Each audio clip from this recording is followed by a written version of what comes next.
like sticks, dude. I really fucking like sticks.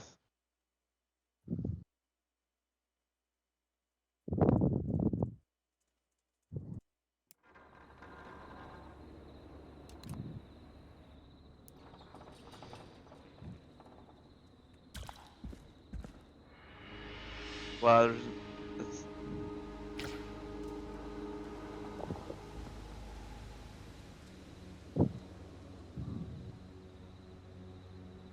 yeah, you read that fucking tutorial, you piece of shit.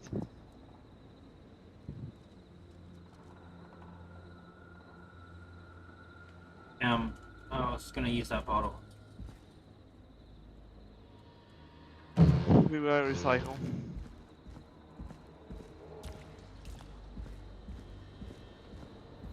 Why is there not a sprint key? It is a horror game. There's also not a jump. Space isn't jump.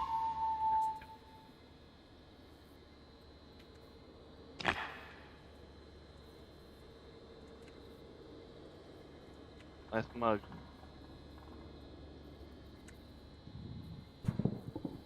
What is it to throw shit again? Okay, that's to play shit. Isn't it like K or some shit? Technically, you did throw it, so. No, I dropped it. I mean, you know. It still went somewhere. Oh, that's a weak fucking throw. Maybe you're a woman. Don't make it worse than it already is. It doesn't look that bad.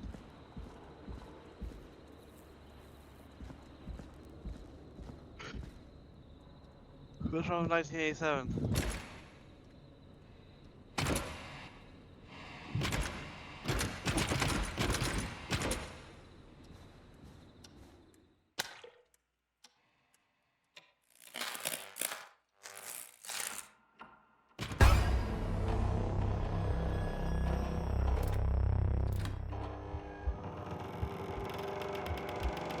Dad?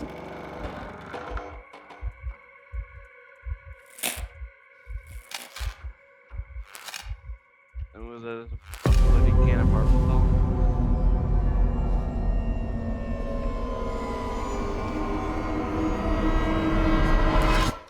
What?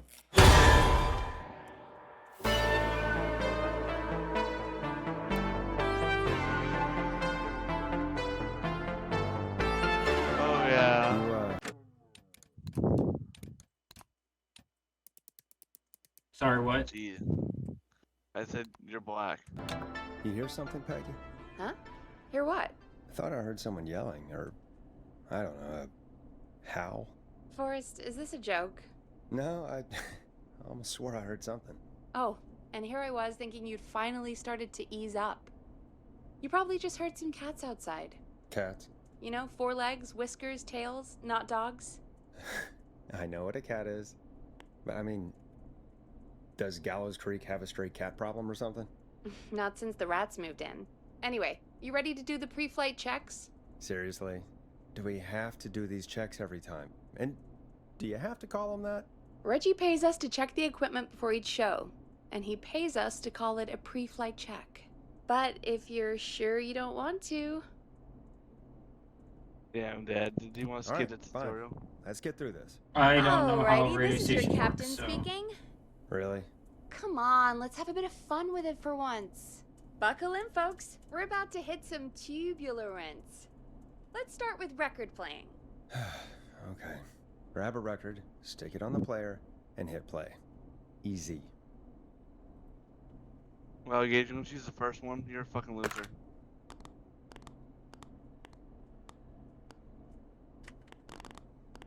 Forrest, you need to grab a record and stick it on the turntable.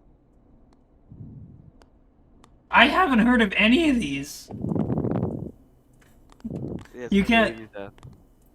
Let's pick this one. The record box is on the left, and the record player is on the right. Pick a record and stick it on the turntable. Then hit play. Got it. Great. Now turn it off. Yeah, Gage, turn it off. You fucking. Oh yeah. Press the stop button on the record player. Oh Christ, what am I doing? You're playing with a fucking soundboard, you asshole. All right, up next, phone line buttons. Your captain will be waiting to take your call on line 1.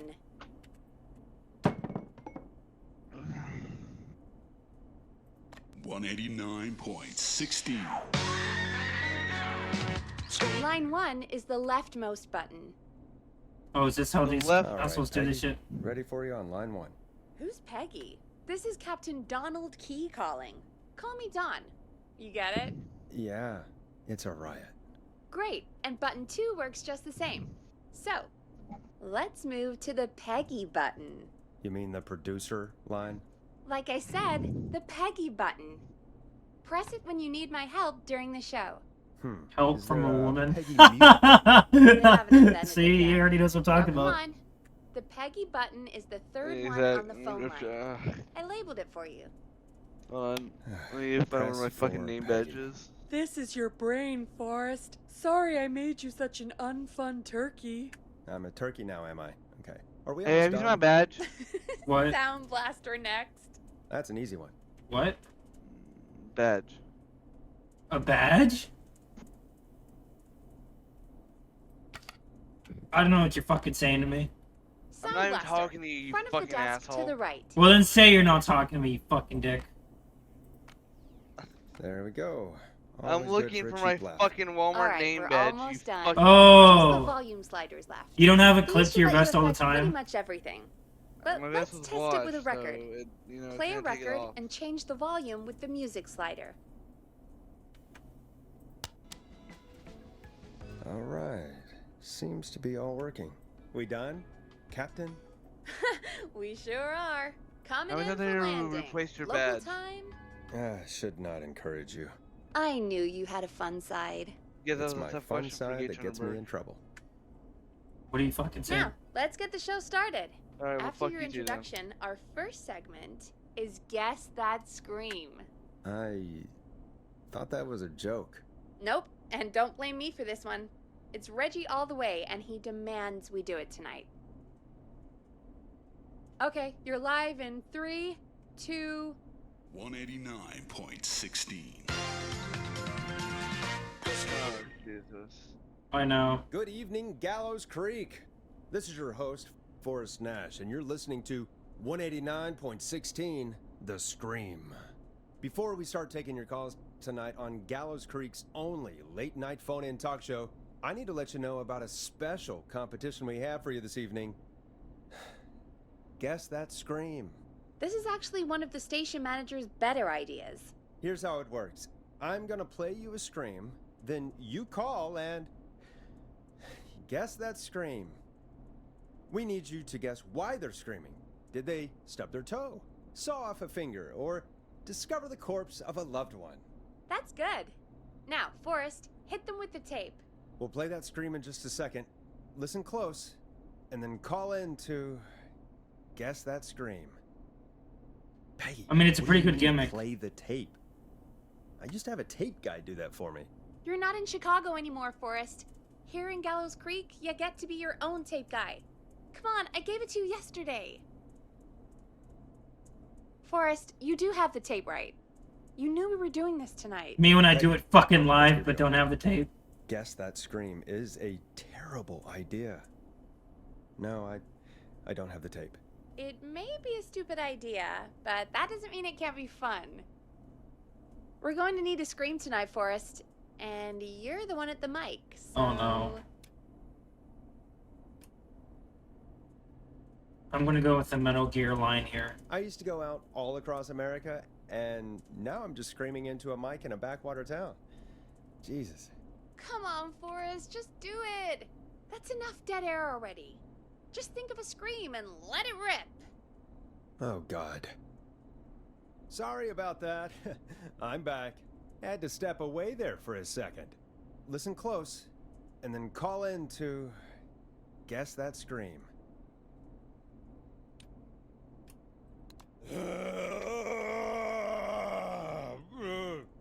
Actually, that's not a bad impression. Well, folks, I would there you have, have it. I would have. Call in with your guesses. The Yeti would have been Good one of my luck. first Good thoughts, sir. win. 2 tickets to the amazing Maze Maze and 1 free fried dough. Fried dough? Just call in at 555-239-KFAM with your guess.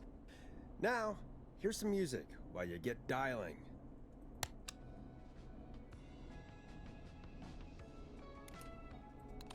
Listen in to this next track from Late Night Lurkers, if you dare.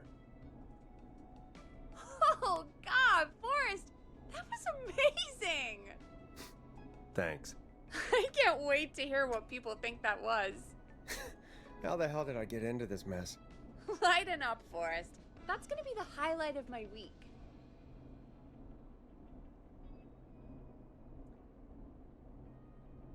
Oh, Forrest, there's a call coming in.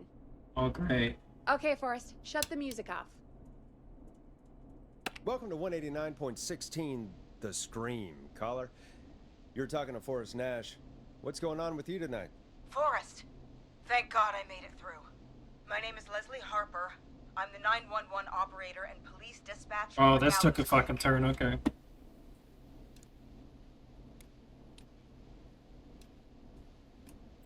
Leslie, I've got to say I'm always happy to have a caller, but shouldn't our 911 operator and police dispatcher be minding the phones? What? Oh, Forrest, you have no idea. Listen, I found a body. I need your help. 911 is calling me to report a body. Interesting setup. All right, I'll bite. What's the punchline then? Forrest, I recognize her voice. I'm pretty sure that actually is our 911 operator. I think this is real. Peggy, I'm not gonna be happy if this is a prank. I don't do prank segments on my shows. It's in my contract. Forrest, and I have a I contract. really don't think this is a prank. Leslie, if you're telling the truth, you should report this to the sheriff. What was his name? Sheriff Andrews or whatever? I'm at the sheriff's office right now. Wait, what? Sheriff Matthews is dead. What? Sheriff Matthews is dead? I couldn't get any response from the department. That's never happened before, so I came to the station and I found him. Oh, God, poor Sheriff Matthews. Do you know what happened to him? Someone got him. Someone got up very close and I really don't want to say what they did to him. Did he fight back? I don't know. I think he tried. He's surrounded by bullet casings. I think he tried to shoot at whoever it was, but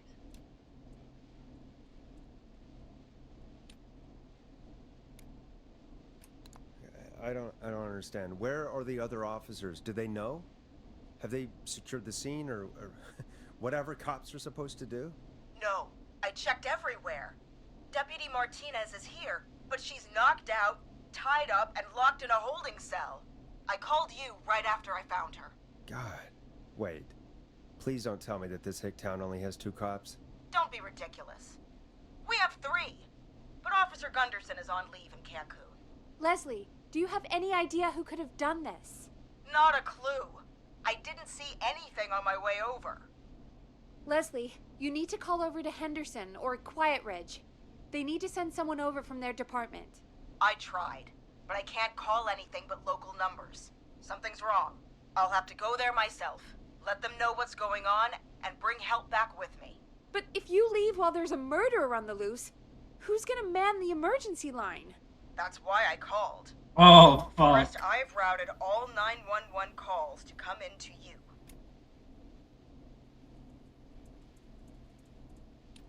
I'm a radio talk show host, Leslie. I talk to idiot people about their idiot ideas. I'm not a 911 operator. Why me? You're the only person with experience manning a phone line. I suppose that around makes here. sense. You're the only person equipped for the job. Besides, there are lots of transferable skills between the two. I mean, yeah. It's like an interview. You ask questions to get information you can use. Keep people talking, you know? Guide the conversation and know when to jump in. You do know that I'm so good at interviews, they sent me from Chicago to Gallows Creek, right? So I've heard. But that doesn't matter. And besides, there are two of you. You can talk to each other, discuss ideas, work together. Hell, let's have some on-the-job training right now. I have an emergency. I need to get an unconscious Deputy Martinez out of that holding cell. It looks like whoever attacked her threw the keys into the cell after they locked the door. Is there any way you can reach the keys? No. There aren't any bars to the cell, and the door itself only has a food tray slot. And that's too narrow for me to reach through. There's gotta be another way in. The door would be too secure. And I feel like there wouldn't be another way into the cell, but there could be a master set. There's gotta be another set of keys somewhere in that office. Those can't be the only one. Of course. Yes, there must be another set. Where might another set be? Sheriff. Maybe Sheriff Matthews had a set of keys on him when he... I couldn't see any at a glance, but I didn't really look up close. 1 second. Oh, I think I might be sick. Sorry, Sheriff. I'm just gonna turn you over and... Oh. Please don't stare at me. Oh, wait. That might be them. I think I got the cell keys. Looks like Sheriff Matthews might have saved his deputy. Do the keys work? They do! Give me a minute to untie Deputy Martinez. I'll be right back. So far, so good, I suppose. How are you feeling, Forrest?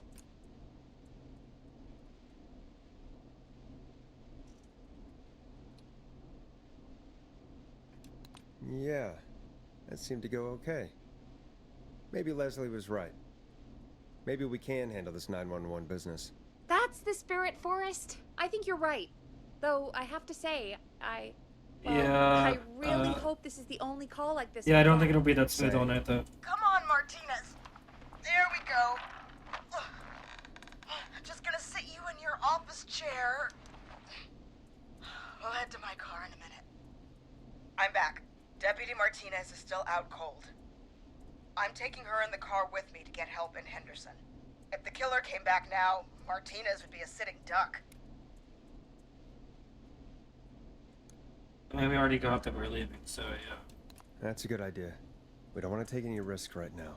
Thank you, Forrest. But if the killer wanted to kill her, why would he leave her in his You cell? can She do this. locked herself in Now there, I'll I be guess. back as soon as What? My car! My car is on fire! What do you mean it's on fire? How the hell? Did it just go up in smoke? What happened? Wait. What? No way. This can't. Oh, Forrest, we have big trouble. What's happening? What's that noise? It sounds like whistling? Whistling? It can't be. Oh my god. I can see him, but he's dead, right? Right? But that mask, how the hell is he? Who, Leslie? Who? The Whistling Man! The Whistling Man? Who's the Whistling Man? He was a serial killer back in the 50s, wore that mask. But he's dead! He's... What the hell? Okay, I'm gonna be honest. I felt like switching to a cam, so I guess that's what we're doing. Okay, I'm gonna be honest. I felt like switching to a cam because it just kind of has that setup. Foley was saying it was more of a thriller type thing, and maybe it is, but you know, it still feels like I should have a camera for it, so that's what we're doing. Let's fucking save over here. Oh, God. Do you think he attacked Sheriff Matthews and Deputy Martinez? He's coming this way. Yeah. Hey, where's my fucking stream, you filthy fucking whore? What did you leave the call for? I was going to work. What the fuck Yeah. is the point of streaming if you're going to work? Well, I want to watch something. Hey, how many times have you lost your Walmart badge? a couple times, but I found it afterwards. Damn, senior, they asked for a new one. No.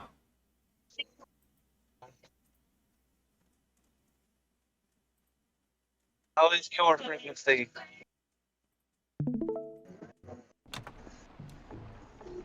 Leslie, stay inside and lock the doors. Right. Shit, we need a new plan. My car's torched. We need to think. There should be police cruisers at the sheriff's office, right?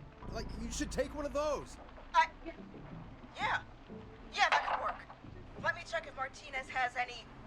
I'll just reach into your pocket there, deputy, and... Yes, got him. Keys for squad car 3. I saw that parked out front when I got here. Nice one, Forrest. Good thinking. But wait. How am I supposed to get us to the car? The whistling man is right there. Deputy Martinez surely carries a gun, right? Could you use that? Deputy Martinez's gun is missing. I guess the whistling man must have done something with it. The sheriff must have a gun, right? Can you see it? There was a gun next to him. Let me grab it. Shit. It's empty. He must have emptied it trying to defend himself.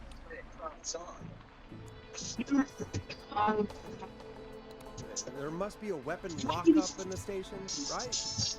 Did you grab something from there? I saw it earlier, but as you might have guessed, there was... Let me see. No. Shit! None of the keys work. Are there any other weapons lying around that you could use? I didn't see anything earlier. Let me check Deputy Martinez's belt.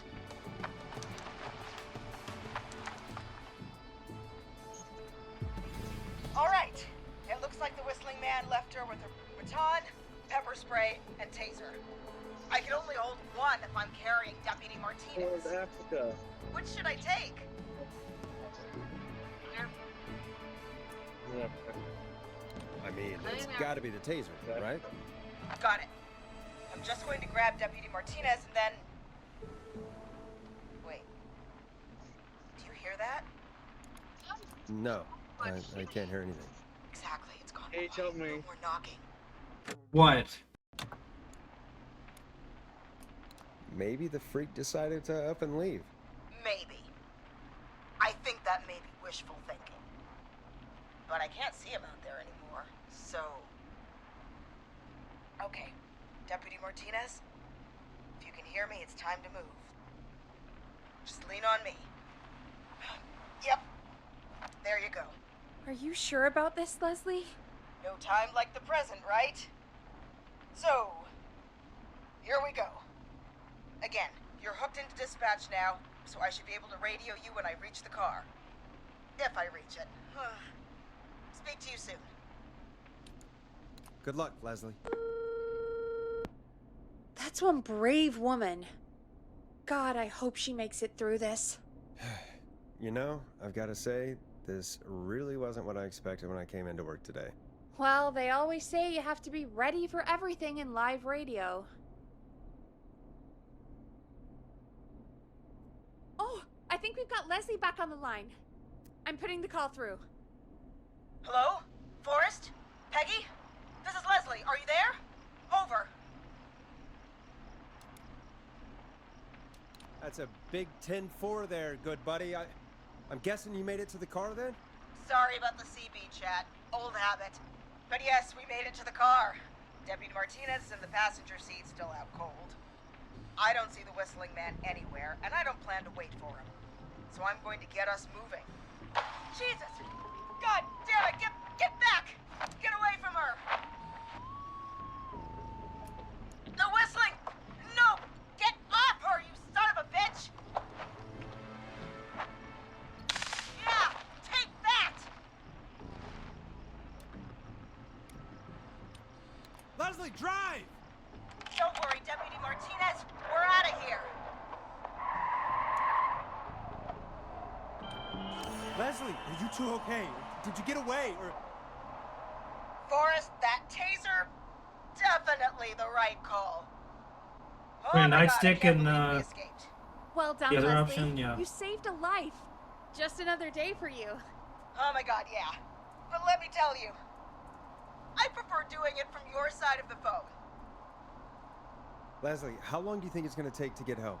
Gallows Creek isn't Nowheresville, but it's pretty damn close. It's going to take a while, maybe 2-3 hours each way. Slightly less if I put my foot down. We'll do our best to keep everyone safe until then. Thank you. Just do what you did just now, and Gallows Creek is going to be okay. Anyway, once I'm in... Oh, I think Deputy Martinez is starting to stir. Forrest, Peggy, I've got to go. I'll be out of range soon, but I'll radio back as soon as I can once I got the cavalry. Take care, Leslie. Be safe out there. Good luck, Leslie. Feel better soon, Deputy Martinez.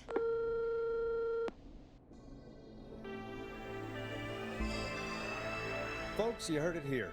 We've got a killer on the That makes me wonder if streets she of can Gallows Creek not tonight. survive with that achievement like Please that. make sure to stay safe. And Leslie, we're counting on you. We're gonna get back to the show meanwhile. If you have anything on your mind or have any information about this Whistling Man character, then give us a call. We'll talk here on 189.16, The Scream. For now, here's another hit record for you all to enjoy.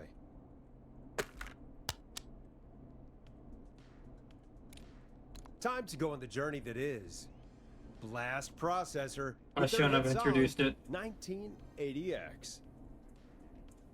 This is not what I signed up for, Peggy. This is actually insane. Did she really say it's gonna take her 4 hours? She This said guy's 2 or gonna 3. kill half the town in 4 hours. Forrest, that's not helpful. I know, I just...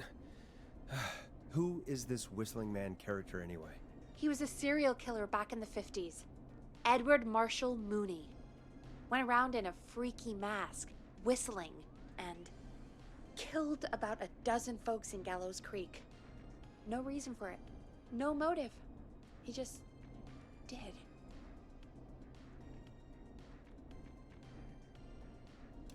Okay.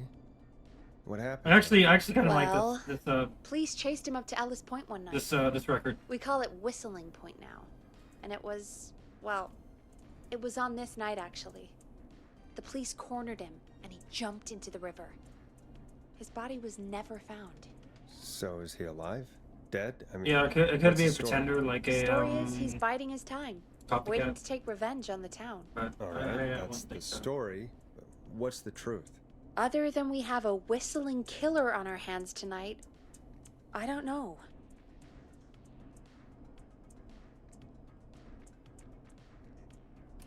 I guess we'll find out what we're dealing with, whether we like it or not. I guess so. At least we got the word out, I guess. What kind of listening figures do we get at this time? On Probably a not that many. Thursday after midnight, could be around 35? 35. Isn't 3,500? Huh. I didn't realize Gallows Creek was that large. No, 35 people. At best. Yeah, and if you think about it, if you actually think about it, 35 people, probably like half of those are gonna be fucking sleeping or something, and the other, you know, it's shit. Are you serious? We only have 35 listeners? 35, yeah. It's a school night. And what's the population of Gallows Creek? I don't know exactly. A little over 1,000? Relatable. Oh, How many did you get before? You know, before my 100,000? career exploded and I ended up on a midnight hour talk show in the town of 1,000 people? yeah. Before that. Around 5 for most shows on the low end. Big Gas could pump that up to 10, 15, easy. 5,000 on the low end? We could only dream of that. 5 million. Million? Yeah, sometimes that's just the way it goes.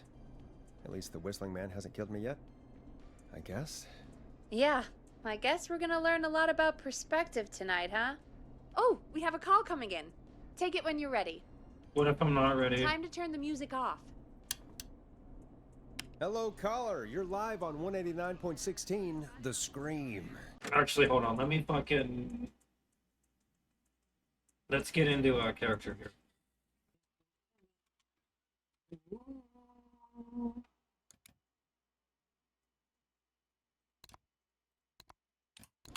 Is everything,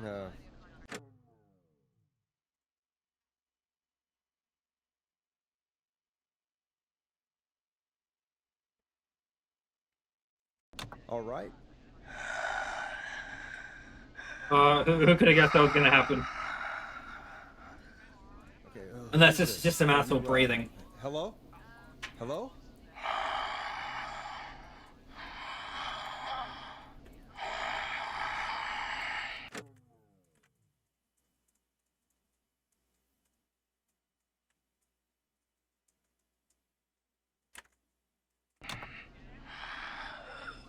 Okay. What's your name and why are you calling in? Yeah. No, it's just an asshole. My name. I've come back from the dead to kill again. No one's safe. Do you accept requests? I've got a list of names I'd love to see in the obituaries. Maybe you must make a sacrifice to us. A sacrifice? To us? I mean, me. We want cheese-dusted pretzels. I mean, I want cheese-dusted pretzels. Or I'll cut your face off. Goddamn kids. I'm cutting them off. Yeah, cut him off. What? We also want a mega gulp. For anyone just tuning in, we do in fact have an actual killer out on the streets tonight. Anyway, this next one's dedicated to all of you staying inside with your doors and windows locked.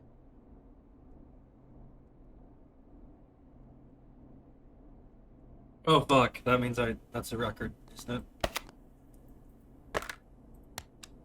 Where do the records go? I shouldn't have to. Now it's time to go with The Flow. And this is their hit, Crying for Help. Peggy, the hell was that? Motherfucker. Kid pretending to be a killer who right now is stalking the town? It's a thing. A thing? Oh, kids around here. They pull pranks pretending to be him. By pretending to be this Whistling Man character? They think it's funny, but it's not. It's not funny at all. And there's no chance that our Whistling Man was just a prank. That Leslie... No, that's real. Christ. Let's stay positive. We still have a show to do. This reminds me of We that have another caller on the line. of that one Alright. fucking game you could download on Let's your do phone this. in like 2008, man. 2010. I'm sorry, I'm mixing this shit up now. Like the classic, there's like 5 different levels in airport. Like We have a call waiting. I believe it was for iOS. Okay, Forrest, shut the music off. Jesus Christ, I'm reminiscing over here, man. Hello, caller. You're live on The Scream with me, Forrest Nash. What? I dialed 911. I need the sheriff right away. Okay, right. Well, I'm filling in for 911 tonight. What's your name and what's your trouble? My name is It's a unique gimmick, man. and I need the cops now. Neither of these options are reassuring, and you're trying to be reassuring as a fucking 911. I'm sorry, but the cops aren't coming. Leslie's on her way to Henderson for help. What? God. Listen, you've got to help me then. I drove to the edge of town for a jazz run, and now some psycho dressed like the Whistling Man is after me, knife in hand. Oh, God. It's actually happening.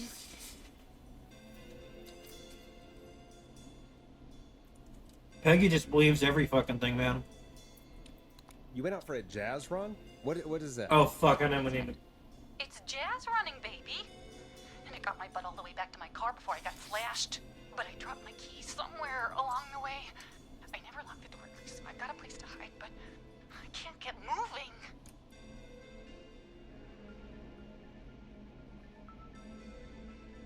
Is there anywhere else you can go? Do you have any friends nearby? Oh, I'm not going back out there.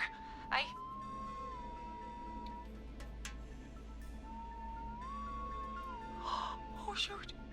Oh, he's back. Look, I don't know a thing about cars, but I gotta start this engine without the keys. And Got you're a, gonna have to help me. When you got a manual, man, you can Wait, I fucking... don't- If it helps, I got a toolkit. You know how to hotwire. It's bare sweatbands. I'll call you back when I find it. All I know, you have like a red wire and a blue wire, right? Or Listening yellow to wire? 189.16, The Scream.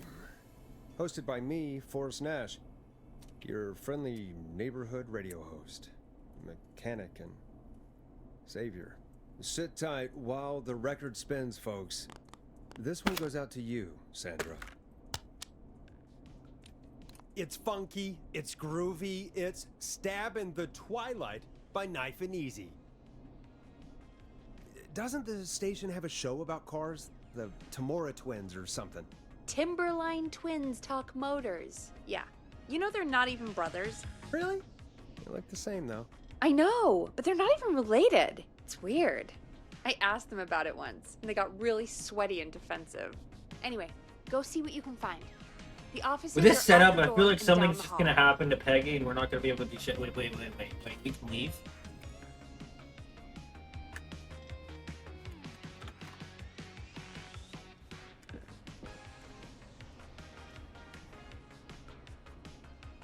I mean, you're really supposed to leave while you're fucking... I guess you can, since the song's on, but still... So many locked doors, so few keys. What the fuck am I supposed to be doing?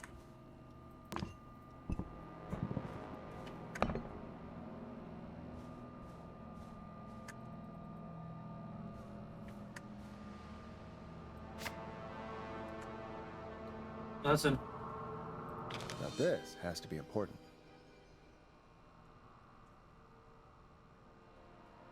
Maybe I should tell her about this.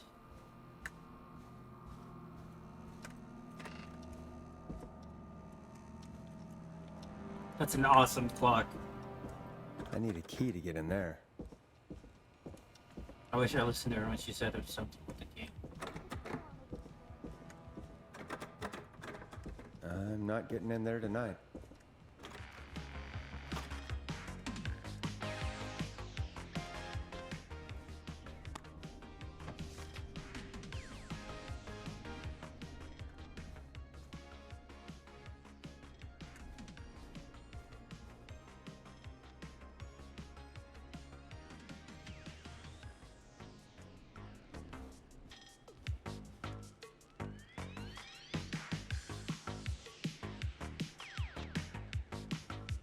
I can't... Is her face even textured?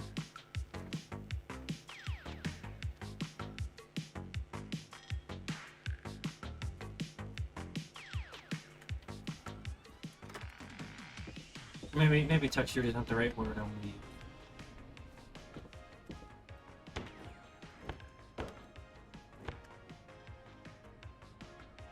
How many fucking coffee machines do you need? Not coffee machine, coffee pots. God damn.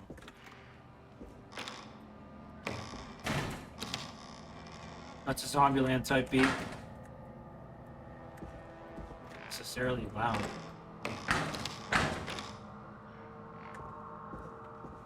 Needs a key. It's in the room at the end of the hall, right? Typewriter, nice. We need to have a typewriter.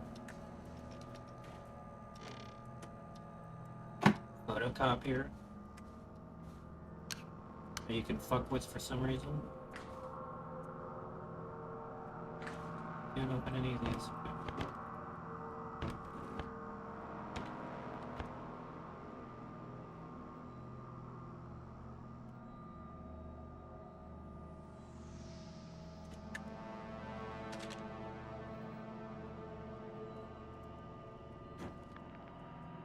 Garlic bread. Hey, it's Tate.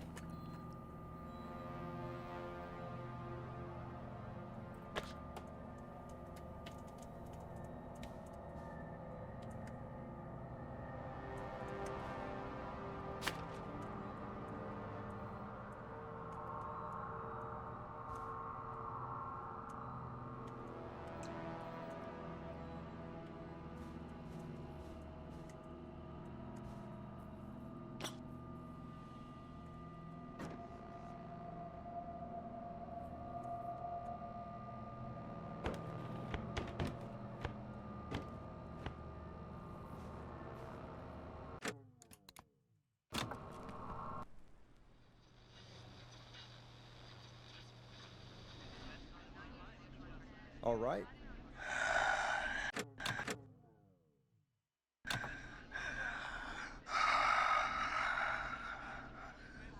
Okay, who is this? Are you, hello? Hello?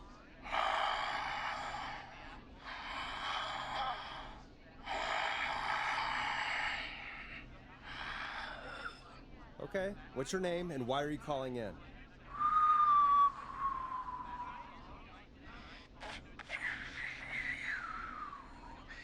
You know my name.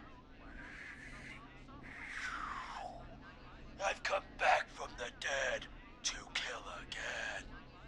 No one's safe.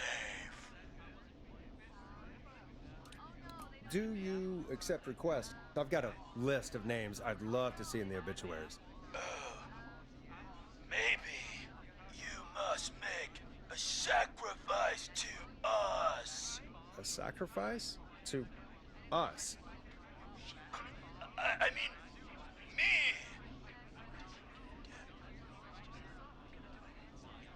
We want cheese-dusted pretzels. I mean, I want cheese-dusted pretzels.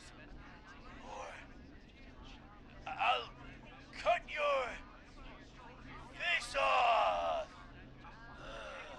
Goddamn kids. I'm cutting them off. Yeah, cut him off.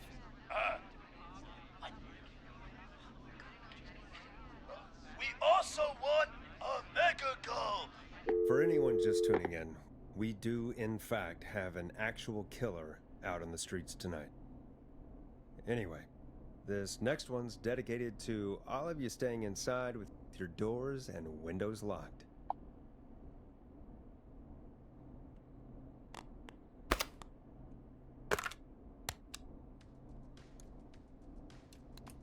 Peggy, the hell was that? Kids pretending to be a killer who right now is stalking the town?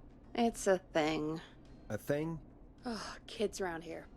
They pull pranks pretending to be him. By pretending to be this whistling man character? They think it's funny, but it's not. It's not funny at all. And there's no chance that our whistling man was just a prank. That Leslie... No, that's real. Christ. Let's stay positive. We still have a show to do. We already have another caller on the line. All right. Let's do this. Okay, Forrest, shut the music off. Hello, caller. You're live on the stream with me, Forrest Nash. What? I dialed 911. I need the sheriff right away. Okay, right. Well, I'm filling in for 911 tonight. What's your name and what's your trouble? My name is Sandra Sharp, and I need the cops now. I'm sorry, but the cops aren't coming. Leslie's on her way to Henderson for help. What? God. Listen, you've got to help me then. I drove to the edge of town for a jazz run, and now some psycho dressed like the Whistling Man is after me, knife in hand. Oh, God. It's actually happening. Where are you now? Did you escape to somewhere safe? Oh, I did, baby. I jazz ran all the way to my car and nothing flat. But I dropped my keys somewhere along the way. I never locked the door, at least, so I've got a place to hide, but I can't get moving. Is there anywhere else you can go? Do you have any friends nearby? Oh, I'm not going back out there.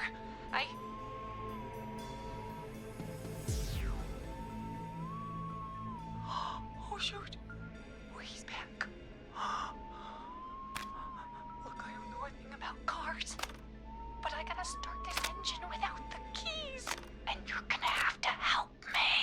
Wait, I don't...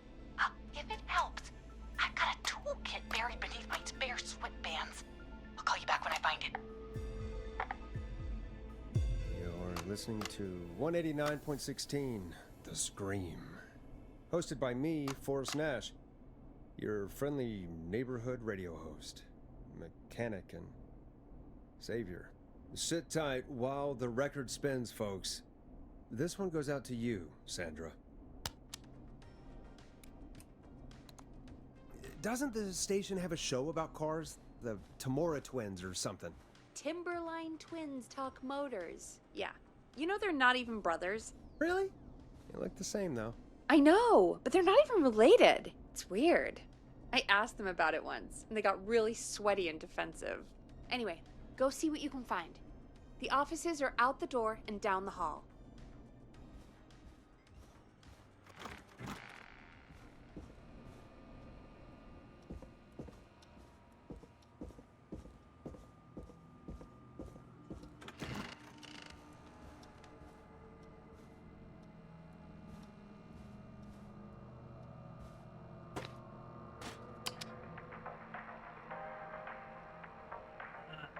That's nice.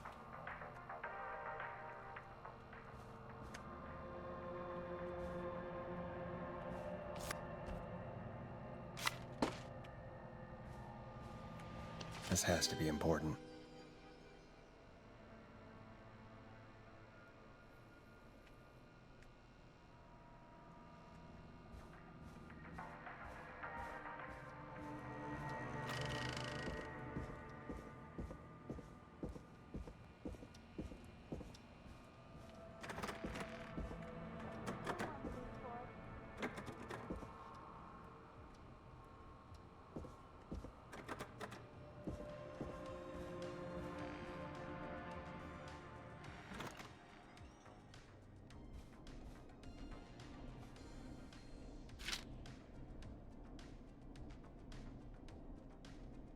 You find anything?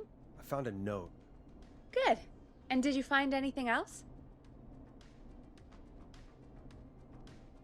Remind me what I'm looking for again? The caller is trying to start a car without the keys. Yeah, and we have a car show, right? Timberline Twins Talk Motors, yeah.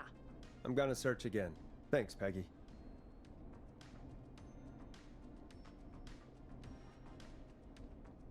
Oh, so I've got to look in the bathroom. Okay, that's why it's saying pray for me. Oh, blah, blah, blah.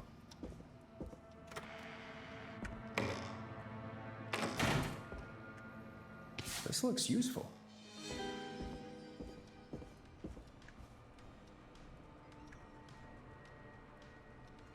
Yeah, here we go. I knew it had to. Yeah, you can use a screwdriver as a key.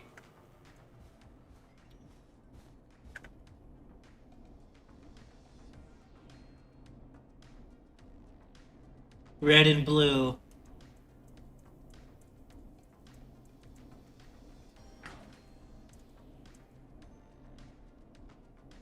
Hey, I wonder how accurate this shit is. You find anything? Yeah, I found a magazine about hot wiring cars. Well, that sounds perfect. When you're ready, shut the music off.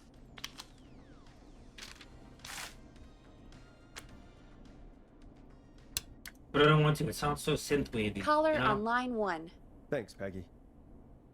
We're back with 189.16, The Scream. How are you holding up, Sandra?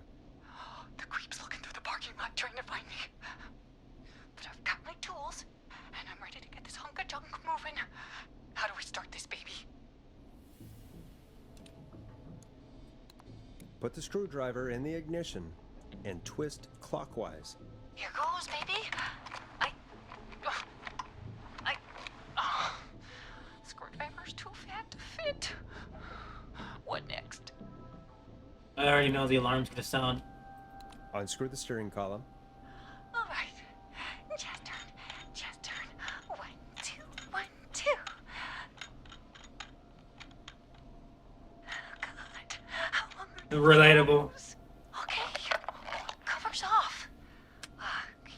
There's a bunch of wires down here all paired up and... Oh, God, my heart is pumping. Tell me exactly what you see. Okay, we can do this. There's a red wire, a blue wire, a yellow wire, a green wire, and a brown wire. What's the serial number on the steering column? The number is 576-894-320. 576.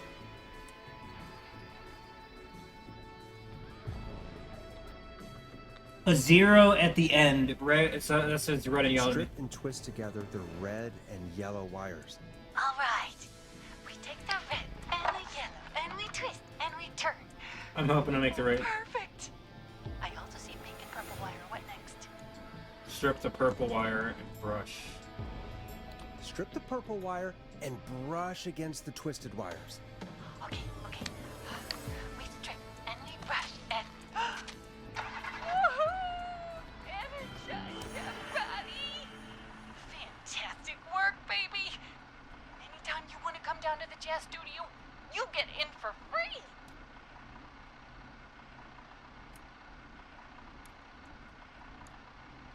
You just keep driving now, okay? And get home safe. Get home safe, Sandra. Will do, babies!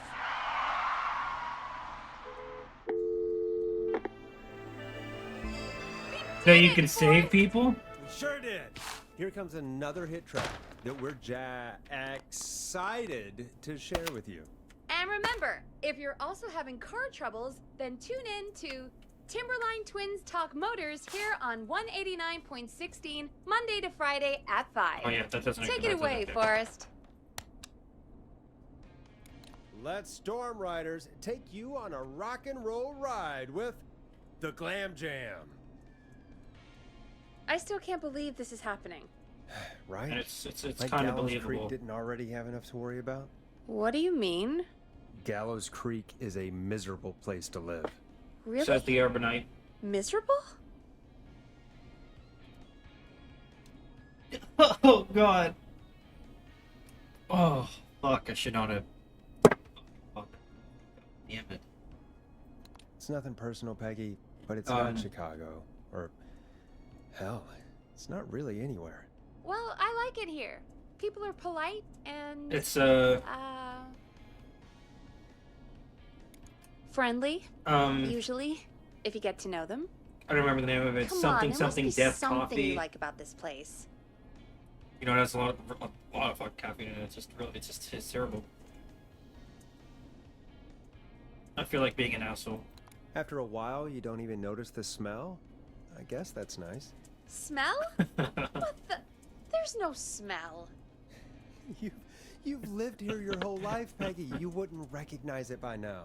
Anyway, I hope the killer is done for the night, and that Leslie gets back soon.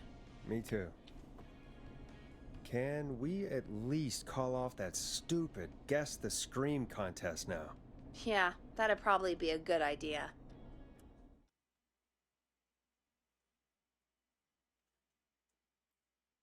Do we get more records? Caller on line 1. Motherfucker. Do we not? Okay, Forrest, shut the music off. Evening, yourself. caller. This is Forrest Nash, host of 189.16, The Scream. And tonight's 911 stand-in. Hey, Forrest. My name is Brian. Brian Ponte. Brian Ponte of Ponte's Pizza. Hello, Brian Ponte of Ponte's Pizza. What have you got to say about what's happening? I'm so happy that Deputy Martinez survived. I've seen her a lot over the years down here at Ponte's Pizza. Oh, you did a really great job. And as a thanks for all you did there, I just wanted to tell you that I'm sending you some coupons for free pizza here at Ponte's Pizza. Wow, Brian. That's really good of you. You really don't have to, though. Oh, it's the least I can do. And if you like it, well, you're in luck, because we're always running great deals. Here at Ponte's I'll Pizza. have you eating for Sounds great, bro. And let me tell you, the pizza we have is to die for. Oh, no. Poor choice of words tonight, I guess. That was pretty tasteless, I have to say. I'm sorry, Forrest. Well, I just hope I didn't put you or anyone else off coming on down to Ponty's Pizza. We've got a great special this weekend. Our famous beer and pizza deal. Wow, amazing. Come on down to Ponty's Pizza this weekend. You've just got to pay for one slice to get yourself. God damn it, you're just calling in to advertise your shop. Peggy, hang up on him. Done. Oh, real quick, before I forget, it's probably time What? to play to pay. You had to wait like 3 Now, minutes a before word that from our happened? sponsors. You know how to play an ad, right? No. Nope. In-flight check time. Christ. Our captain would like to remind you that the station is required by law to play advertisements from our sponsors. Grab a cassette and stick it in the player. Yeah. Okay. Done. The world famous annual Gallows Creek Harvest Festival. We got it all out on Giblet Field. We got the Little Miss Harvest Pageant, Princess Harvest Pageant, Harvest Queen Pageant, Cotton Candy, Corn Dogs, Cornhole, Corn on the Cob, Crokinole, Country Music, Can Jam, Jams, Jellies, Jamborees, Juggling, Roller Rickies, Roller Disco Lessons, Praying. We got baby crawling, balloon popping, balloons for sale, beer contest, horseshoes, hayride, hay toss, hey you there, Satan, donkeys and ponies, apple bobbing, firearms, fireworks, funnel cakes, fried dough, seed spitting, sand licking, cracker cramming, and cat shop. And fake tattoo, face painting, puppets, petting zoo, amazing maze, square dancing, story swapping, spelling bee, quilting bee, and sewing circle, pie eating, lawnmower racing, hot dog eating contest, flower contest, and of course our famous gourd measure-off. The festival is brought to you by Mayor Linda Cartwright, sponsored by Gallows and Sons Factory, and dedicated to the memory of Garrett Miley, tragically taken from us last festival. I can see why it's world famous. It's a highlight around here, Forrest. Oh, I'm sorry to hear yeah, that, I'm Peggy. also already hear that. All right, folks, welcome back to the show. We have a note from my producer. That's right. Do we? Come find me at the Harvest Festival tomorrow to grab your choice of a K-Fam mug, sticker set, or poster. Let's see what our next caller would choose. Welcome to The Scream with me, Forrest Nash. Yeah, Leslie. This is Maurice Russell from the Gallows Reporter. I'm at the office. This guy just broke in downstairs and... Wait. Forrest Nash? I want to speak to 911. Put Leslie on. What? God, another one? I am I am 911. 911, at least for tonight, anyway. Damn it, son. I don't care who you are. Just put me on with Sheriff Matthews. Sheriff Matthews is dead. Dead? What happened? Did you witness the incident? Are you willing to do an interview for the reporter? I can cite you as an anonymous source, if that's a concern. We're live on the air. Anything we say can and will be broadcast. Live on... Damn it. All right. There's obviously a lot more going on than I know. Yeah, there's a lot happening tonight. You said someone broke in. That's nothing to get worked up about.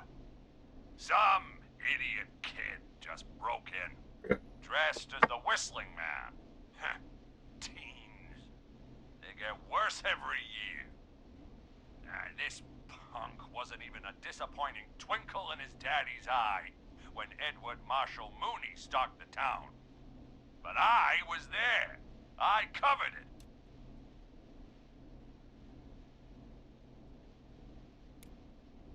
Maurice, I don't know what's going on, but he's back.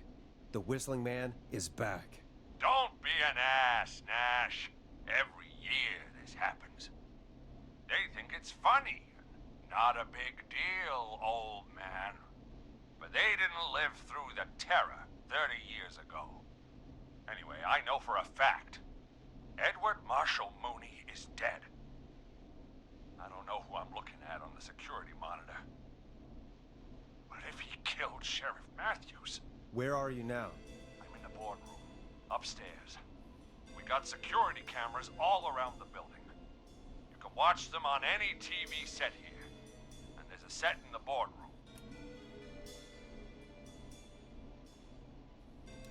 Let's not Maurice, try and is fight there him. any way huh? you can get out of That's there? Stupid. I sure as shit hope so, kid. But I'm not sure how I'm going to do it. That crash you heard was him tipping over my filing cabinets. He's blocking the stairs. I'm guessing the stairs are the only way out. That's right. And it would take me a good few minutes to move those cabinets. We need to do something. But what? All we can do from here is... Forrest, I think I've got it. Why don't we call the killer? They'd have a bunch of phones set up across the office, I mean, I suppose right? that, yeah, you In could different rooms, find with the different doctor, but- extensions. So we call one of them. Draw the killer away.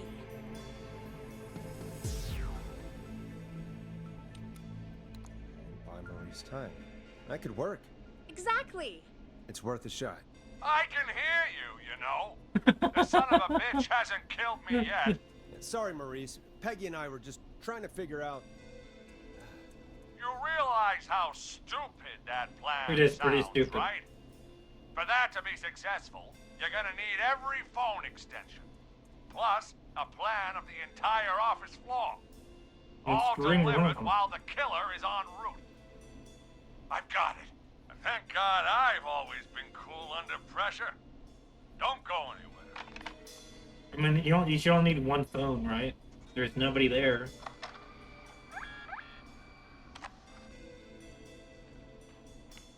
You don't think the killer got him, do you?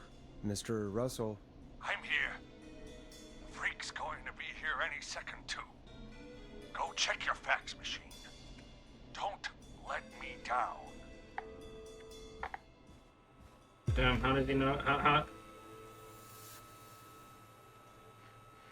I have a fax machine in here.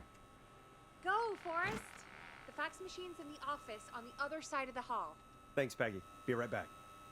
I thought so. Damn, what kind of fucking radio station is it? Okay, go to the office on the other end of the hall. Grab the fax from the machine. Easy. What is a fax machine anyway?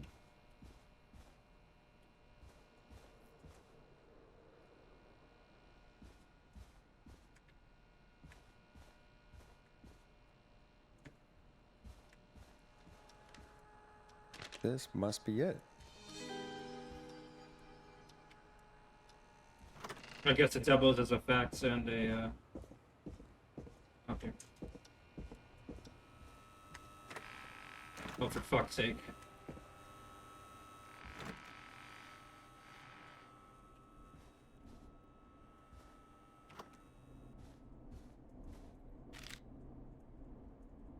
Hey, did you get the fax? Yes, I have. Mr. I Russell. wish I could fucking read it. You still with us? I am. You get my fax? Yeah, I got it right here. Good. I knew you could at least manage that. Okay, folks, we're back on the line with Maurice. Let's see if we can help him avoid the Whistling Man. Here's the situation. The Whistling Man searched every room in the hall leading up to the boardroom. So it's okay. And now, he's in the office next door. It's now or never. This plan of yours better work. I'm ready on my end, Forrest. Again, Seems like we want extension to 2 draw would the killer work. away by dialing an extension number, and then move Maurice somewhere safe. So, what extension should I call? Call the kitchen. The extension is 02. Got it. I'll put the call through when you're ready. All right, Nash. Where do I need to go?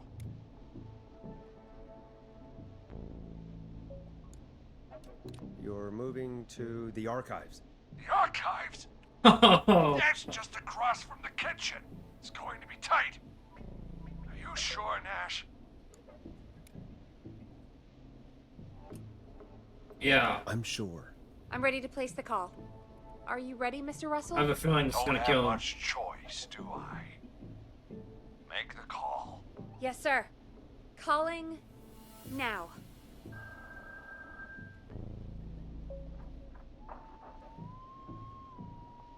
I can't believe it. He's actually heading to the kitchen.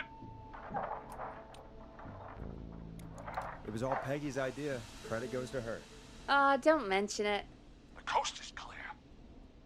I'm shutting off the TV so he won't see me on the security cameras. Then, making my move.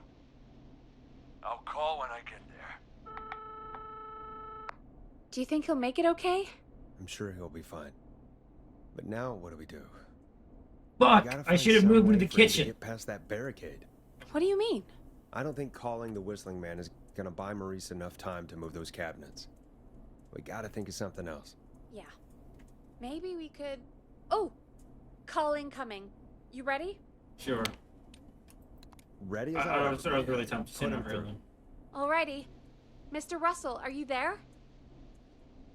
By the skin of my teeth, I am. He came out of the kitchen almost as soon as he entered. Thank God I made it in here just a second before. The killer already searched the kitchen. He probably didn't have to look around much. Did he see you? Are you safe for now? He didn't see me, no. Let me just check the security cameras to see where he went. Looks like he's heading towards the cubicles. We have enough intern desks to keep him busy for a little while. I'm not out of the woods yet, though. Right. Let's review where we are. So, the only way out is by the stairs, which the Whistling Man has blocked with furniture. Exactly. I can move the furniture out of the way. But not quickly or quietly. Could you lock him in a room? That'd probably buy you time enough, right? Maybe. But the damn fire regulations say every door in the office has to unlock from the inside. He'd be able to get out just as soon as... Wait, no. I got it. The secret archive through my office, where we keep our most sensitive records. Ooh, a secret archive? Reggie would love that. What have you got back there? Juicy secrets about outer space? Ah, I didn't know you were into Yeah, let's conspiracies, shoot the Peggy. shit while this I asshole's may about to have die. borrowed a few tapes from our manager's office. He has quite the collection. Will you two chatterboxes pipe down? I've got it all figured out. The secret archive. There's no lock on the inside of that room. Only the outside. Call He the can't editors? break out. If we can get him in there, and I lock him in... We can catch the son of a gun. Exactly. Oh my god. Forrest, we might be able to end the nightmare right here. So should I call the secret archive then? You can't. The archive is a room for secrets, not gossip. So we don't have a phone in there. Oh, we're gonna need to change it up then. Any ideas, Forrest? It seems like.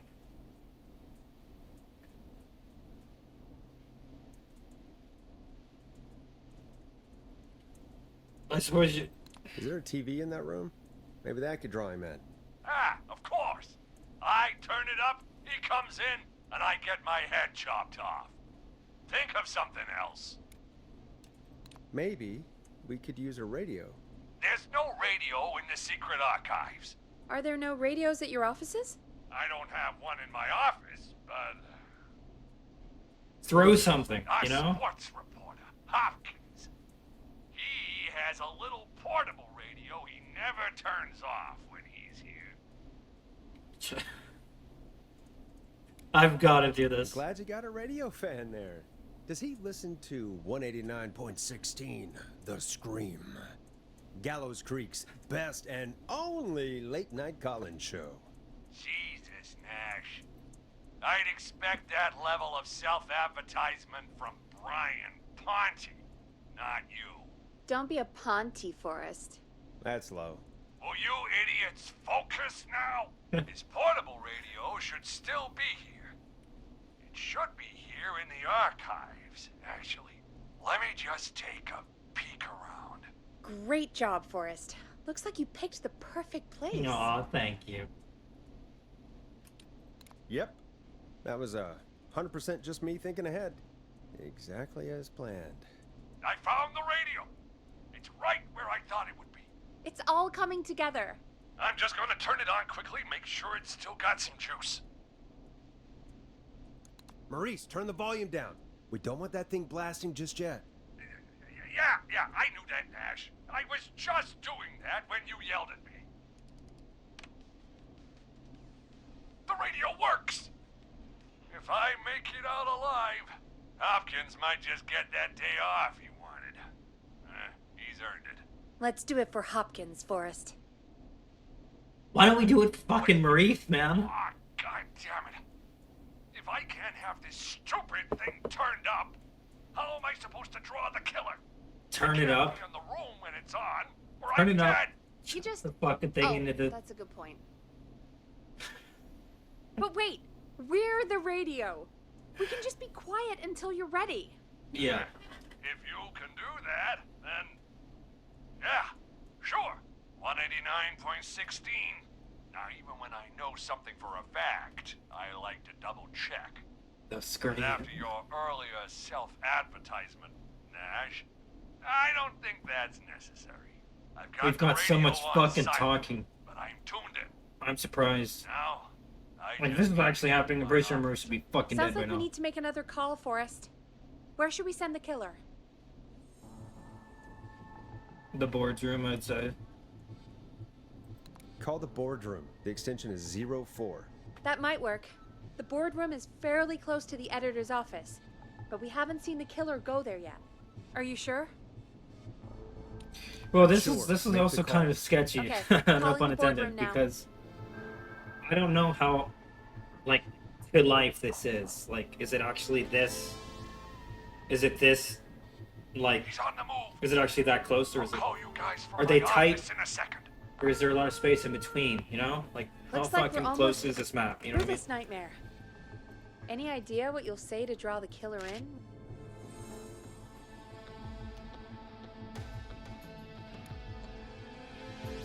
Giving fake advice sounds like. I'm gonna do my best impersonation of Maurice.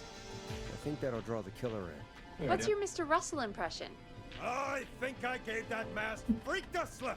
What a great plan this is, Pearl! I'll give you an A for effort. Oh, that's Ooh, pretty. call No, that's coming pretty in. good. Here we go. I'm here. The radio's set up in the secret archive. Just give me the signal, and I'll turn it all the way up. Where will you hide in the meantime? Good question. It's under my desk, but you can see under it. I've got a big cabinet, but that'll take me a second to get into. Anywhere else? Not really. There's the secret archive itself, but that's where the killer's going. I could try the cubicles, but they're pretty far away. The kitchen. Your judgment has kept me alive so far, Nash. What do you reckon? I'd go to the fucking kitchen.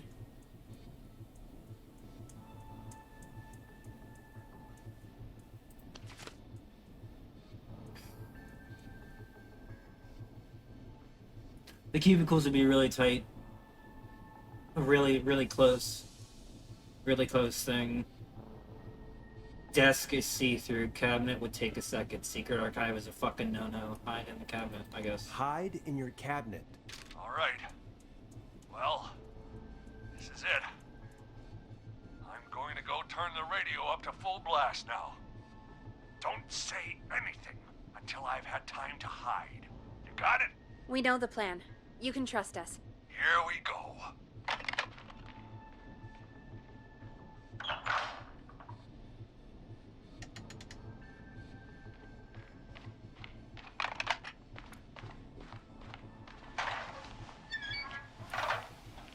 I think it should be safe now, Forrest. That's it!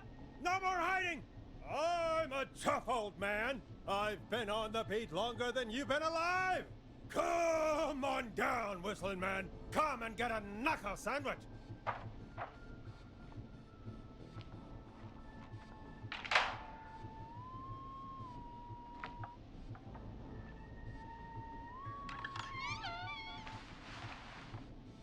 Listeners, this is Forrest Nash of 189.16, The The Scream. Scream.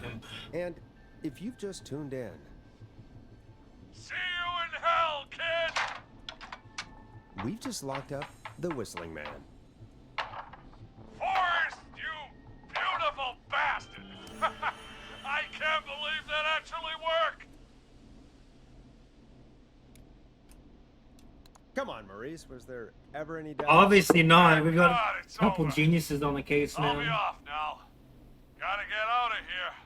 Write up a few notes. Call a few friends.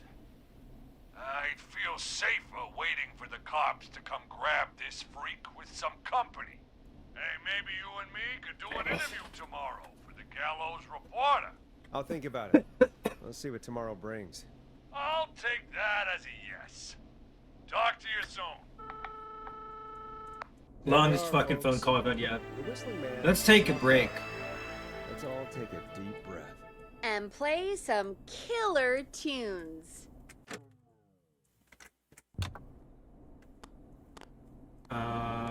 This one sounds pretty epic. Motherfucker.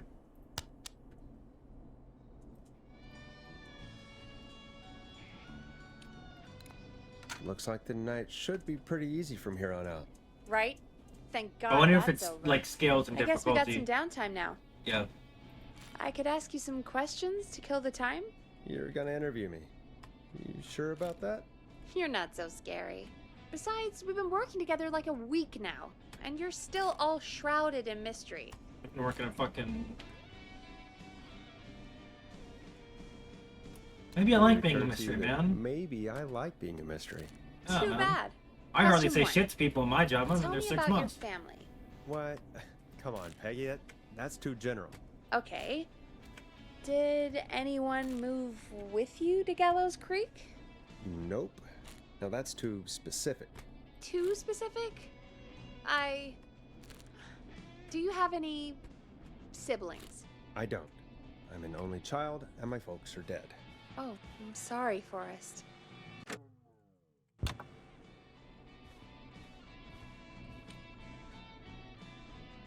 You're sorry. Why? Did you do it? Of course not. I'm just messing with you. Anyway, what about you? Any siblings? Your mom and pop still around? I thought I was asking the questions. You were. I'm just making conversation now. Motherfucker. Well, my folks went the same way as yours. Oh. Yeah. My dad walked out when I was about 13. He'd been a wreck for a while. Then he got himself into a wreck, and, well, that was Dad. Mom didn't take it well. She remarried pretty quick after that. She wanted to forget Dad so bad, she even made me take my stepdad's last name. So I'm Peggy Weaver now. Anyway, Mr. Weaver got sick one day, and my mom didn't last long after he went. I'm sorry to hear that, Peg. Don't call me Peg. Yeah, sorry. I was just trying to be... It's okay, I know. I'm sorry. I'm defensive about that name. Any siblings? Funny you mention that now. No. Not anymore. I had a sister, but I haven't seen her since before my dad. Hold on. Someone just rang the door buzzer. What on earth could someone want at this hour? Whistling man I don't type know. beat. Do you want to go check it out? No. Me? You No, I sure don't you want to wanna go check it out. I I'm can't leave the booth while we're on fucking air. busy at the moment. One of Reggie's K-Fam regulations. I'll pass you the key to the stairs. I'm not even gonna say anything. Fuck you, man. Let me make one more. Oh, okay. Okay. Down to the You know, first no. floor, then You know what? to I'm the gonna make floor. another one.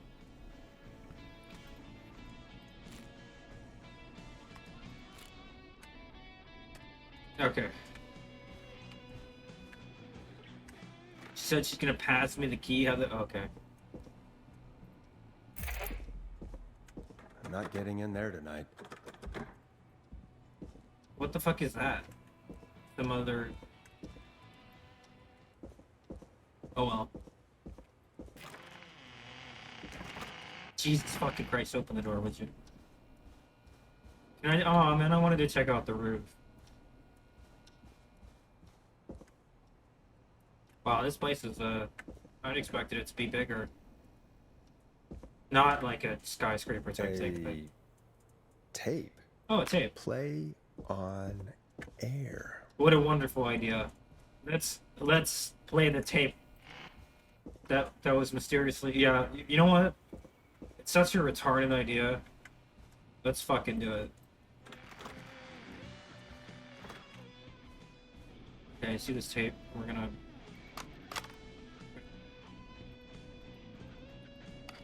Oh, Jesus Christ. Fuck off with your ad shit.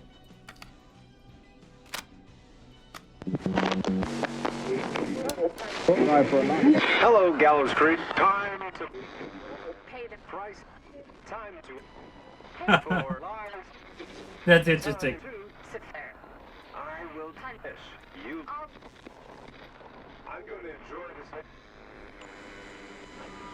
That's funny. They actually... I That's did neat. not enjoy that. Taking the hell sound was bites and that? doing that. That's... I. Actually, it's pretty classic. Oh, Forrest, we're still on air. Say something.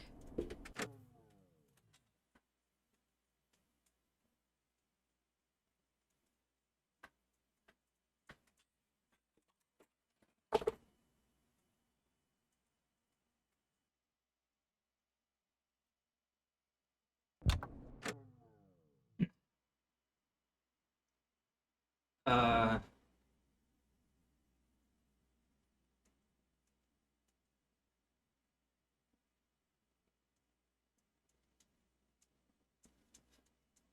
Yeah. That, wasn't the ad tape we meant to play. Sorry, folks. It won't happen again. Maurice locked the killer up. I know. Copycat. Complice. Hey, we had a call come in. Caller, you're on 189.16, The Screen. The Screen. With... Ash! Shut up and listen to me! Mr. Russell? What's wrong? Are you okay? I said listen! He's gone! The Whistling Man is gone! Why are you still there? He's gone? What happened? Well, after our call, I cleared the stairs and went home. I phoned some buddies, and we came back here to keep watch. Then what happened? I'm getting to that. We came back here. Door was shut, just as I left it. We had a couple of drinks, and, well, there was a bunch of us, and we were all armed. They thought we could teach the freak a lesson before the cops got him.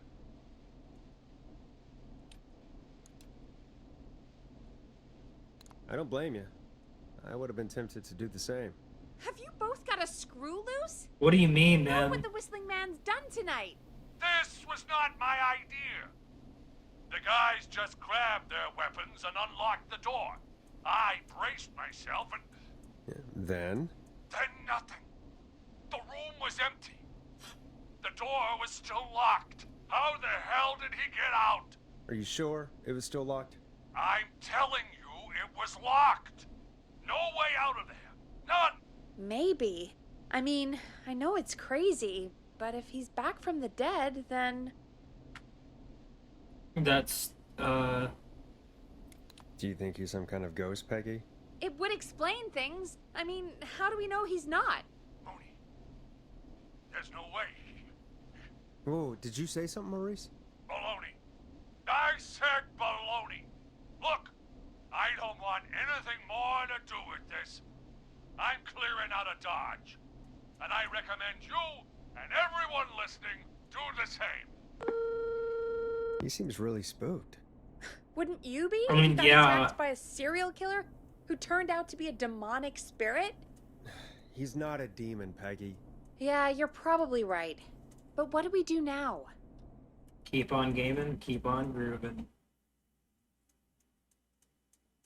Put on more of that, Thank 80 you cent again, wave. Mrs. McKenzie, for the helpful tip. The bagger at the grocery store cannot whistle. We'll remove her from the suspect list. Let's go to a break. I need you for a second. All right, folks. We need to take a quick break. This one's for all those folks out there keeping the hatches battened.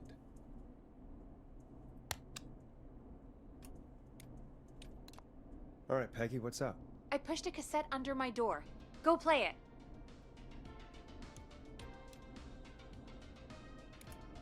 You're right there. Why don't you do it?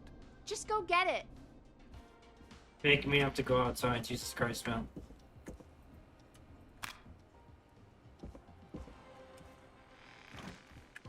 Motherfuck.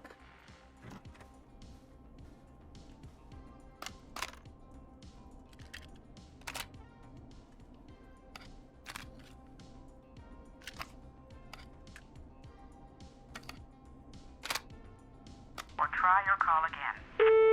Ugh, straight to voicemail? My god. Are there any professionals at KFAM?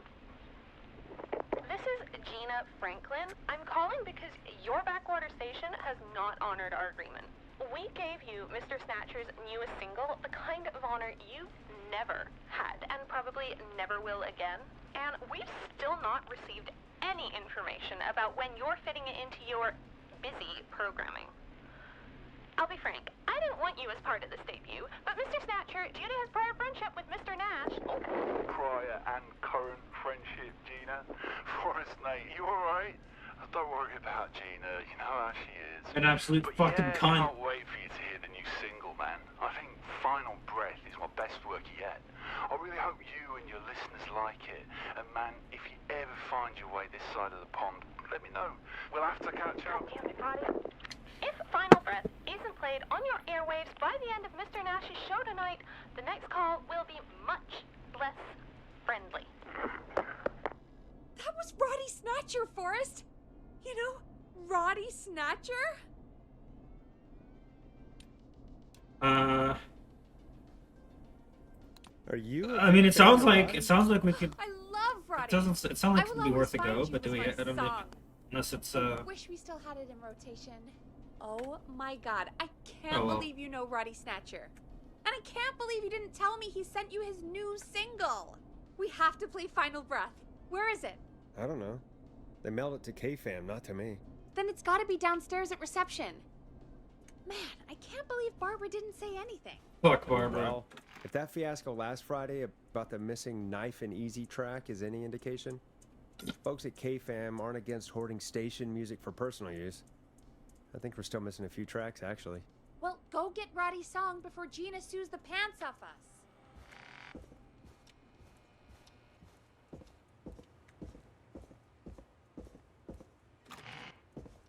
I still want to go upstairs. Reception.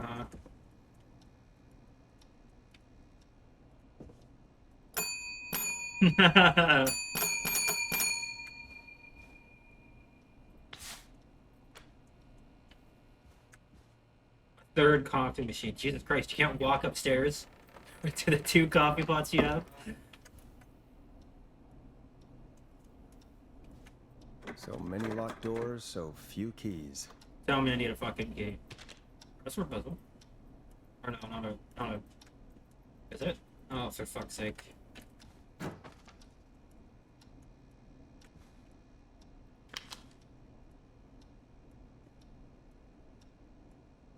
Brad, huh? No shit. I know Brad. Fun fact, actually, Brad's actually an Easter egg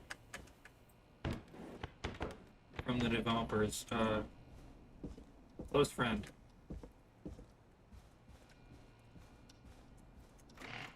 Yeah, I'm actually pretty stoked to see that actually happen.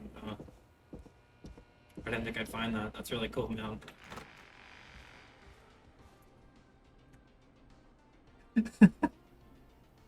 Oh fuck! My life is just going down the shitter, man. Where am I supposed to find this key? Is there a key?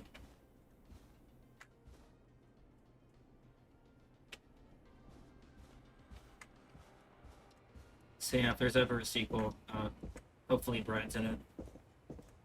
Even if it's just a little cameo like that one, you know, we can never get enough of Brad.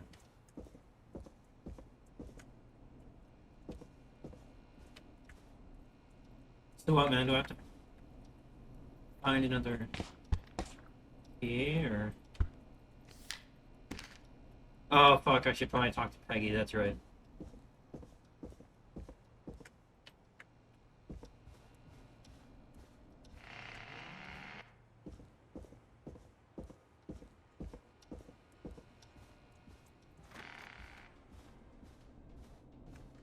Hey, did you get it? No, not yet. Any ideas where it might be? If it got mailed to the station, it's probably still at reception. Check around there. Thanks. That doesn't help me at all, man. I'm trying to find out where this fucking key is.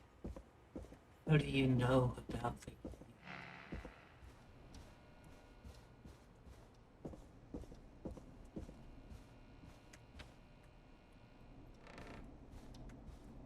I need a key to get in there.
Jesus fucking Christ. I don't even... Was that me dropping it or bumping into this, or what the... What is that? A fire extinguisher.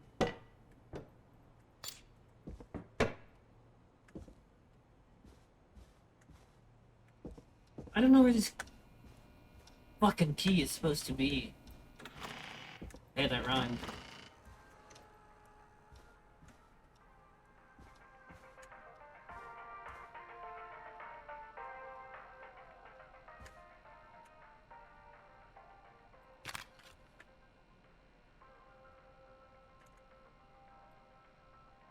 Grilling spree, huh?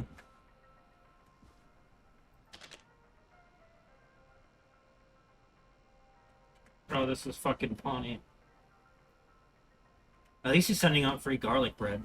And garlic bread from a pizza place should be pretty good, right? Pizza places generally know how to do sides. That way they can make their mediocre pizza taste just a little bit better for you. On the off chance their pizza doesn't actually suck, well, down there.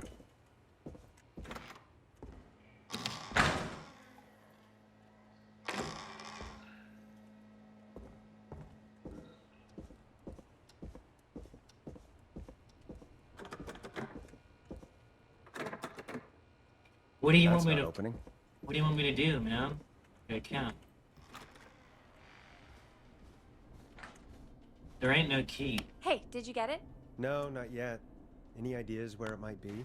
If it got mailed to the station, it's probably still at reception. Check around Unless... Thanks.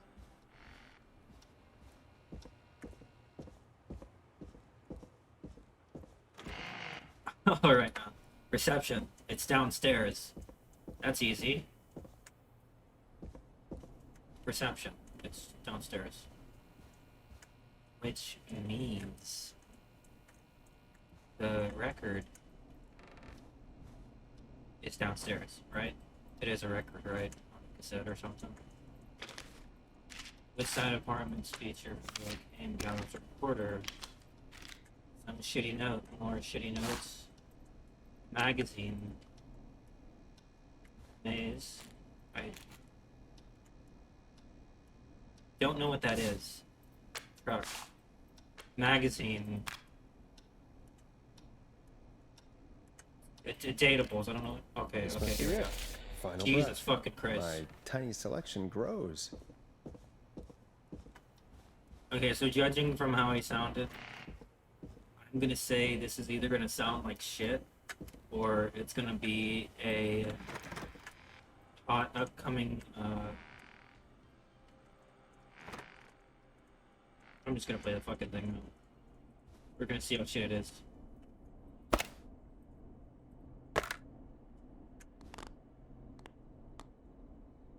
Oh, I have to talk to her. Hey, did you get it? Got it. Let's get this on the air. Gallows Creek. I'm pleased to say we're in for a much-needed treat. Up next, courtesy of the British sensation himself, is a track you won't hear everywhere. Here's Final Breath by Roddy Snatcher.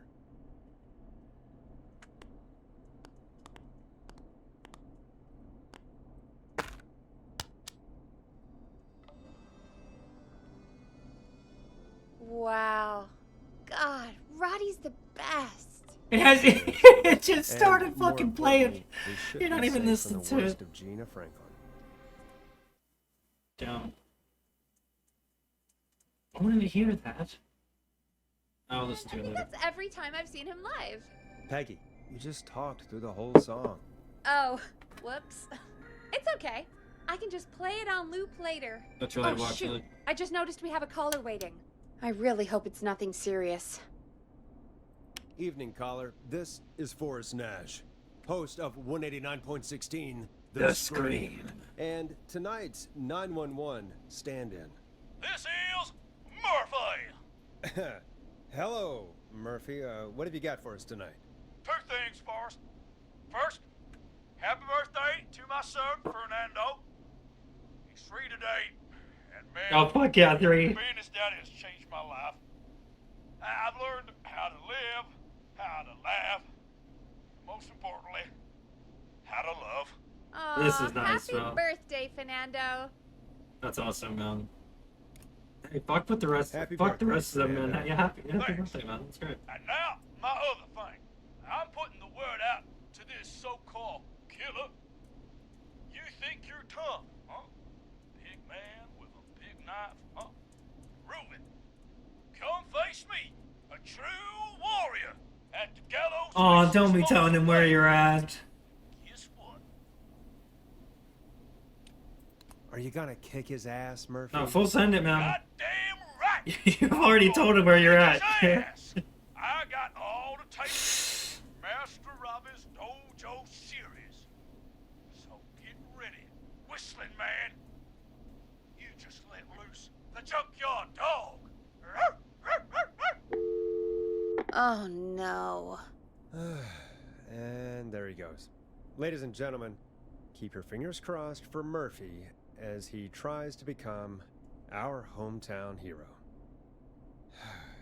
Anyway, we'll be right back after this commercial.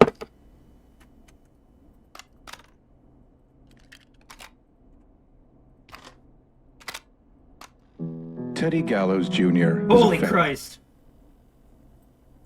and a proud patriot. Teddy Gallows Jr. is Gallows Creek. Like his father and all his Charlie Gallows Jr. is fucking tinnitus personified. to create jobs, improve infrastructure, and make Gallows Creek a good place to raise a family. Fuck, I'm almost out of tea. Unlike current mayor Linda Cartwright, Teddy Fuck Gallows Linda. Jr. lives in Gallows Creek. He's our neighbor, and he stands with our neighbors. Like Sheriff Matthews, who, after years of keeping the peace, Mayor Cartwright is trying to force into early retirement. Mayor Cartwright is the Whistling Gallows Man. Jr. doesn't Confirmed. believe in keeping a good man out of a job. Teddy Gallows Jr. believes in the American dream. Does Linda Cartwright? Help Teddy Gallows Jr. keep Gallows Creek a good American town. Help him become mayor. Take a swing for Gallows Creek. Vote for Teddy Gallows Jr. My name is Teddy Gallows Jr., and I approve this message. God, what a jackass. 100% grade A asshole. It didn't sound that Linda bad. Cartwright isn't super herself, but she's not. Some people- You don't have any more of those ads. Some to people air go now? really over the top with their No, ads, man. That just one's the one. okay. Good. I have to ask though, take a swing for Gallows Creek? He set the home run record for Gallows Creek High. Of course he's one of those guys. Yep, he played lots of sports back in the day, and he never lets anyone forget it. Right. Let's just get back to the show. Well, folks, hearing that reminds me that every vote matters.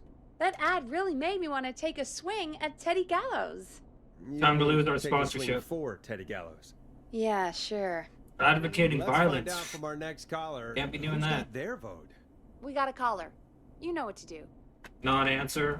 Got it. Hello, caller. You're live on the Scream with me, Forrest Nash. You mean? I'm sorry. You mean 189.16? The Scream. I'm actually not gonna say anything. Are they? It sounds like. Are you okay? Do you need help? Forrest? He called me? Who is this? That horrible whistling down the phone. He's coming for me? Jesus. Listen, caller, don't panic. Kinda sounds like Leslie. We've done this a few times now. We can help you. A few times already? Yeah, we're fucking professionals, man. You saved them, or? We sure did. You're in safe hands. Okay. Okay. We're gonna help you. Can you tell me your name, caller? I'm Dr. Sullivan. Virginia. Sorry. Take some deep breaths, Virginia. You're gonna be okay. I mean, it feels like 911 Operator Simulator, I honestly. won't. Just a bit, like, Just more calm quirky. down. Tell me where you are. That could right be a great now. title for What's this your game. address? Oh, God. Maybe you can hide in your house? He'll find me. I know he'll find me. And you're in a way. Can you run out back? No. What if he's outside? Waiting for me? Oh, God. Is there a neighbor you can call for help? Maybe you can't save everyone. Everyone's away tonight. There's just a fraternity It down doesn't the seem like street. the theme of the game, We live though. by a frat house. Yes, they're having a party. That takeout coming in all night. Fun covered in beer cans. They're getting wasted. And I'm about to get... Run to the frat party, man. Those drunk assholes Virginia, what's the name of the frat?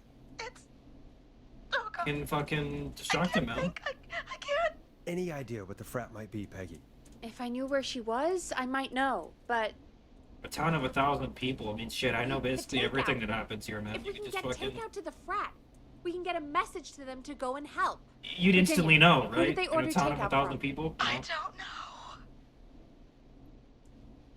I'm gonna be honest. I have like 2 places here that you deliver.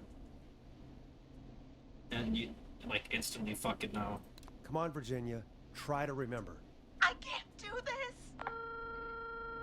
Damn. Well, folks, seems like our Virginia hung up. Call While back? we try to figure out what takeout to order, here's some music for your own midnight snacks. Okay, let's actually listen to Final Breath, because I did want to hear it. I don't know if it sounds like shit. Or... God damn it. Fuck off. Fuck. Oh, wait. Yeah, fuck off.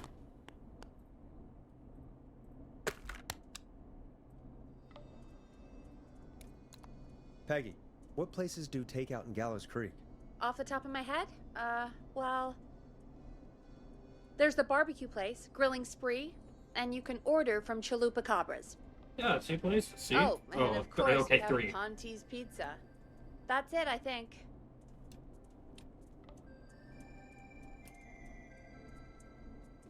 Cynthia? I wonder if it has vocals. I actually want to listen to this.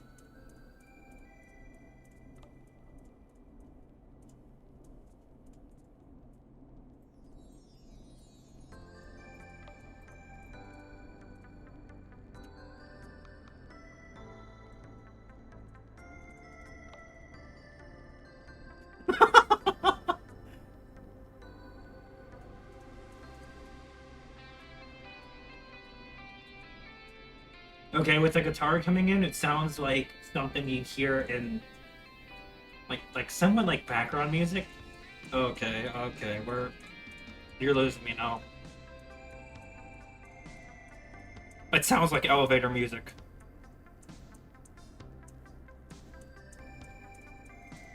don't think I'd title this Final Breath. I'd title this Elevator Ride. Or like Descent to Nowhere or some shit. How about fucking let's see.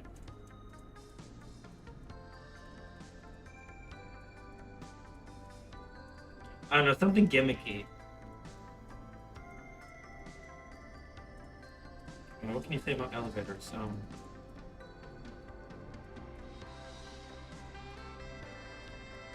Now it just sounds royalty free.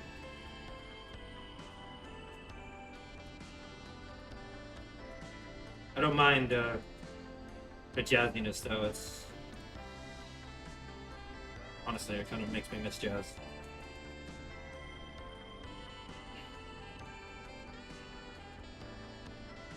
Yeah, Final Breath would not be my title for this. All right. We'll call each place and ask who they deliver to tonight. That's not going to work. Take out client privilege. What? There was a lot of competition back in the day. Things got ugly. It's a long story. But what we can do is this. We figure out where the frat boys ordered from, call the takeout pretending to be from the frat, place an order, and include a note. Dude, this is incredibly retarded, man. Just say, hey, you know... There's no other way, is there? Not that I can see. Explain the situation, man. Well, let's not waste any time then. That's the spirit. You got any suggestions on where to look? Check the offices for anything food related. And maybe the kitchen downstairs. We have a kitchen You'll need downstairs. a key for that. I'll just slide it under my door now. Thanks, Peggy. Is that what that was? I thought it was God, a where to store. start? What would make me order from somewhere if I were a partying frat boy? Bonnie's Pizza. A food critic. Hello. Chad or Brad or... See? It's Brad, just have to man. look around. Told you, man. He's fucking famous, man. Big deal. See? 2 mentions. Wouldn't be surprised if there's even more.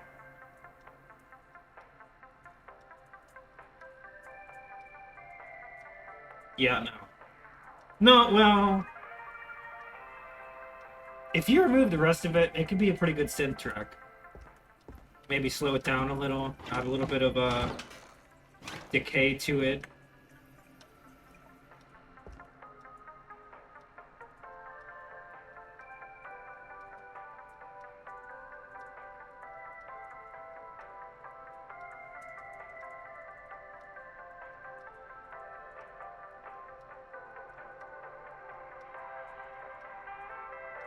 You can work with it. You can definitely fucking work with it. It's not optimal, man, but you could wrangle something out of that. What am I doing here? Oh yeah, I'm looking for food. It would be awesome working. It would be fucking great.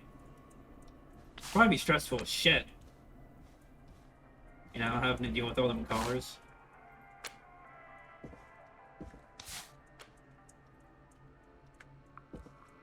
Food critic, huh?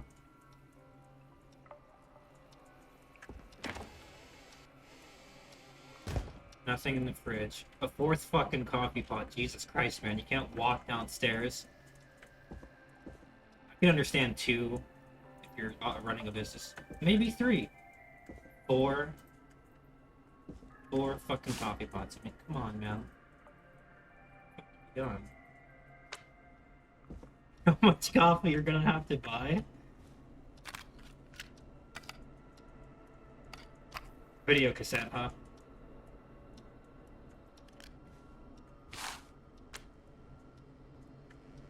Nice. New music to play. That looks fucking synthwavy as shit. Throw a filter on that and you're good to go.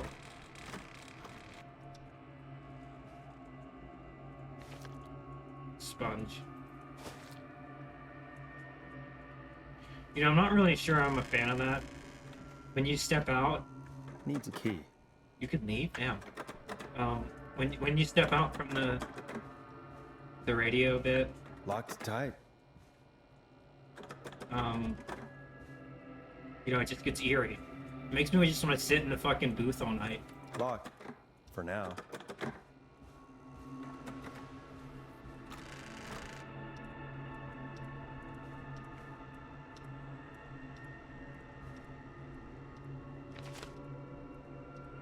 Festival tickets. Great.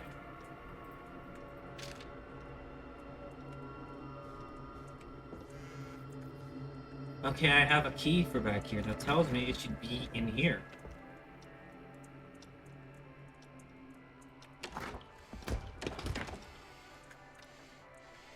Jesus Christ, open, you motherfucker. Milk.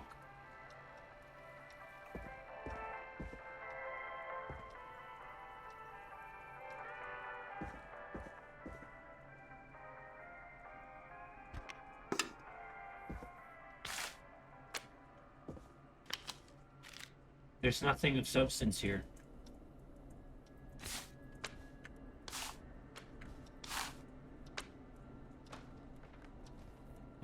Maybe the cassette.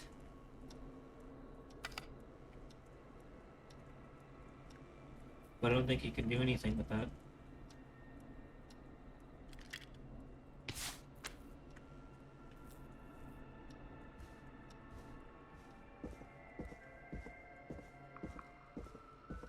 Rooting through trash. Yeah, This is ponies a for new sure. low. Yep.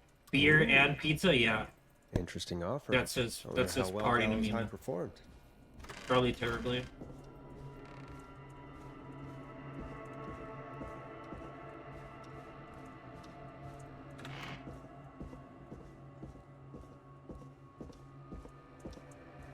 Excited to hear that new record though. It'd be neat to have a record player. Gramophone. Jesus Christ, fucking clothes, man. Hey, find anything useful? I'm just gonna wing it. Forrest, this is a matter of life and death. Are you sure? Absolutely. Let's make the call. Time to turn the music off. Okay, Forrest, what'll it be? Call Ponte's Pizza. You got it. I can't wait to hear that advertisement. Ponte's Pizza is on the line. Ugh. Ponte's Pizza. May I take your order? Hey, dude. Hey, dude. What's going on? He sounds like he's fucking 30. He's not doing it. I need some garlic bread. I need the bread. Can do. Where do you want that delivered? Same place as before, you know. The frat house. The frat house, Got it. dude. And we'll have that over to you right away. Oh, and one more thing. Can you add a note to the order that says to call K-Fam? K-Fam? Oh, consider it done. The folks at K-Fam are huge fans of Ponte's Pizza, you know. I should really call them and let them know. And now we wait. We should put a song on. We should definitely put a Agreed. fucking song on. This one goes out to our delivery workers. Yeah, this one looks promising. This is I'm Coming to Getcha by Vice. One of the best tunes this year. Fucker! Oh, I wanted to listen to that. Which of the takeout places would you order from? To save Virginia? No, where would you actually eat? Oh, I mean, they're all pretty equal. Relatable.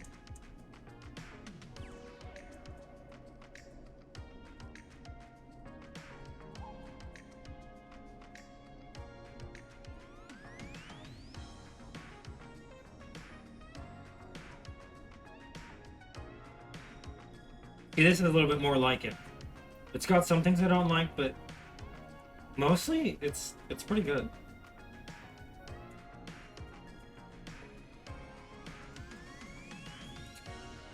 Nice toms. You mean equally good? Yeah, not Ponte. He's not Ponte. Right. So between Grilling Spree and Chalupa Cobbers. I mean, it depends. Do I want a plate full of meat? Or do I want really, really good nachos? Sorry, it's really hard to Depending take on the seriously day, with you the know? absolute bangers. Fair enough. Maybe I... Hold that thought, Forrest. We've got a call coming in.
This will make a great remix with that Final Breath. Okay, Forrest, shut the music off. Go fuck yourself. Hello, caller. You're live on the stream with me, Forrest Nash. Hey, this is Fratman Plunker! We got some garlic bread and a note to call this number. Plunker, this is Forrest Nash from 189.16, The Scream. And Is this Goose? Oh, man. It's totally you, isn't it, Goose? This is such a Goose prank.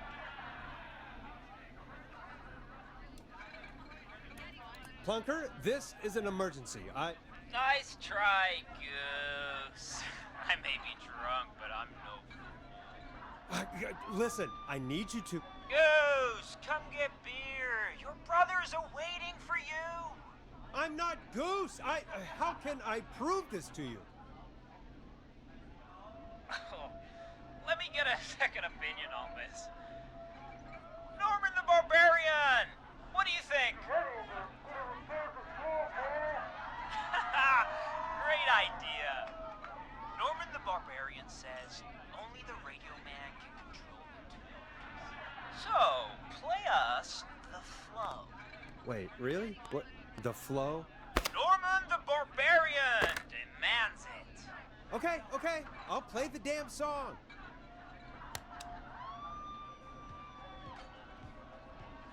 Oh, shit. Okay, Radio Man. Got my attention. What is it? Thank God. Listen, you've got to get over to your neighbor's house. All of you. Just... Say no more. Plunker's moving the house.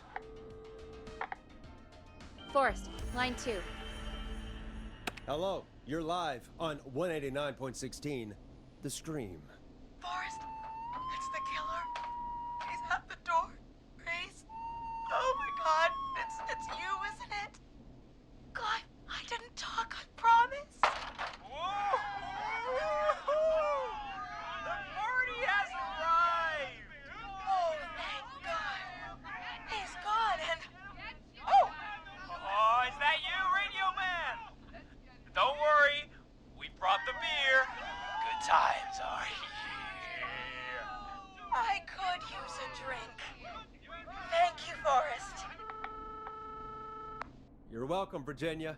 And thank you to Plunker and his fraternity brothers. Some heroes wear capes. Some wear sheets as togas.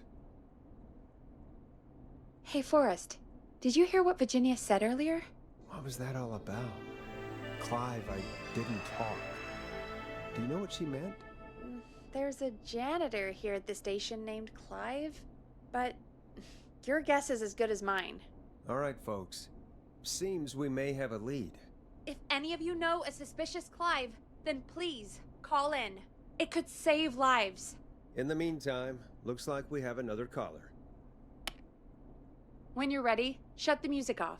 Music isn't Hello, even fucking caller. playing. You're live on the Scream. Oh yeah, I guess it with is me, just all went off. Forrest Nash. It's great to speak with you, Forrest. As a local small business owner, I find this all horrifying. A killer roaming the streets of our fair town? Ooh, terrible. I hear you there. It's a scary time for everyone in Gallows Creek. How are you holding up? You somewhere safe tonight? Yes, Forrest, I am. I'm here at work in my small business. It's a safe, family-friendly place. Oh, what small business do you own? Oh, well, I'm not really big on promotion, but since you ask, it's Ponty's Pizza! I fucking knew it, man. I was gonna say that. Come on down and get yourself a cracking deal on our 2-for-1. God damn it, Ponty, no! No free ads! I was about to say Ponty's Pizza. I guess we can't be that mad at him. Calling Ponty's did save Virginia. I can be mad, Peggy. That sort of thing just... I can be mad. Look, he's gone now. We already have somebody else on the line. Just take a deep breath and let's keep going. Evening, caller. This is Forrest Nash. You're Host live of on 189.16, 189.16, The Scream. And tonight's 911 stand-in. Hi. Hello? Am I on air? Sure are, caller. What's your name? And what have you got for us tonight? Name's Eugene Stein, and I've got a heart full of love, Forrest. I'm hanging out in the middle of the maze, listening That's to your how it show, looking up at the stars and waiting for her. You got a special lady coming out to see you. Yeah. Molly. We planned to get lost in the maze tonight. To take our first journey together into the love labyrinth. That's why I'm calling, actually. I thought she'd be here an hour ago. And since I've listened all night to how cool you play it, I thought you were the perfect guy to ask. Should I call her up and ask if she's coming, or wait and see? For real, kid? If you've been Hey, listening all night, do you really need to ask me? Yes, that's why I'm calling. Hey man, hey, fuck him, dude. Don't be saying go home to your parents, man. I mean, well, it is like a, a serial killer type beat, but at the same time, you really need to ask. That's kind of, I mean, he's asking, so.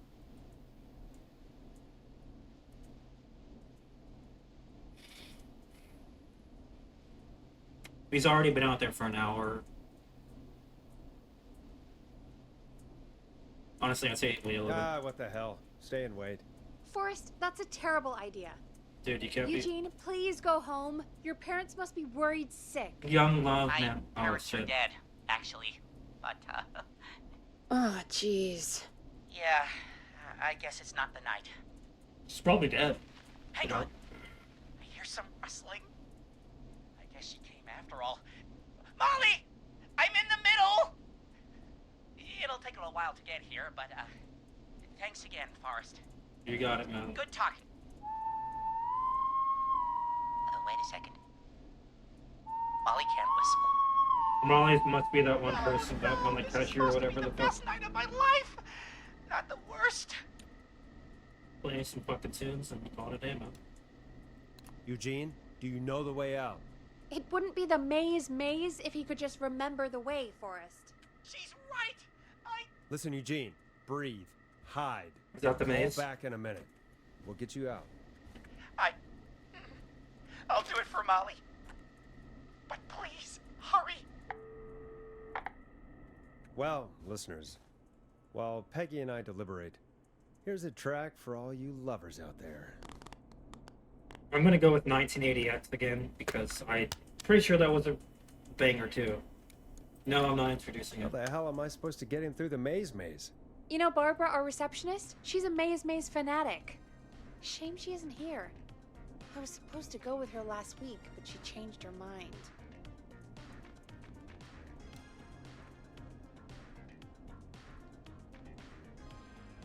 You were gonna go last week. I thought the maze was for kids. It's not just for kids, Forrest. The maze is fun for kids and adults.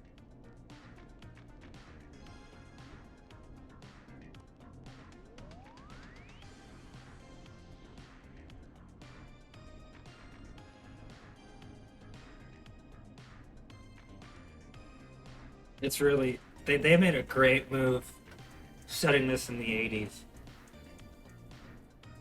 Fucking phenomenal. Maybe we should call Barbara then? If she's so big on the maze. We could, but I don't actually know her number. How do you not know the But number of she someone working probably at your has fucking radio maze stuff station? somewhere. Go I and think I see what remember you seeing can find. That'll hopefully be enough. Which one is Barbara again? Barbara, Barbara. Yeah. Forrest, I've seen you speak to her. Yeah. Help me out, Peggy. She's the receptionist. Sits at reception. God damn it, stay open. Never does any work because she's talking to Brad all day. Brad. Ring any bells? Right, yeah. Sorry, I guess it's just the stress of... No excuses. Just go and find something to help us.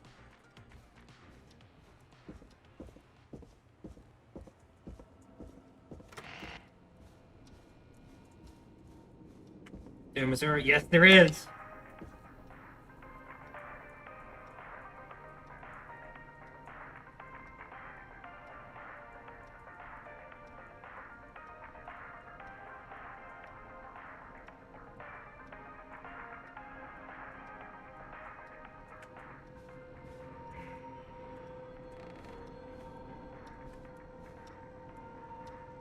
Hey, what the fuck are we doing?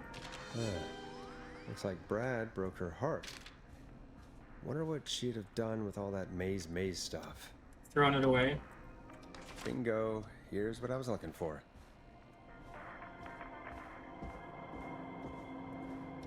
Why can't we just wear the headphones and listen to this shit as we're talking these people through it, you know?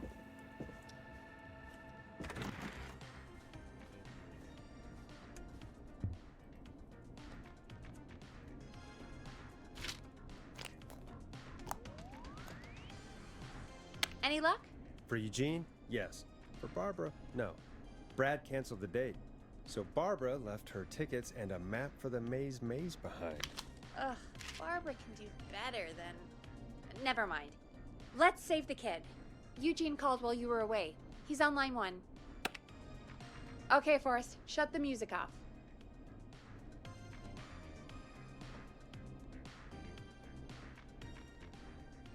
Welcome back to 189.16 The Scream.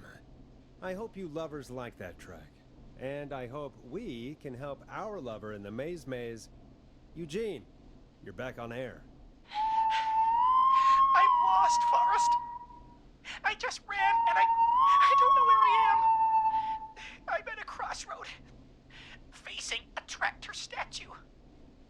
There are hay bales painted gold on my right. Fuck, this doesn't help me? Oh, okay, that does help me.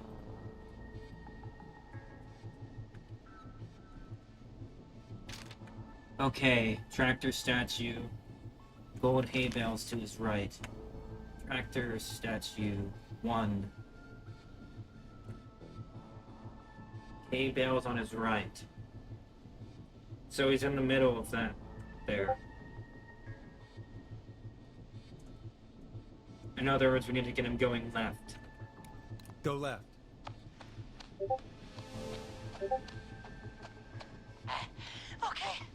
Okay. Left? I went left. Then tried a right? Tried a right. I have a pig statue in front of me and a creepy rocking horse on my left. Go left again. No!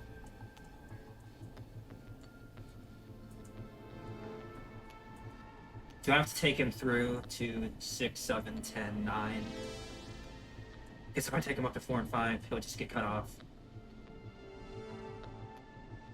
I've got to take him over to 6 and 7, I think, at least.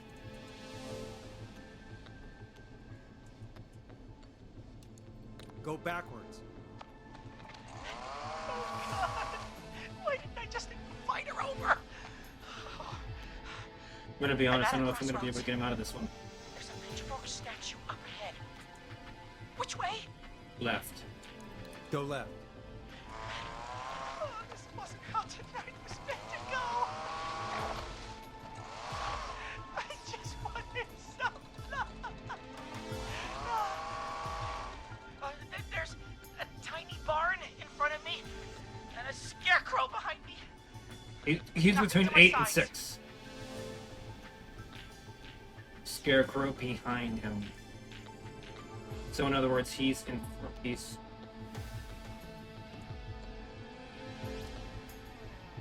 tiny barn ahead of him, right? Go right.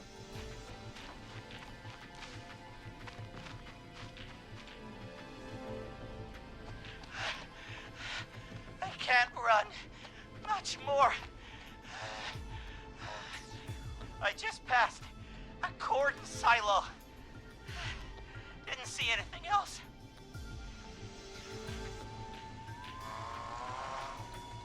Please. Where do I go? Corn silo left? Go left. Okay. Here I go. This, doesn't look right.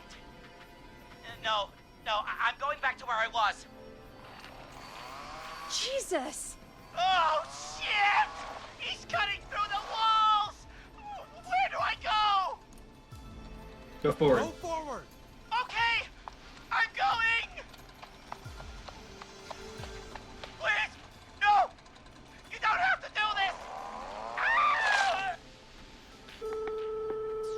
I'm gonna be sick. Come on, man. He passed the silo. That doesn't tell me if he's above the silo or below it. 2 lines there. Fuck.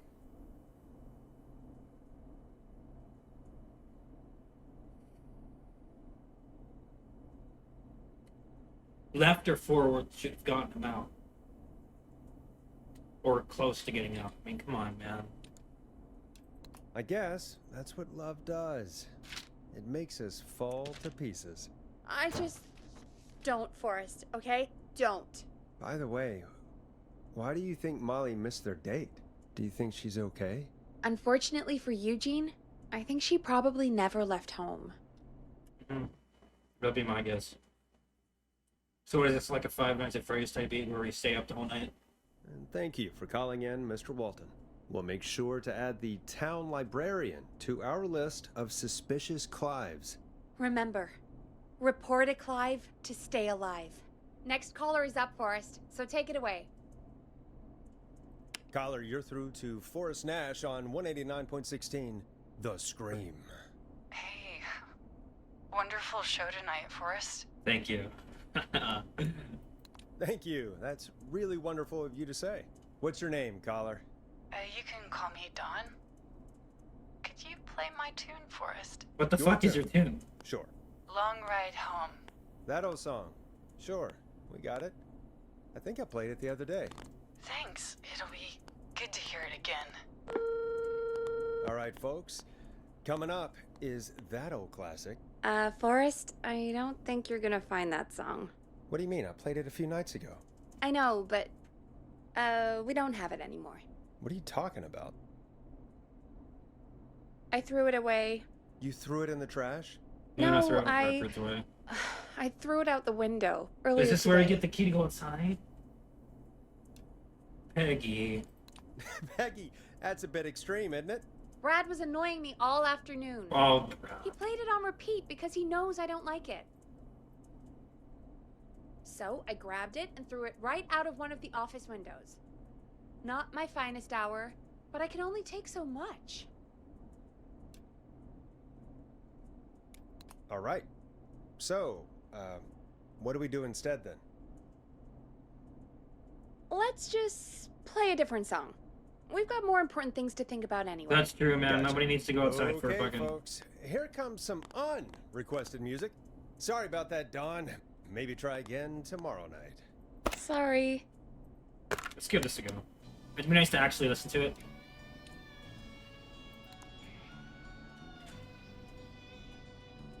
Not really a fan of this one. Of all the songs to request, why'd it have to be that one? So you have to throw it away. What did the barn finds ever do to you? Wrote that song for one. It gets real old when you're forced to listen to it on repeat for years. Why couldn't they just request Roddy? Oh, Forrest, scrap the song. We have another caller. Sorry to cut the music short, folks. Callers take priority tonight. Welcome to 189.16, The Scream. The Scream. This is Forrest Nash. Forrest. Oh, thank God. It's me again. Murphy. Pawnee's Pizza. Oh no, Talk to me, wrong guy, Murphy. shit. What's wrong? Oh, the killer got me, man. Why did I ever trust a guy named Master Robin? That's not important right now. Just tell me what happened. Goddamn Gleason. Oh, Murphy, no. Waste disposal plant. Beat on me, man. Carry me inside and lock me in a dumpster. I got a flashlight, but... Oh, goddamn. I smell smoke. I think he started a fire. Hold on, Murphy. We'll call for help right now. You gotta hurry, man. I need someone here now, or I'm gonna die. Peggy, get the fire department on the line. On it. All right. Now just... Come on, pick up. Should have someone on call. Right. Hi. Yes, I'd like to report a fire over at the Gallows Waste Disposal Plant. It's an emergency. What do you mean it's not operational? Why is there no backup vehicle? Oh, god damn it! Forrest, that evil son of a bitch slashed the tires on the town's only fire engine. They can't do anything. But I have a few friends who live nearby. You know, if you really Them cared can enough, save Murphy. you could still run the fucking My truck friend now. Alex lives on the Just corner because of your tires are Haddonfield and slashed doesn't Romero mean you Street. can't And ride on the Catherine ramps, lives you on the know? west end of Myers Lane. And there's Jericho on the east end of Myers Lane. But he's Not to say it'd be incredibly old. inefficient and, you know, terrible Really for old. your truck, Okay, I'll check the map, see who would be best but to you'd do be this. able, you'd be able to, right? Yeah. What am I doing? Alright, Forrest, who should I call? Who can help Murphy? Jericho sounds pretty epic. Call Jericho. Alright, give me a second.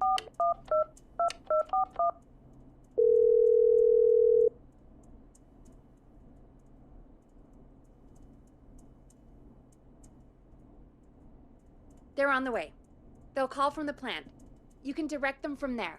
Well, let's hope they get there in time. Sounds like a disaster in the making.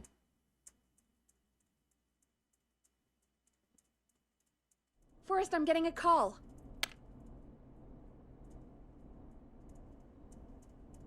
Are you sure you can't? What's happening, Peggy? Old man Jericho wasn't fast enough. I don't know why I even mentioned him. But I did. The plant burned down. It collapsed. We lost Murphy. So Murphy is... Poor Fernando is gonna be crushed.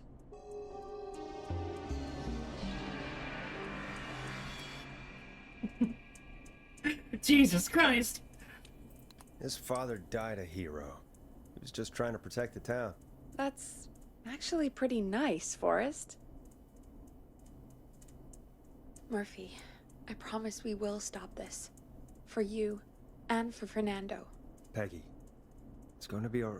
Forrest, we have another caller. Let's not waste time. All right, folks. Another of our good citizens is on the line. Let's see what they have to say. Welcome to 189.16, The Scream, with me, your host, Shit, I missed Forrest it. Fuck. Nash. Forrest, Teddy Gallows Jr. here. I just want to say that my thoughts and prayers are with my Gallows Creek neighbors during this awful time. Oh, it's mayoral candidate and scion of the town founders, Mr. Gallows. Are you in danger? We need to be a town of law and order. Promotion time. We need cops who have the tools and funding they need to keep us safe. Okay, Teddy. I know you're an outsider to our little town here, Forrest. But you're really stepping up to bat for us all tonight. Nice shoehorn. I just want to say thank you for taking a swing for Gallows Creek. Jackass. There's... Yeah. Right. Thanks, Teddy. Now, are you... Teddy, you lowlife! This is not the time to promote your damn campaign. I just want to make sure our town is safe and prosperous.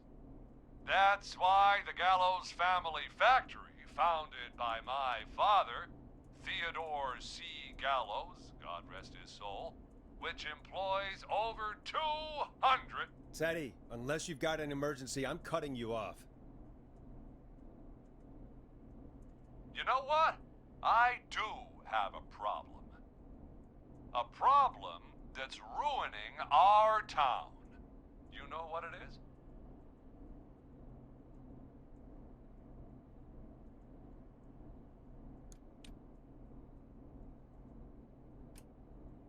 Your family waste plant just burned down, so now we have nowhere to dump our garbage? The problem is that woman, our current mayor, Linda Cartwright. Oh, here we go. She just isn't one of us. Linda Cartwright is un-American, unstable, and... You're not better than anyone, Teddy. Just because No, you let's not inherited argue half the with the town. fucking- Your producer sounds a little unstable too. Don't you dare speak to me that way. Cut him off. It's time to get cut. It's I time can to. guarantee this kind of thing will not happen when I Time to lose our take funding. office. The moral decay of... And that's enough of Teddy Gallows Jr. for one lifetime. I always feel disgusting after hearing him talk. Just play an ad, Forrest. I need a minute. We'll be right back after these messages. The world famous. I can't bear to hear that shit again. It all out on Giblet Field.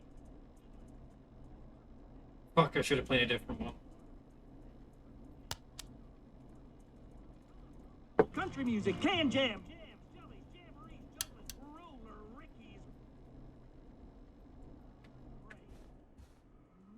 We got baby crawling, balloon popping, balloons for sale, beard contest, horseshoes, hayride, hay toss, hey you there, safe donkeys and ponies.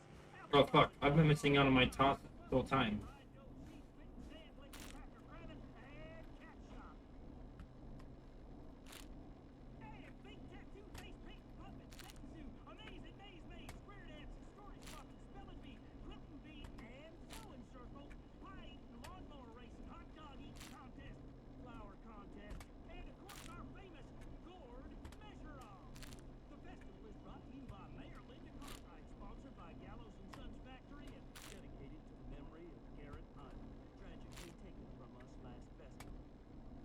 God, I hate Caller that on shit. line 1.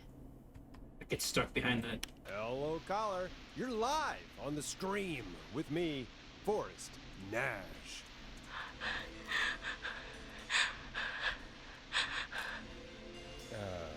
Hello, caller. Who is this? I need the police. I'm Forrest Nash. I'm standing in for 911 tonight. What's wrong? There's a guy hunting me and my friends. I think he's killed some of them already. That's him. He's just outside. I can see him from up here. God damn it. She's just a kid. Is there a way out? Can you run? Oh my god. Oh my god. You stay with me, kid. Focus. I can't do this. Yes, you can. Focus. Tell me, what's your name?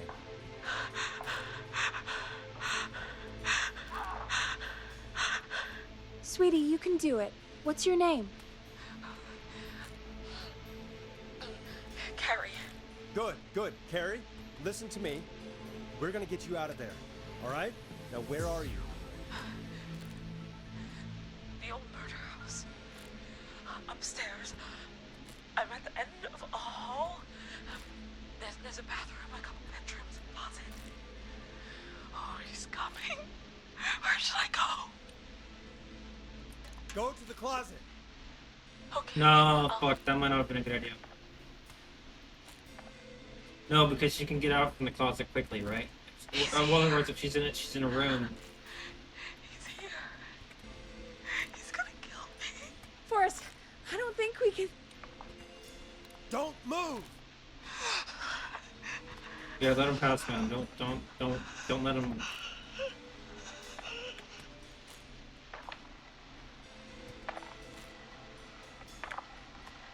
Oh no! Oh no! Oh no! Shit.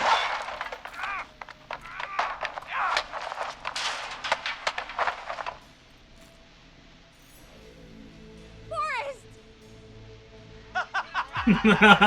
Shit. What? What? Are you kidding me? Okay, what the hell is going on here? Oh, who's on the phone, Carrie? The cops? Just a joke, jeez.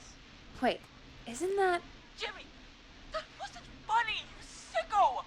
Of course I called the cops, but some guy just answered instead. Dumb guy. That's Forrest Nash. What the hell are you all doing? It's prank night, old man. We're just having fun. That's the kid. The kid who called in earlier pretending to be the whistling man. That's it. I'm out of here. Jimmy, Don't be insulting him, man. everyone, Just it's fucking. really not yeah. safe to be out. Just tell him to go Please, home, man. go home. And waste whistling night? No way. That little idiot. Whistling night? It's a stupid stupid since that one kid died back in... Would you take off that stupid mask if it's hard to breathe? Who's under there anyway? Is that you, Seth? Idiot! Oh boy, she's gonna Seth die. is right next to you. That's, wait. Oh no. Who are you? Oh no, man!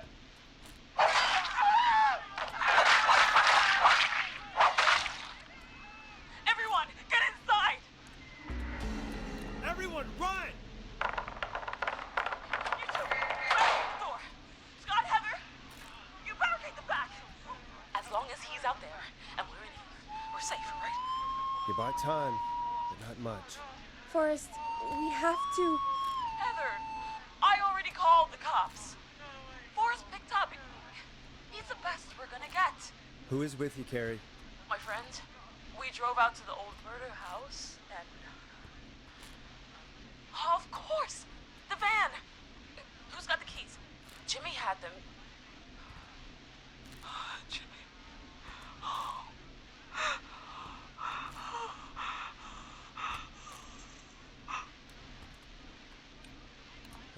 Okay. It's gonna be okay, Carrie.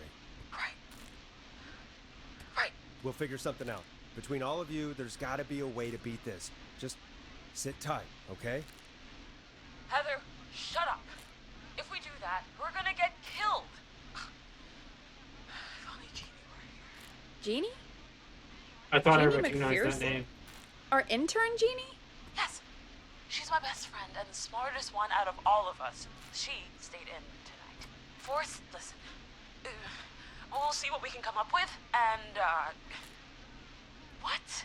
Scott, you're not any good at... And... No, Chad. Out of all of us, you're not the one to... Everything okay? No. We're figuring out a plan, but everyone's volunteering to do things they're just bad at. I think we can figure out what to do, but I don't think we can agree on who should do what. I think you'll have to be the tiebreaker, or else these idiots are gonna get us killed. But Shut up, you... Forrest, I'll call you back. But I don't know anything about your friends. Ugh, these damn kids never learn.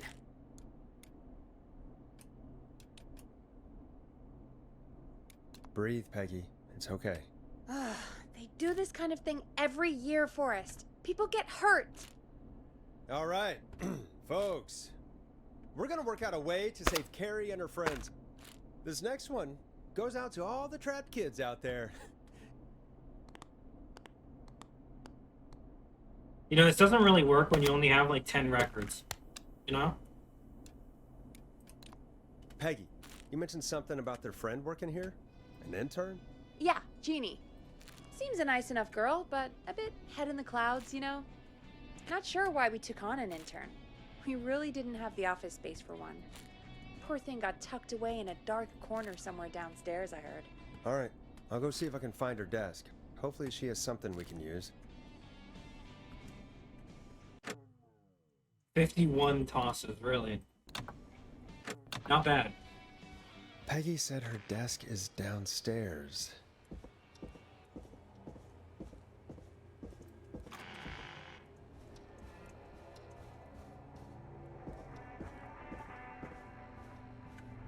I don't know why I played this one, because I'm pretty sure I've played it before, and it sounds terrible. Well, it does sound terrible, it's just not often. Shit, I'm looking for a desk. Is this Jeannie's? No, Jeannie's is over there. Weird place, but I guess it is an intern. Jeez. Still kind of they fucked really up to took tuck her Jeannie away away. like that, yeah. Still, you're getting your foot in the door, so... Friendship quiz. This might work. Who brings shit like this to work? Honestly.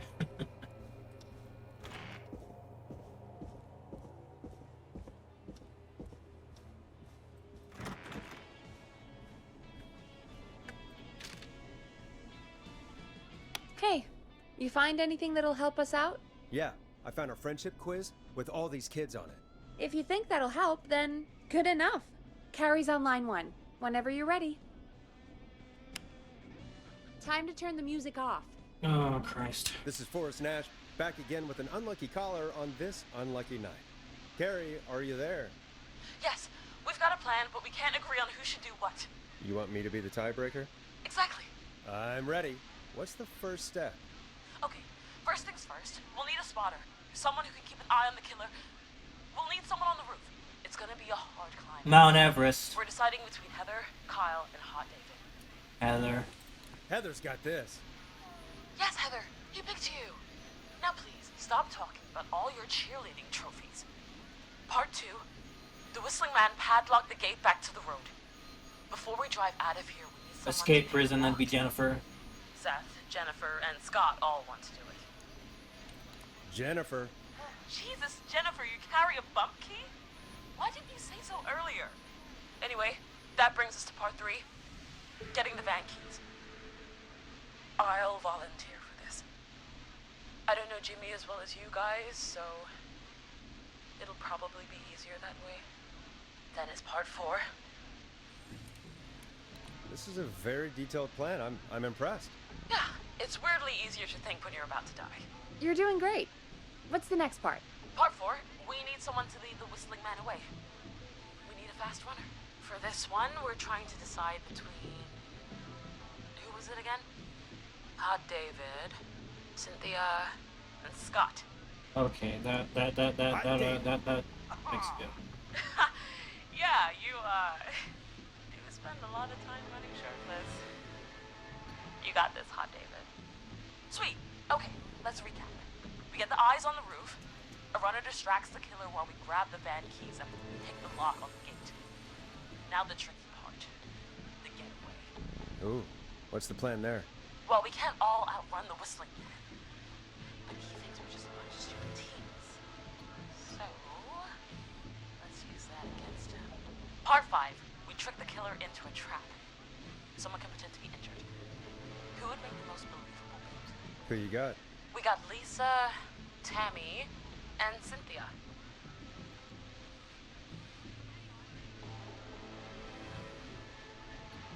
Worst poker face.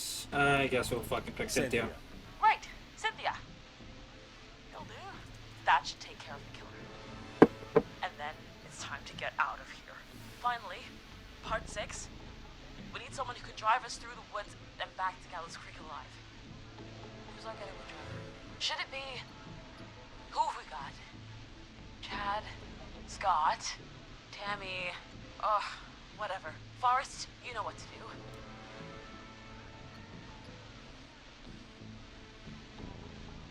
Scott, Tammy, or Chad.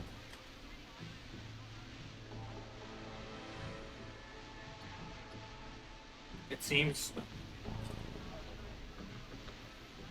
I guess I'll go with Scott. Scott. I know we all love watching American Skid. Yes, yeah. It seems like some of it will work out great, and then the other half won't. Thanks, Forrest. We'll just take a few seconds for ourselves, and then it's go time. Sounds good. Talk to you in a sec. Good luck, Carrie. That actually sounded like a pretty good plan. I hope you're right. Yeah, let's hope.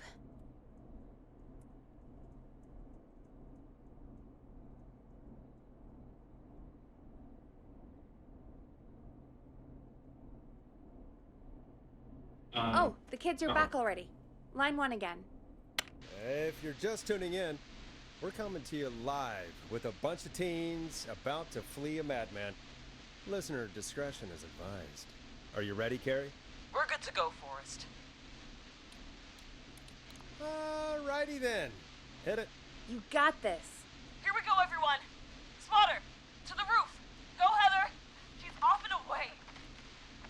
All right, Renner. Get ready. Wait for the spotter's signal. Spotter says go.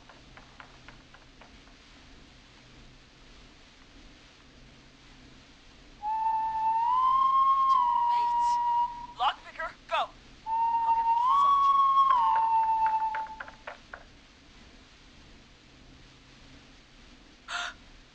Oh, Jimmy. Oh, his face is... The keys, Carrie. You need to get the van keys. His face is lying next to him, Forrest. He got cut. Oh, God. Focus. Breathe. Right. The van keys. Got him. It's Jennifer got the gate unlocked. And Hot David should be back any second. Perfect. It's working. I can't believe it's actually working. You're doing great. Focus. You got this. We got this. Next step, trap the killer. All right. Wait. Get into position. Everybody else, hide.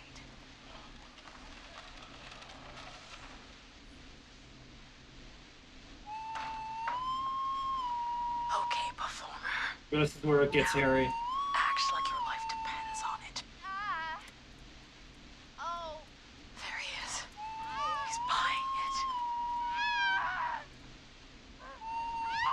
Oh no. He knows. Hey, damn it. Now, push the bookshelf over.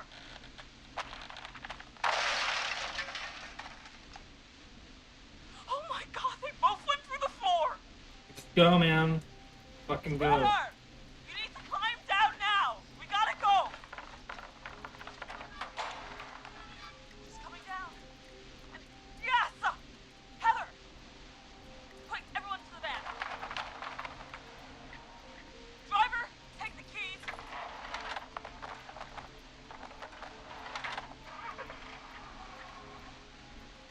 The damn gate swung shut.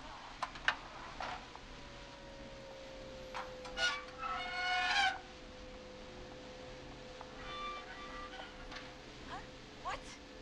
It won't stay open. I'll hold it. Bust through that motherfucker, dude. You drive through. Carrie! What was that? It's a whistling man. Drive! Now!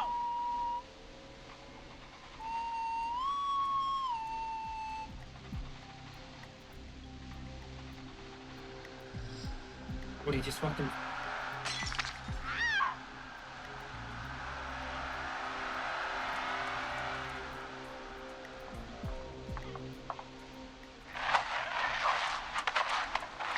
Let me go. Let's go. Let's drive. Oh my God. Please, no. No!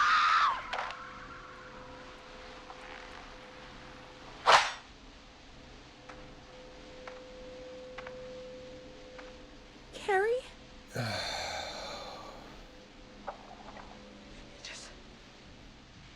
He just stared at me.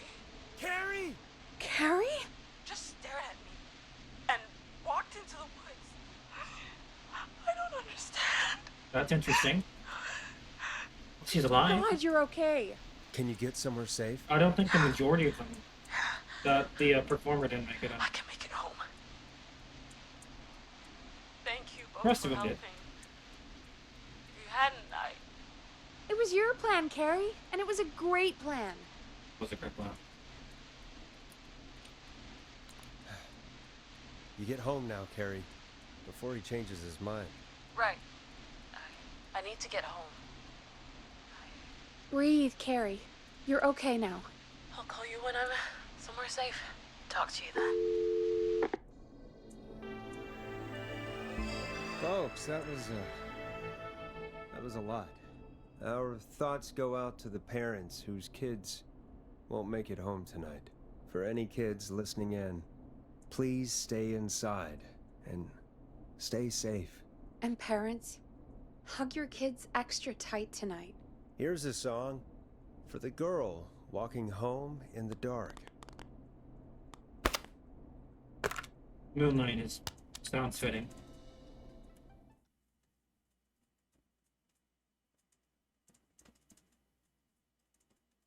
Hey, we had a call come in. Forrest Nash here. Listeners, we've got another caller live on 189.16. The Scream. What's on your mind, caller? Hey, Forrest.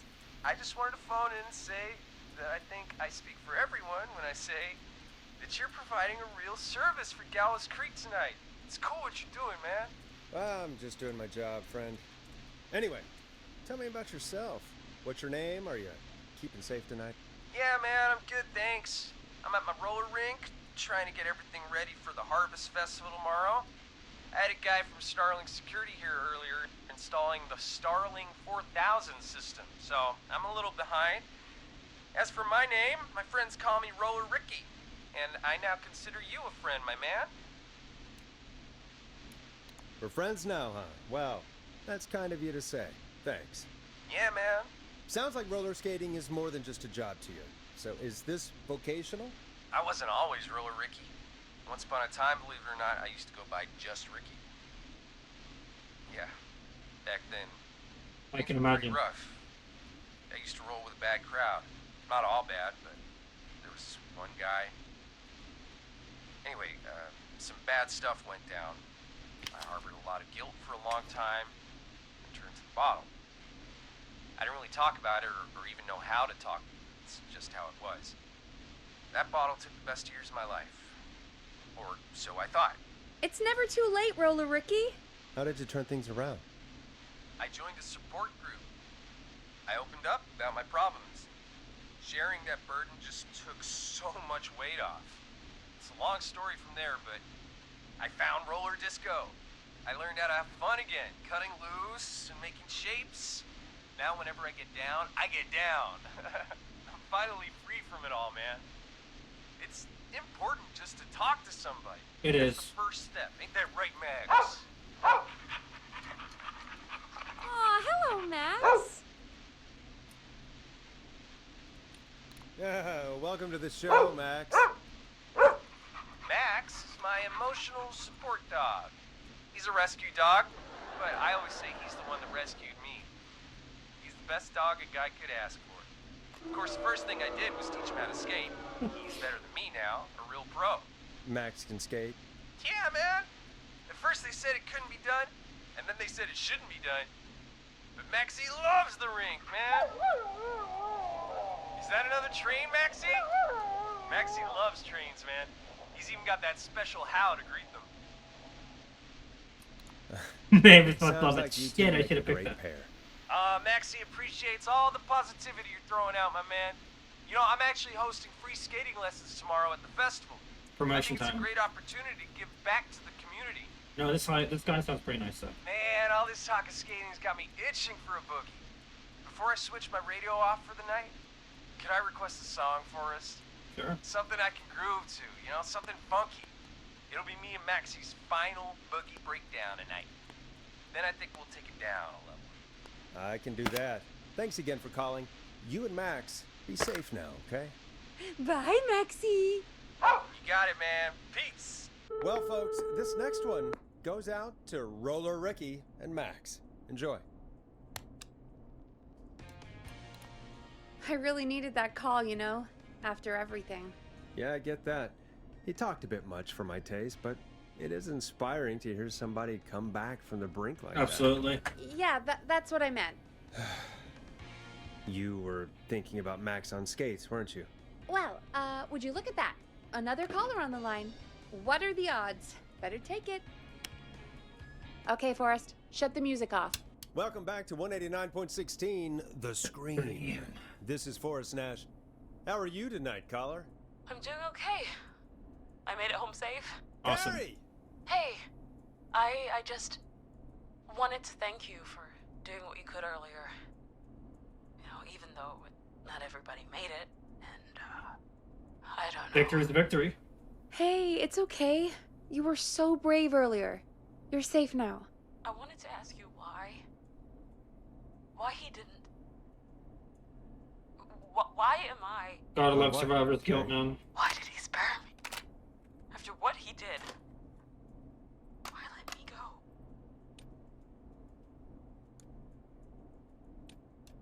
Maybe he didn't kill you because he saw you as a victim. Maybe. But why would that stop him from killing me too? After everything he did to... These stupid hazing nights have to stop.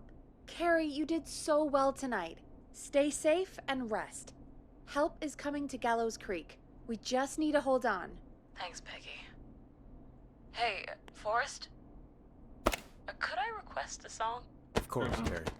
What song? One we don't have because it was thrown out. Processor. And thank you. This next one goes out to Carrie.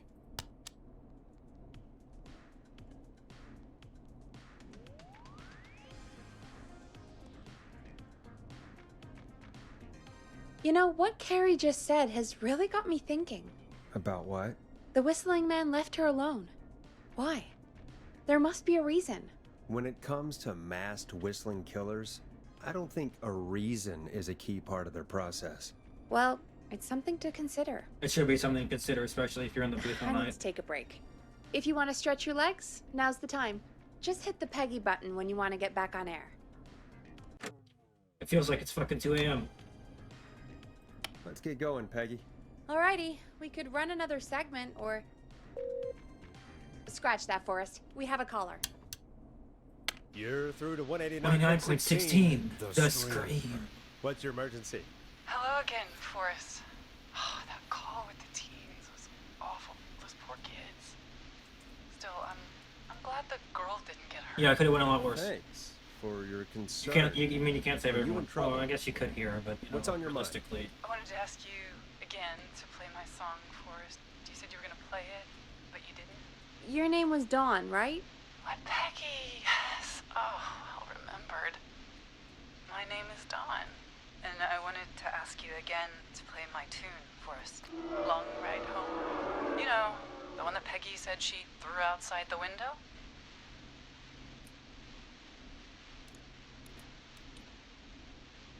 You must really love that song. If you're calling up to ask for it when you know we don't have Oh, that's not what I wanted to. I do love it. And I don't want to argue, but you do have it. It's just outside the window. There's a serial killer on the loose. I can't just go outside hunting for a record. I'm really sorry, Dawn, but we just can't get it right now. But wasn't the Whistling Man just at the old murder house? It's miles from the station. It won't take you a second to grab it.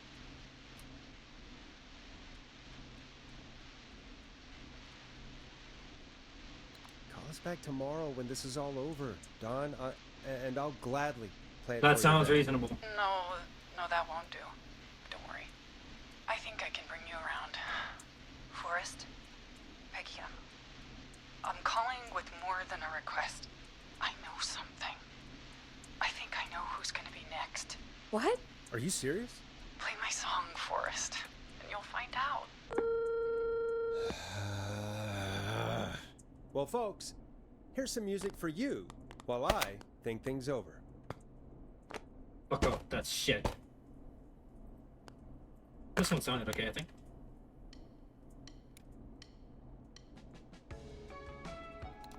Never Is she mind. serious, Peggy? She's serious about hearing that song, that's for sure.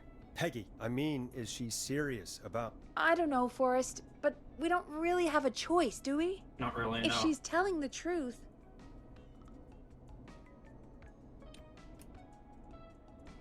All right, I'll do it.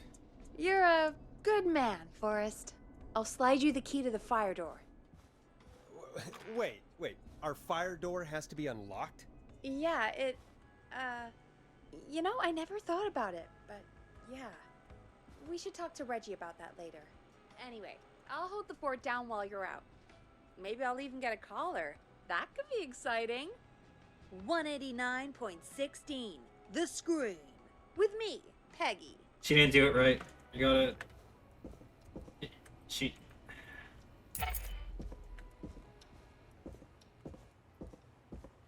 It's more like 189.16, The Scream. You know, you gotta... It's a little bit more, okay, you know, it's not... She didn't fucking do it right, alright.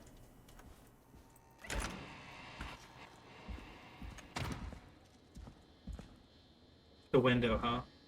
To the window, to the wall. I hope she'll be happy when I'm brutally murdered by the Whistling Man. Out here, in the open, alone. Here it is. Long Ride Home. For anything else in here? I don't think so. Honestly, for a back alley, it looks pretty secure. Of Of course. It locks behind me. And of course the key doesn't work on this side. Fantastic. Maybe there's another way back in through the basement. A door, elevator, or something. This.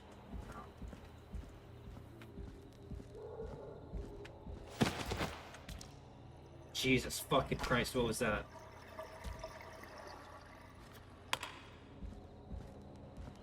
Why are there fuses? Is that what those are? I'm assuming that's what those are, because they're numbered and they have... They, you know, they have numbers and letters on them. They look like fuses.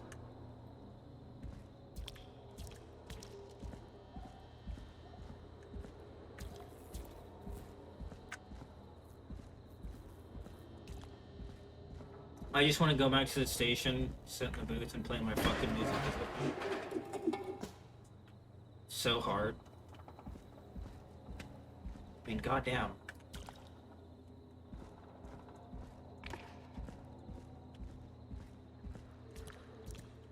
Where is the spaceman anyway? It should be right next to it, right? Come on, what the fuck is this? And that's broken too. Only the best for KFAM. Let's see if I can fix this. Looks like a power issue. I should check the fuse box.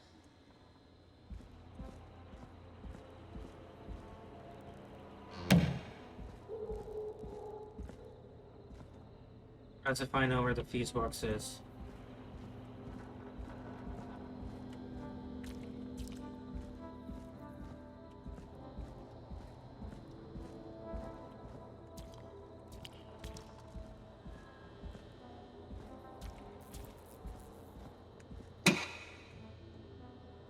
Looks like I'm gonna have to hunt around for some new fuses.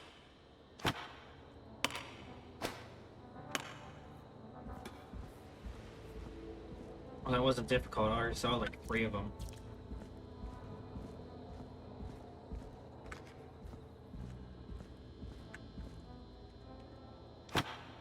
I hope it doesn't matter where it places fucking things. Or if there's 2 A5s, because there's already one in there labeled A5.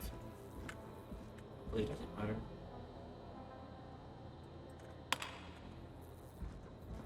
If it does, well. Oh well. Who just fucking like throws fuses around like this anyway, you know?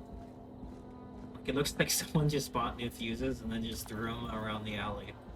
Who does that though? You'd be lucky to find maybe one list. I know it is a game, but I mean seriously. It's just weird to think about. Oh, well, you know, when you put it into real life conditions. And especially when you put it into real life conditions, I'd say I'm doing exceedingly fucking well, man. I've only had like 2 people die. I'm exceptional, man. Talk about transferable skills.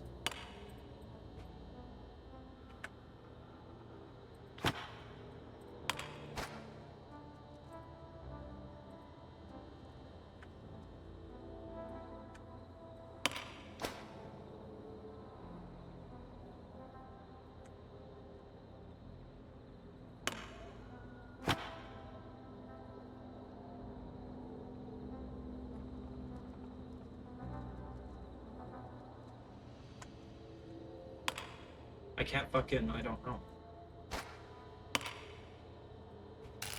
Nah, that's not right. Do the fuses add up properly? They have to add up 10. It has to add up to 70, really? Okay. 10, 40, 60. Okay. Okay, 2 30s. That should work. Bingo!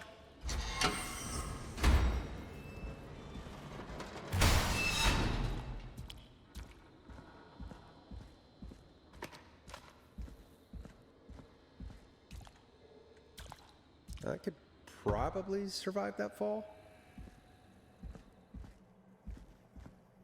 Looks like the janitor's closet. What did Peggy say his name was? Clive. That's interesting.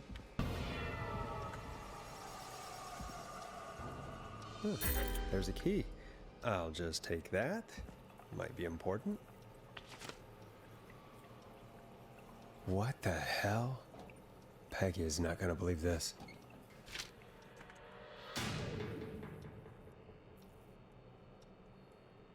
He looks like a fucking... He's either rigorously, like, hunting this guy, like some true detective type shit, like some Matthew McConaughey type shit, or he's a serial killer. Especially if he's a janitor, too. Nobody ever thinks it's the fucking janitor, you know? I wonder how the show's going. Terribly. We have a woman hosting it.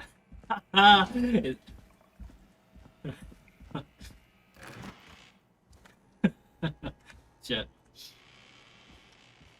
So many locked doors, so few keys. I wonder what key that was for.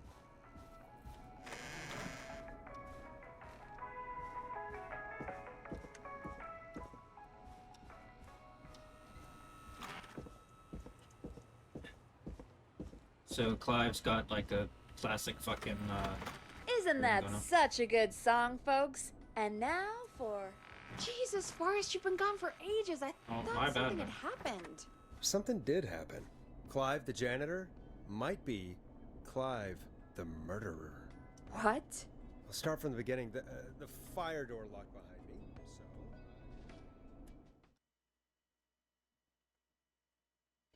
We should have gotten far enough for Why did you heave that thing all the way up here? Because the basement's creepy Leslie, as hell, and to I get don't back like standing or around say down something. there. Fair. Alright, let's run through this again.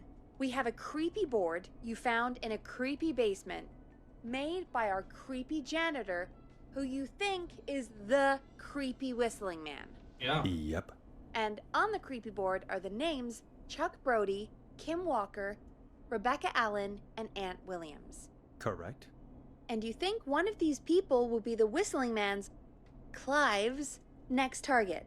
That's right. And we've got to find them. You said there are 4 locations listed there too?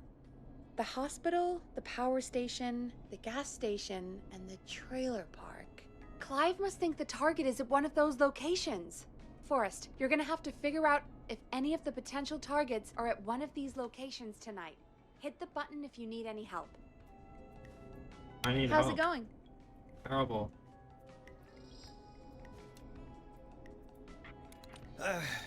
It's not going well. I could use some help. Okay, let's review the basics. We need to work out who the next target is. There's 4 locations, Well, if right? Chuck is And injured, 4 people. Was we need to injured, figure out whatever. if anyone is at any of the 4 locations tonight. And if they are, we can call them and warn them. There must be some connections between the notes. That makes sense. Great. Need any more help? I'm good now. Thanks, Peggy. No problem. hospital's one of them, so let's call fucking... How's it going? I'm ready. I think I'm Peggy. ready. Not Are really. you sure? We've only got one shot at this.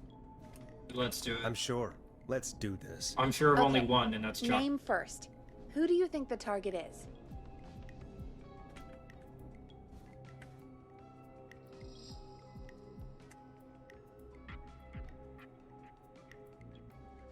Horror movies. Aunt Williams, Kim Walker, and Peter Stein.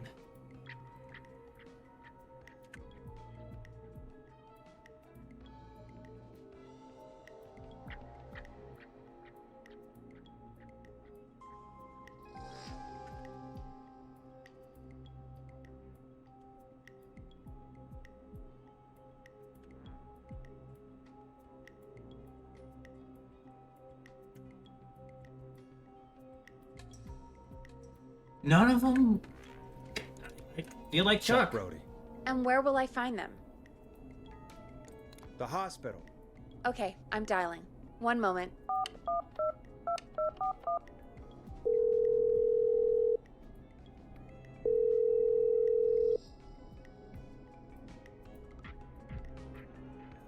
Forrest, I'm through to the hospital, but Shit. they say there isn't anyone by that name there. What? Then who? Jesus! It sounds like something blew up. He's using bombs now? Oh my god. The call board. One moment.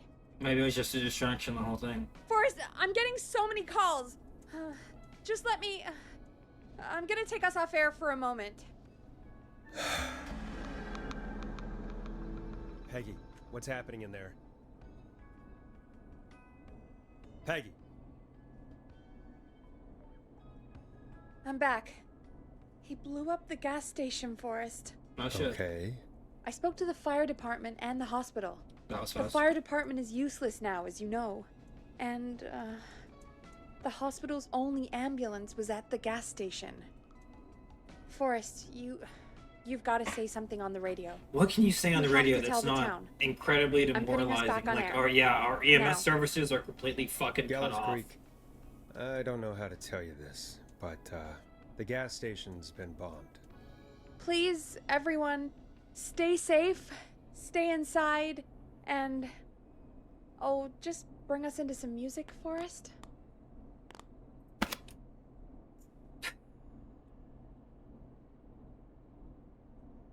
Here's No, some I music won't, I won't. while we regroup here on KFAM 189.16. The Scream.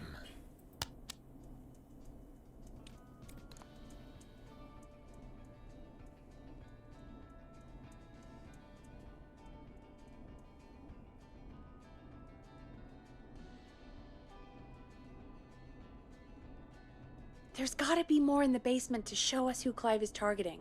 And if that's the case, Yeah, that we was can get really a ahead of shot in the him. dark there. Stop the killings before they can happen.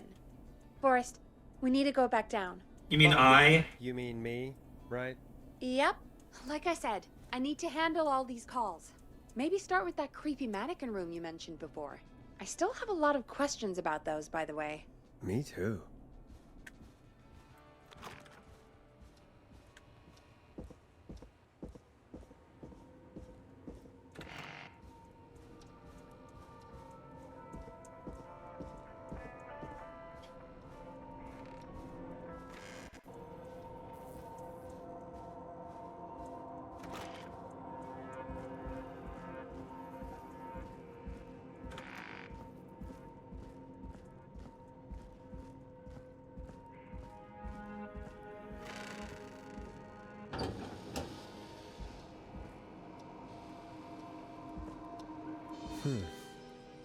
A key. I think I already picked up that Was key. this always here? I must have missed it when I brought everything upstairs. I don't know what the key goes to.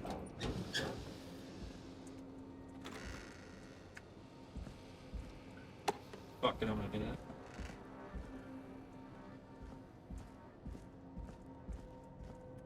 Yeah, I don't know what it goes to.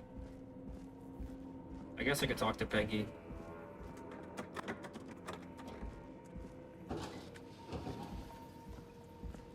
Talk to Peggy, see what's going on there. Maybe. I need a key to get in there.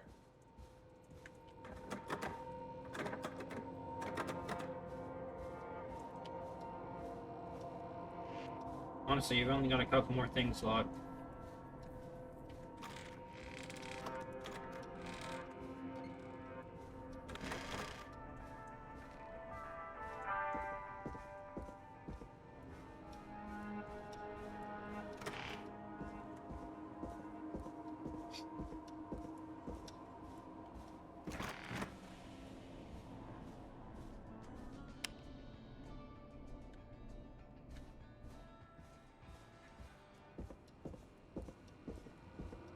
I'm not getting in there tonight.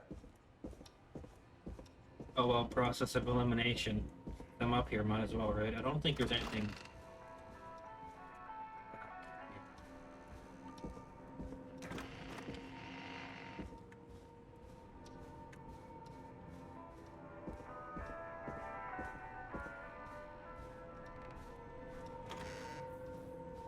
Then again, Needs a key. not you.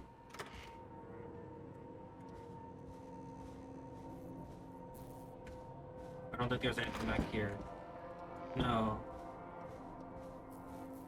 Still must be in the basement?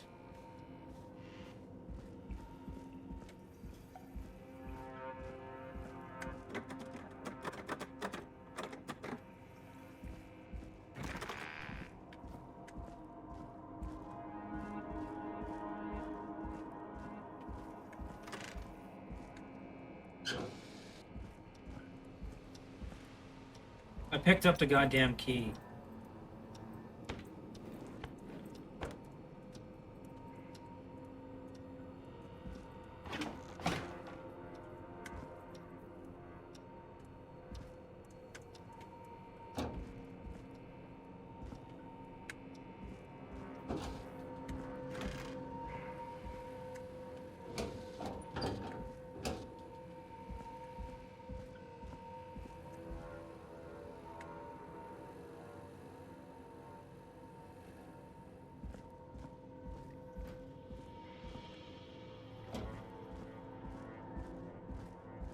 Come on, man.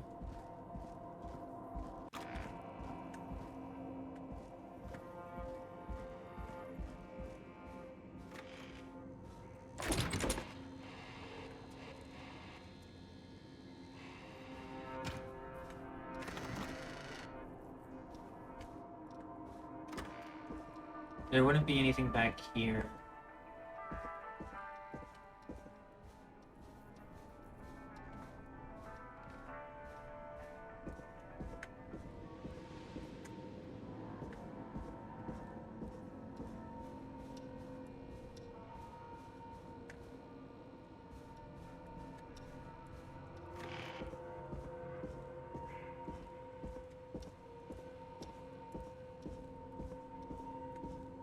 That's not opening. It seems like I've found every fucking...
Even more. Hey, Forrest! Jesus Give Christ. me some warning before yelling down the intercom? Sorry. Buzz the intercom when you find something and want to discuss it. Tape. Peggy, I've found a tape and a map down here. A map of what? Looks Oh. like it might be to somewhere in this storage area. Weird. Well, maybe the tape will give us more information. Give it a play.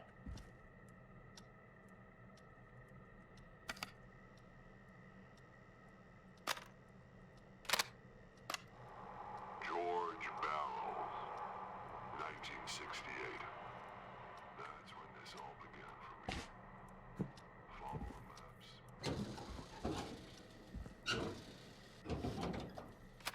Wait. George Barrow? We all heard that he drowned after a night out drinking. Was it actually Clive? Has Clive really been the whistling man for that long? He says I need to follow the maps and find the tapes. I guess that's what this map is about. I think we need to see what else is hidden down here. Be careful, Forrest. Keep Sure. looking. Buzz the intercom when you found something. Time of autopsy is 7 a.m. Cause of death is asphyxiation. The degree of rigor mortis indicates that the subject has been deceased for 5 hours. That puts the time of death.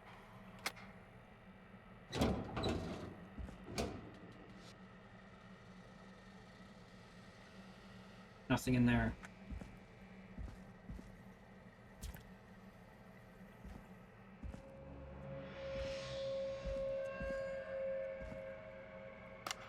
Small lacerations to arms, legs, and face, typically obtained by running through foliage. Severe blistering to the feet. This as looks though useful. the deceased had been running without stopping. Reporting that a body.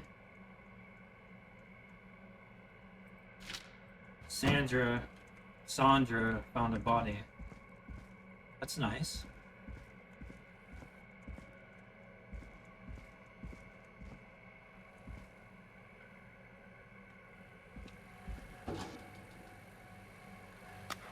Additionally, there appears to be a post-mortem injury to the arm. And a car door.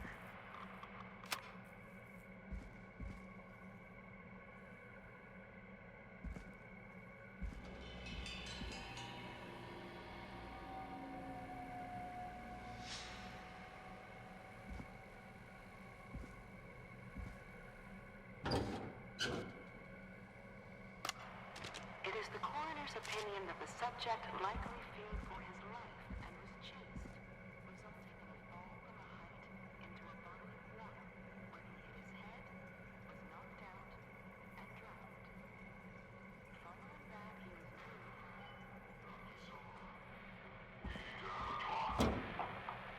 All of them.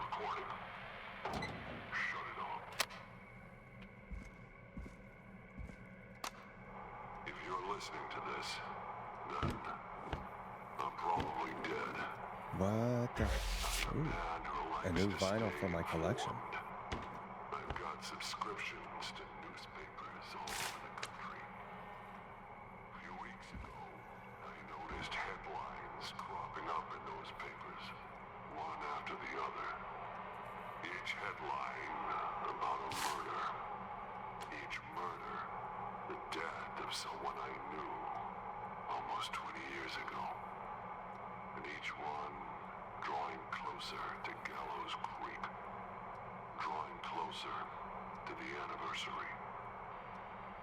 None of us are innocent, but I don't think we deserve killing. All I hope now is that I can save some folk from the worst. That I can, I don't know, do something to make up for what I did back then, I guess. I didn't kill anyone, mind you, but that's past mattering. Now, there's more I could say, that I should say, but my employer made it clear that my family would pay a high price if I ever spoke out. So, hopefully I've said enough for you, listener, whoever the hell you are, to start putting the truth together. I knew it. He wasn't. That was more some True Detective season 1 type shit right there, man. 100%. He's fucking. He's ready. What have you found, Forrest? It's an autopsy tape. Doesn't say for who, but I think it must be for George. Poor George. He was so young. Something's bugging me, Peggy. What do you mean? I swear I recognize the voice of the woman talking on the tape. I just can't place it. Seriously? Do you think you've met her before? I don't know. I mean, I just got here Just talk to her, recently. man. I don't know. Found another tape. It talks more about how George died. What did it say? It sounds like he was running for his life. Sprinting through trees and bushes, getting cut up all over. What would drive someone to do that? I'm not sure Running yet. for their life? I found a tape that introduces a new detail to the story. Post-mortem injury. Apparently, his arm got caught in a car door. A car door? Yeah, after he died. How do you suppose they can tell? How can Markings? they tell? I'm a You know, radio producer, not a coroner. The bruising? written report I found doesn't mention it at all. How did his arm get trapped in a car door after he died? Unless he got it when the police collected his body, I guess someone else must have moved him after he was dead to where he was eventually found. But the report, what is going on here? Coroner's I found in a on police it. report. Mentions a friend from earlier, Sandra Sharp. Sandra. The jazz runner? That's right. She found George's body washed up at the reservoir. The reservoir? Yeah? What's strange about that? George got cuts from running through foliage, right? Yeah. But there's no forest around there. Also, how did it wash up at the reservoir? What do you mean? Reservoirs don't have tides. But that's what the police report said. It's not possible, though. I did a school project on reservoirs and got an A. But, yeah, not important right now. The important thing is that it doesn't make sense. What are you suggesting then? That the body was originally found somewhere other than what the report suggests? That the sheriff tried to cover it up, but accidentally let something slip? Something like that. I think. Well, Sheriff Matthews wrote the report. If he hadn't been eviscerated, we could have asked him. True. But Sandra is still alive? Once we're done down here, we should give her a call. I think we are done down here. In another tape, the coroner comes to the same conclusion as I did. George was running from something. Maybe an animal? Maybe, but then there's this next bit, where the coroner thinks he was moved post-death. So she agrees with us.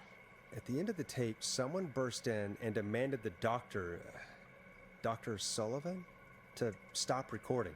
Dr. Sullivan. Wait, Virginia Sullivan?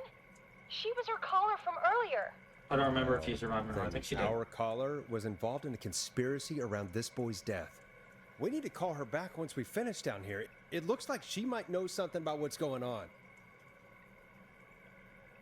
I think I found Clive's last recording. I think Clive might be gone. Gone? I found a confession.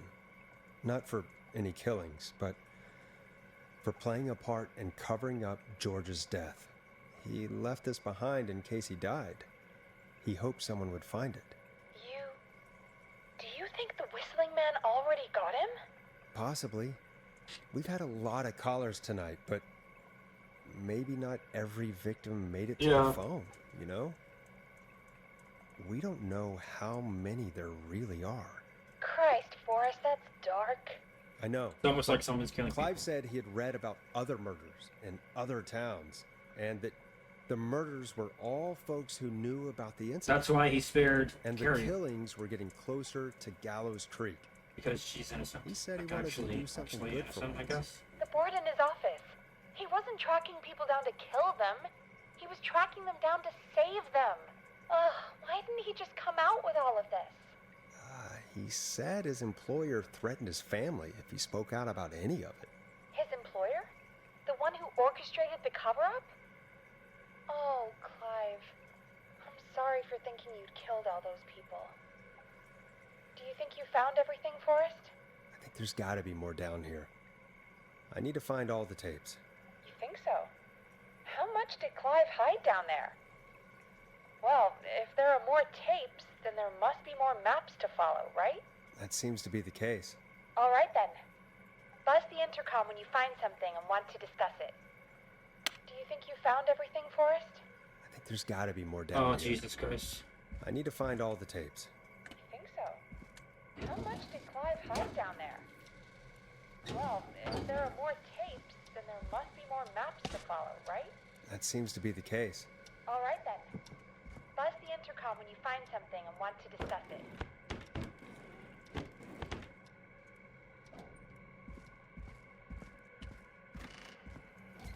Oh, it's like 70% fucking sure.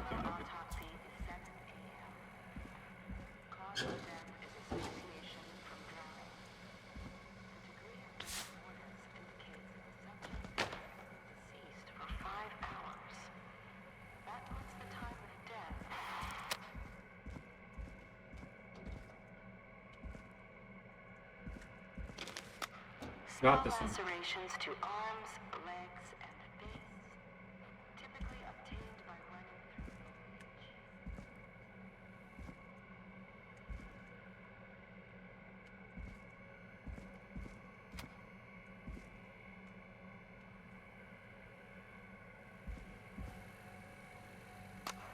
Additionally, there appears to be a post-mortem injury.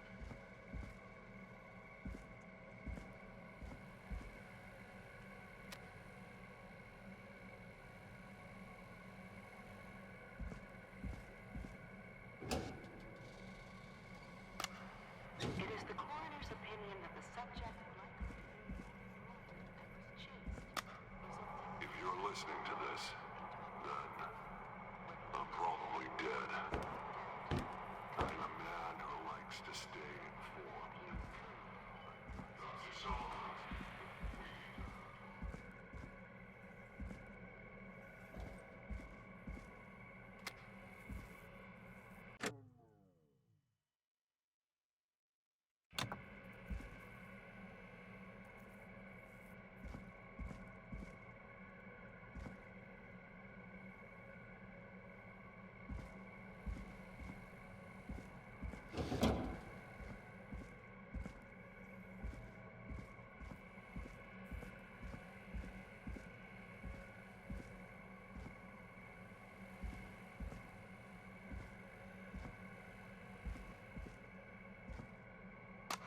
preliminary toxicology results shows no signs of inebriation. However, a high amount of cortisol was Oh, found, he's stressed? indicating elevated levels of stress in the immediate moments before death.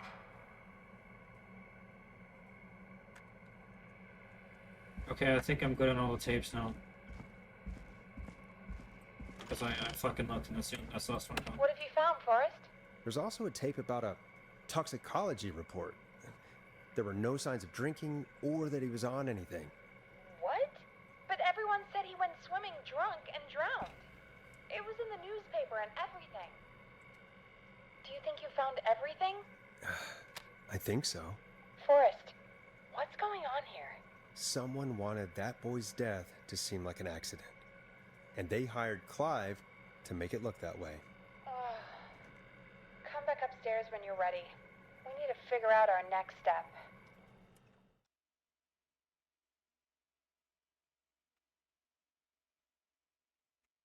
Thank you.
God, you're back, Forrest.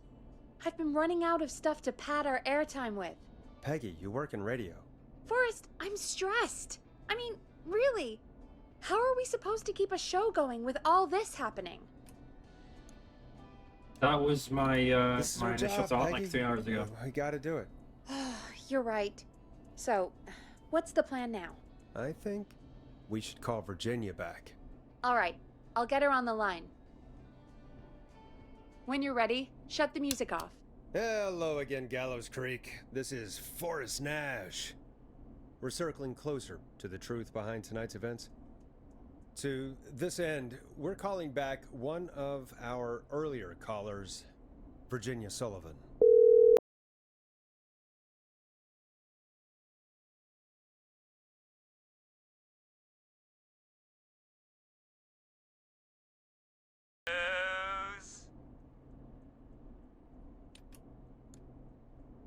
Plonker, it's Goose.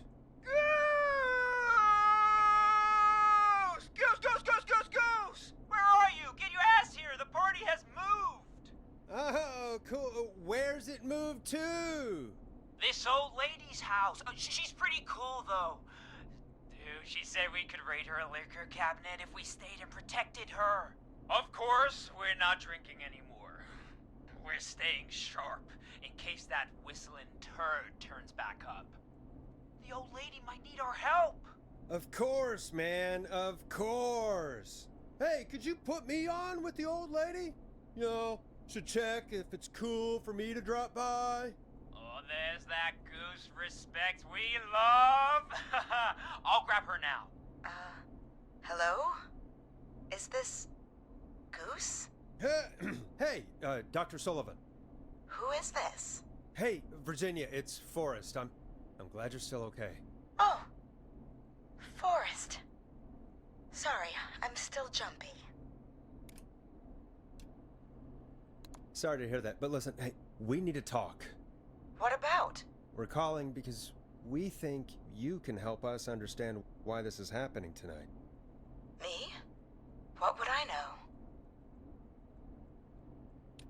Does the name Clive mean anything to you? Clive? No. I don't know that name. What are you asking about this for? You mentioned that name earlier when you called us the first time. I don't know what I said then. I was petrified, Forrest. Clive's the janitor at our station, and we know you spoke to him in the past. Forrest, please. You don't know what you're doing. He'll come for me.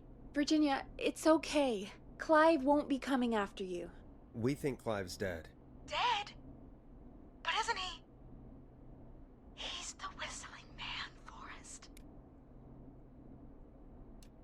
We thought so too, but... You don't understand. All those years ago, he... It's okay, Virginia. He's gone. We found evidence to suggest he... well... And we found your autopsy reports for George Barrow. How? I saw him destroy them. Well, he didn't. I don't know if he kept them or made copies or what, but we found them. And we know it's related to what's happening tonight, which is why we called you. Why did you stay quiet? All right. One day, I came into work to find a boy on my slab. And as I finished the autopsy, this man, Clive, he just burst in. And he started making demands to give over the reports, to falsify what I found. Of course I said no. But, well, when someone wants to make you do something, they can use the carrot or the stick. For me, he used both. You see, my sister is sick. She has a chronic condition that's never going away. It's expensive to treat, and it was getting to where I couldn't afford it. And Clive promised me that his employer would pay for my sister's treatment if I did what he said, and that if I ever spoke about this, he'd beat me to within an inch of my life. I don't know why he had me do it, but my sister needed me. You have to understand. She needed me. We understand. Thank you, Virginia. That was brave. God, I just want this nightmare to end. This will help end it, Virginia. Thank you. Stay safe, Virginia.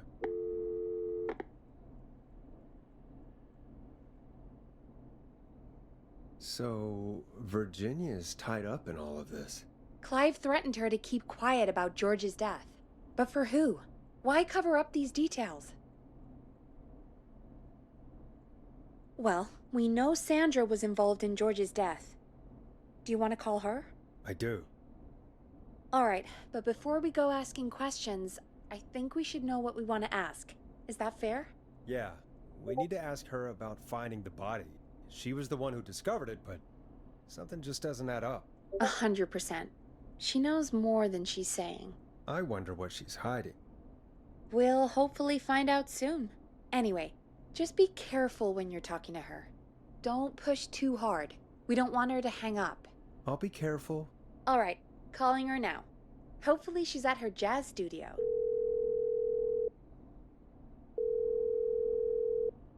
Aha! Forrest, you're through. Hello, this is Sandra at Jazz Pizzazz Jazz Studio. Who is this? Hello again, Sandra! It's Forrest Nash of 189.16, 189.16, The The Scream. Scream. And you're live on air. Oh, I always thought folks called into a radio show, not the other way around. How jazzy. What can I do for you? Well, we're trying to understand what's behind the attacks tonight. We had a few questions. Why, Forrest, of course. Heck, after the way you saved my life, I'd say yes to just about anything you asked. Do you know why the Whistling Man might have targeted you? Ha! As far as I could tell, he was just a knife-wielding psycho with superhuman cardio. He'd have chased after anybody. Right. Well, we think he might be chasing specific people. People who know about the death of a boy named George. Oh, I don't know anything about that. Sorry. Sandra, we know you found George's body. We have the police report. I don't know what you mean. It's okay, Sandra. We know. You do? You know about? Yes. Of course. This studio is my life. After I found the body in the river, I couldn't lose my studio. Do you understand? Sure. I understand. When the rent just kept going up, he said he'd stop if... Okay, I'm getting a common theme here. Quiet, and everything would be okay. Of course. We understand. I mean, it's not like I killed him. What was the harm in saying I found him in the reservoir instead of the river? Right? Right? I'm sorry. I can't do this. And she's gone. I don't think that Well, we could've got gone what we any better. needed, yeah. You truly did great, Forrest. Well, folks, if anyone out there has any thoughts on what's going on tonight, please call in. That's good timing. We've got a call waiting just this second. Welcome to 189.16 The Scream. Scream. With me, your host, Forrest Nash. Hi, Forrest. I know this is really out of the blue with everything happening tonight, but I wondered if you could send a special birthday message to my uncle. You know what? I'd welcome a change of pace. I'd be glad to. Thank you, Forrest. He's my Uncle Ronnie. His first name's Peter, but he never liked his name. But since he always had salt and pepper hair, even as a kid, can you believe it? Folks always called him Pepper. Thanks for the history lesson. Is there anything besides happy birthday you would like to say to Mr. Pepper? I was gonna say pepperoni. Oh, shit. You son of a bitch! Stop calling us! Sorry, Forrest. Let's just move on. We've already got another call. That was on. clever. That was fucking clever. This is Get him to do that. 189.16 The Scream. I'm Forrest Nash. You're on the air, caller.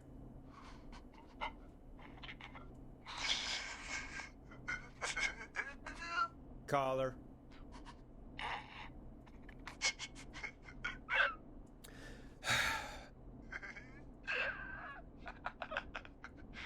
Ponty. Ponty's Pizza always delivers. Come Oh, rain or Christ. sleet or whistling man, we'll be there. I do it. I fucking do it. Forrest? Forrest? Are you okay? Absolutely phenomenal, man. Forrest? I hope the Whistling Man gets him with his own pizza slicer. Jesus, Forrest? Sorry. That was too much. It's okay. It's been a high-stress night. Don't worry about him anymore, okay? Not for tonight, anyway. I think he's spent for now. We've got another call, whenever you're ready. Folks, don't spend your money at Pawnee's Pizza. That's all I'm gonna say about that. Moving along, I'd like to welcome another caller to 189.16 The Scream. With me, Forrest Nash. Who may I say is calling? Well, hello again, Forrest. Don? We played your song, Long Ride Home. Did you hear it?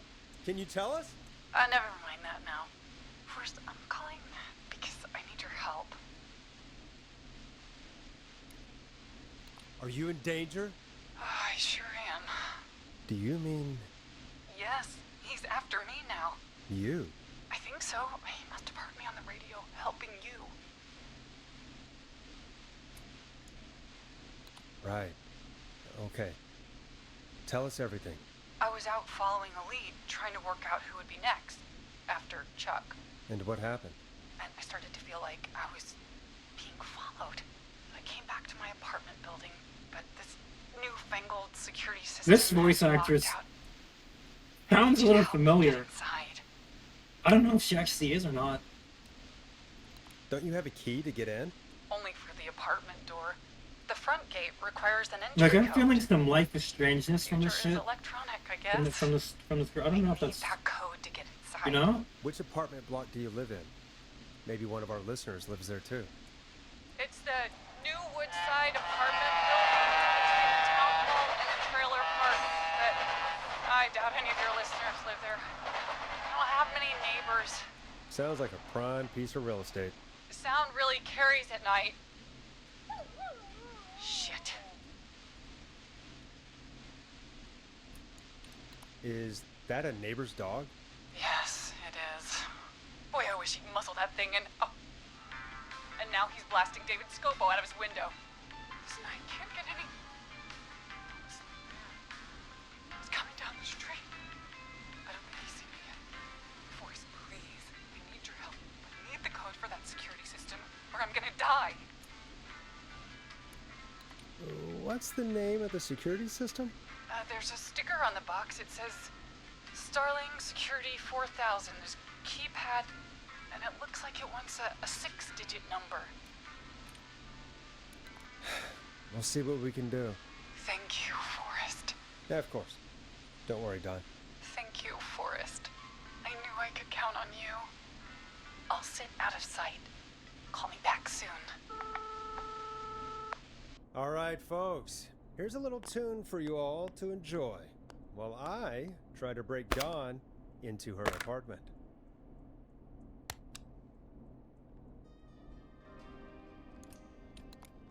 You were pretty quiet Wasn't there, bad. Peggy. Forrest, was it just me, or was there something... Yeah, it wasn't just you. Something was weird about that. Yeah. Well, tell you what, we have a Starling 4000 or whatever here at KFAM.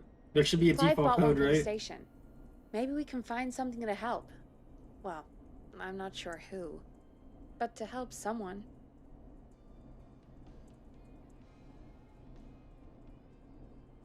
Okay, so she's locked out of the Woodside Apartments, and somewhere, Clive probably has the papers for the Starling 4000. Welcome back, Forrest. Find anything? Nothing by way of key codes. I see.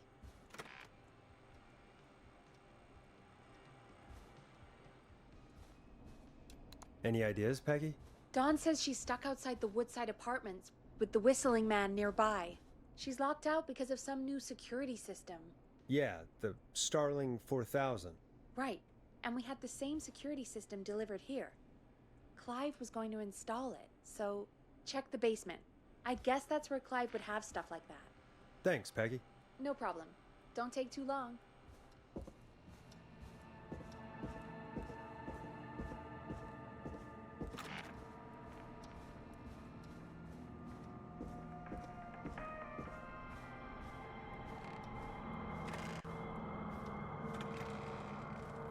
I'm gonna be honest, I was expecting this game to be kind of shit. But I'm really enjoying it.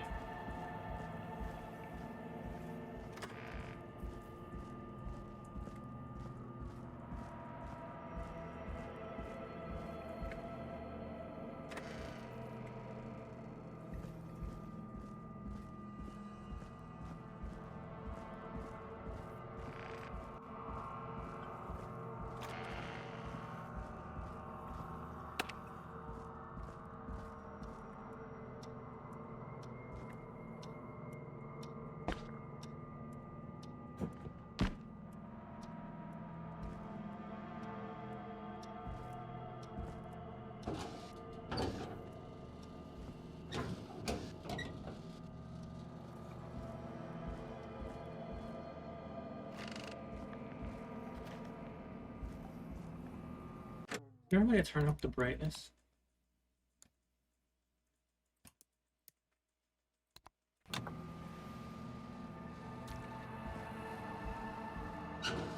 Order delivery form. Starling must have left this by accident. This system's not even installed at Woodside. That's interesting.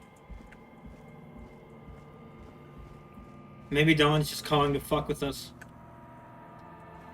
You know, throw us off the scent or whatever. I don't know, man. Just, shouting into the dark, you know? Or however that phrase goes.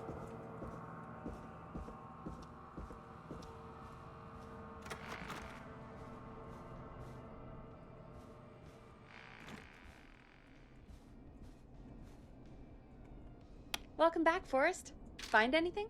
Nothing by way of key codes. I see. I'll go back and look again. Don't be too long. You motherfucker. Unable to install, require new parts. New installation date 17 September.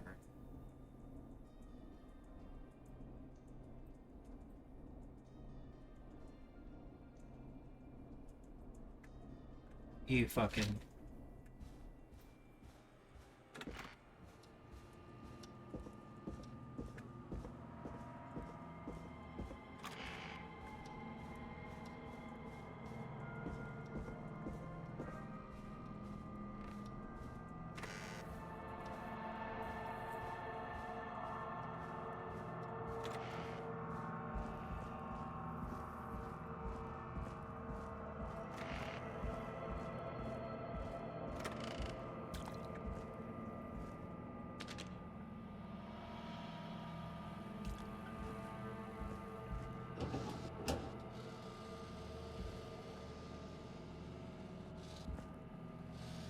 Starling 4000. User manual. Ah, these codes should come in handy.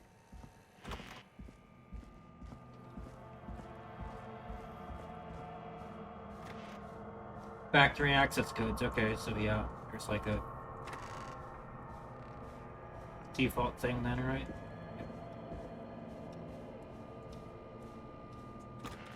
I don't know, I kind of want to play devil's advocate here and say Dawn might not be fucking with us. Sounds genuine. Welcome back, Forrest. Find anything? The Starling 4000 security manual. It's got a bunch of codes. Good. And did you find anything else? I saw a list of everyone else who bought the Starling 4000. Know who was on there? Oh my god. Roller Ricky! Do you think we should give him a call? Is that crazy? I don't know what you'd say, but... Sure. That might be a good idea. Okay, one moment. I got the number here. Patching you through.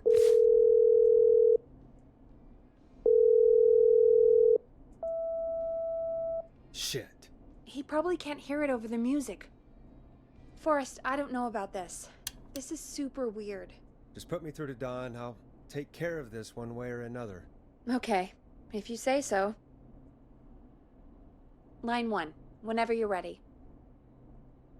Dawn, are you there? This is Forrest Nash from 189.16, The Scream. Oh, thank God you're back. I'm so afraid. What's the code to the gate?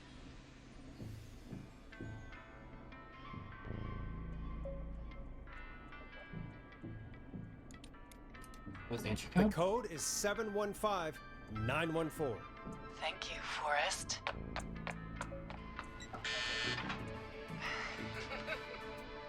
Dawn's the killer? Forrest, what did we do? I don't know, actually. Guess we'll find out. Forrest, there's another call coming in. Evening, caller. You're live on... Forrest! The psycho's somewhere in the roller ring, dude. I just saw a shadow. God damn, how do you even get in? You've gotta help me, man. Forrest. Maxine, no! Come back. I can't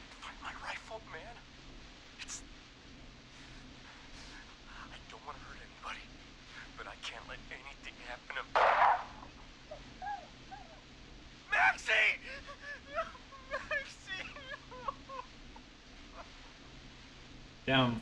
Max! He didn't do anything wrong!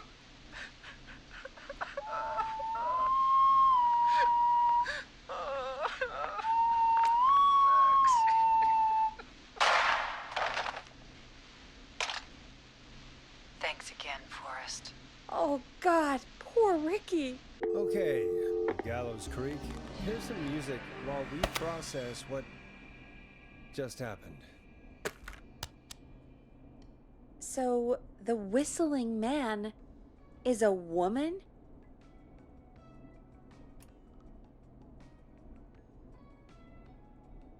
I wouldn't have guessed. I know. I can't believe it. She called up. You spoke to her multiple times. Yeah. I thought she was Yeah. just regular Gallows Creek Strange. Yeah. Really, Forrest? Yeah. Why do you Yeah. think she requested that song? I have no fucking idea.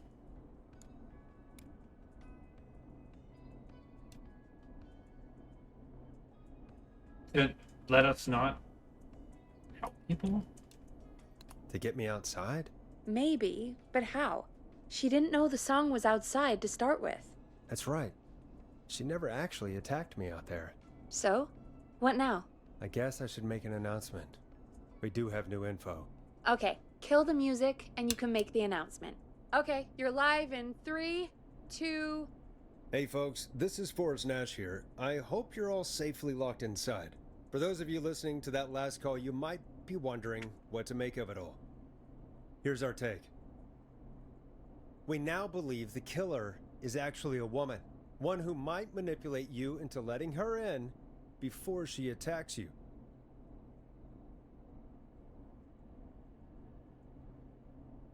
That's a hard choice.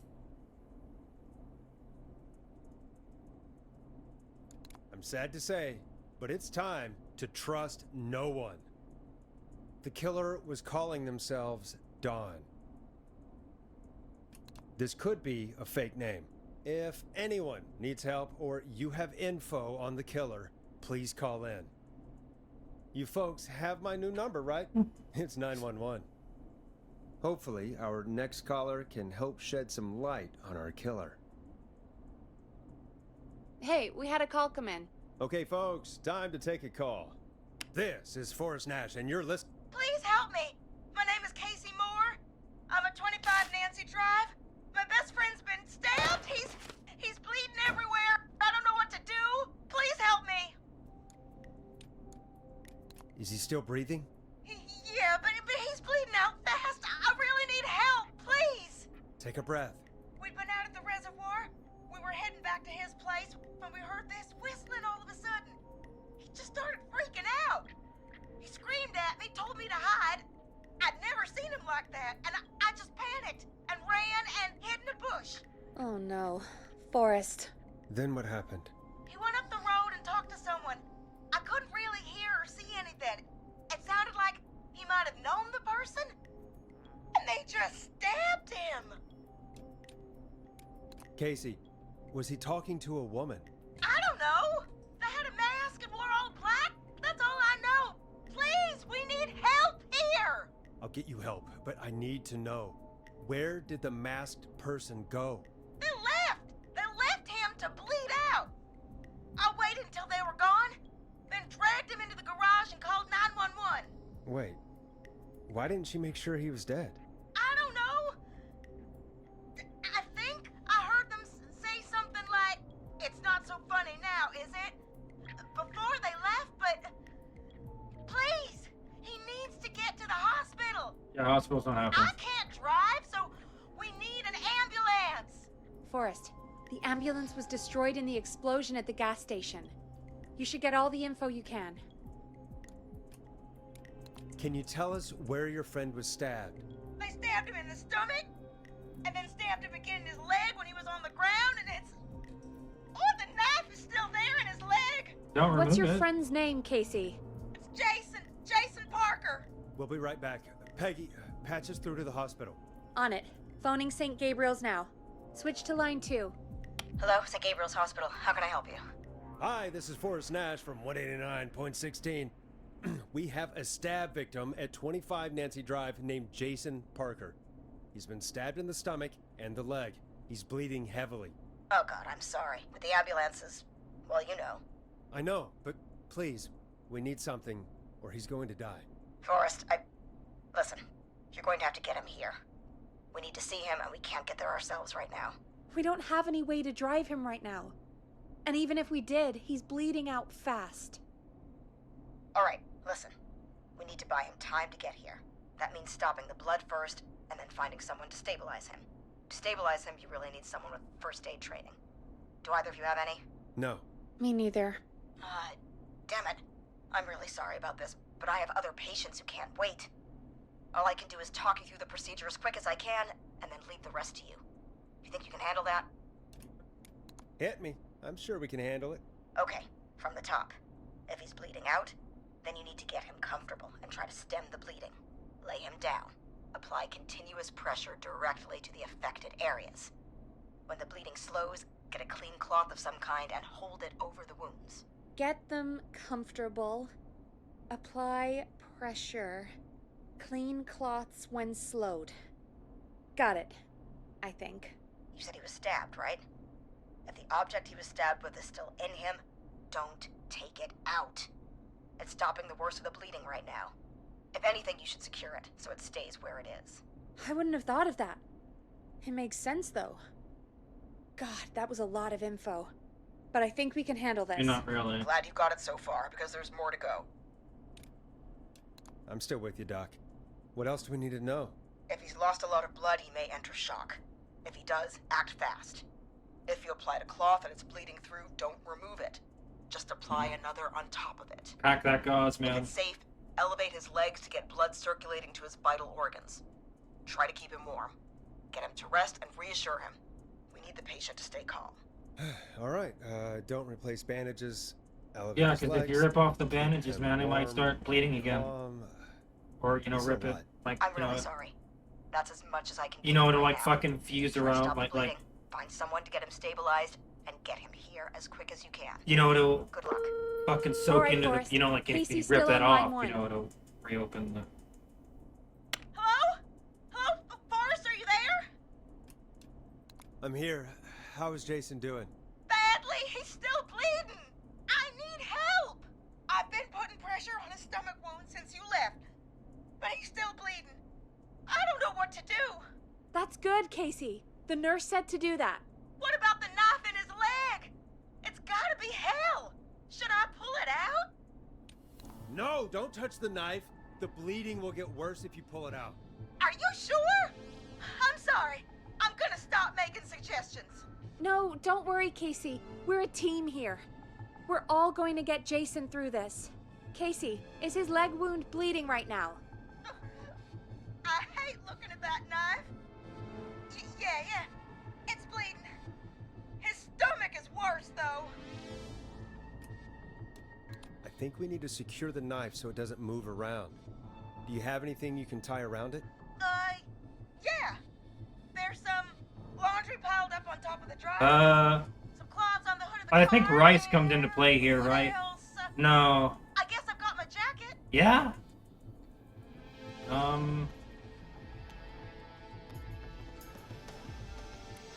I'd say Take rags. the cleaning rags and hold them over the wound. I really hope these I are don't clean. remember exactly Here what we Rice applies to, but I do believe it applies to extremities. So rest, ice, Sorry, elevate. Jason. It's secure. I'm putting Pressing pressure on elevate, his my bad. stomach again. I'm starting to think we might make It it. applies to Forrest, Not to can I have a can't word? remember. Casey, I'm gonna have a quick word with Peggy. Keep putting that pressure on and let us know when the bleeding is under control. You're doing great. But what if something happens? We'll still be here. Just shout if you need anything, and we'll be there. I promise. Okay. I'll wait. Jason, please be okay. What's up, Peggy? We can't stay on the line with her all night. That's a good Dawn one. is still out there. What if other people need us? You're right. She's probably on her way to her next target right now. Exactly. And you heard the nurse. We need someone there with training who can stabilize him. He's got to get to the hospital somehow. She said there was a car there. I know she doesn't know how to drive, but we may not have a choice. Forrest, that's a terrible idea. It's not that Never difficult to mind drive a hurting car. Jason. She might get herself or someone else killed. Don't suppose you have any ideas then? I might. I A mean, little if you're talking before you about someone's started life in working the balance there, here, man. KFAM did a mandatory first aid training course. Me and Karen missed it because we were away on a producer getaway. You skipped it, didn't you? Never mind. So, how does KFAM's first aid course help us? Casey said they're at 25 Nancy Drive, right?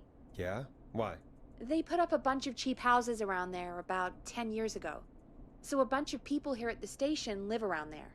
Do you think any of them could help Casey and Jason? Probably, but I don't know who lives there. And since I missed the training day, I don't know who knows first aid. Could you call them and ask? I don't know everybody's numbers. I've only ever called Karen. Everybody's personnel info is probably in Reggie's office. Got it. I'll look through their files in Reggie's office. It's a life or death situation. I'm sure they won't mind. Right.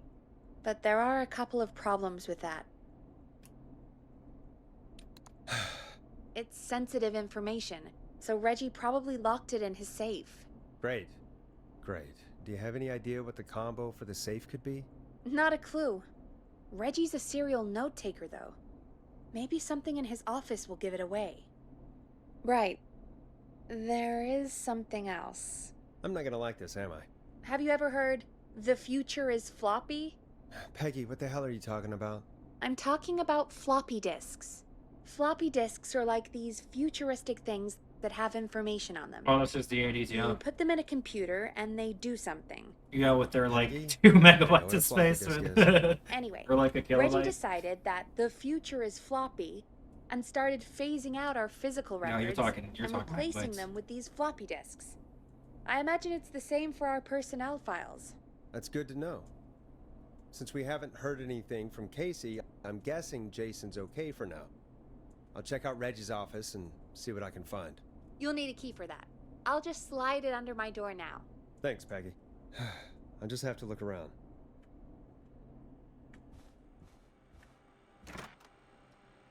Good. I'll patch my mic down to the office, so you'll hear me over the intercom. I just want to make sure this ain't it. Locked tight. No. Really? Unlocked all the doors in the station, so I guess there's just some places we can't fucking get to? Okay. Well, at least I know that.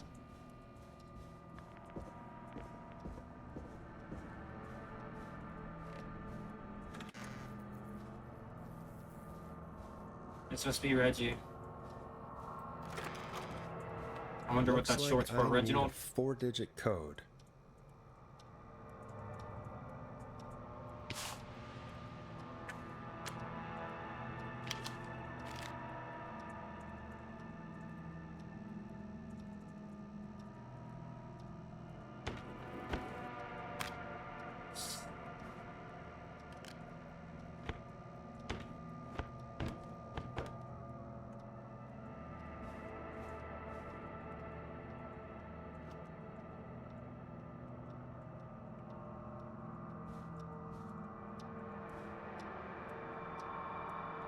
A very important date, huh?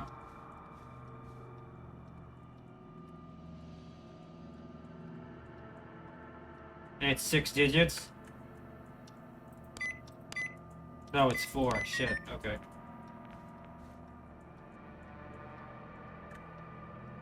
I can't even fucking read this.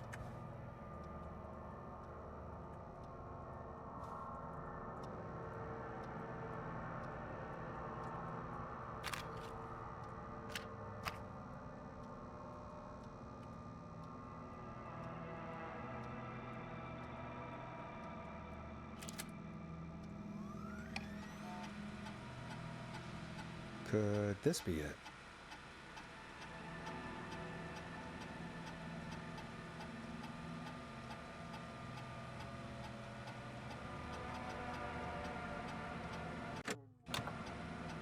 $11,700. Nice. What are all these?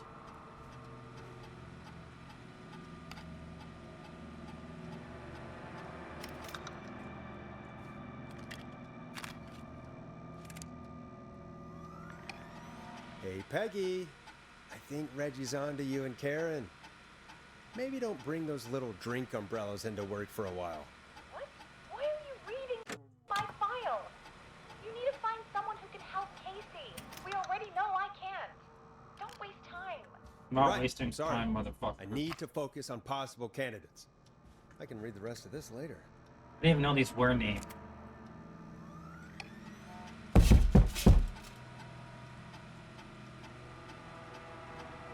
Jesus, man, that scared the fucking shit out of me.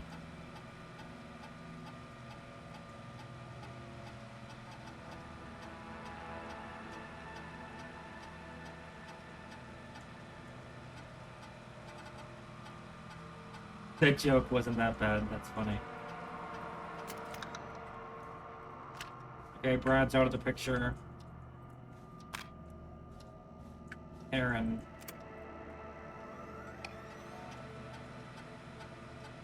Stepped up her duties, mentoring Peggy. Karen's out of the picture too.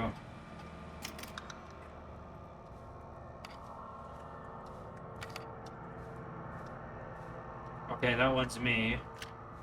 That's an automatic fucking... John? Okay, try John. Fuse to engage, war medic.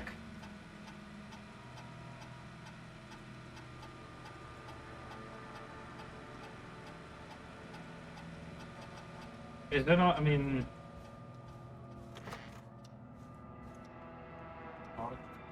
John sounds like the way to go here.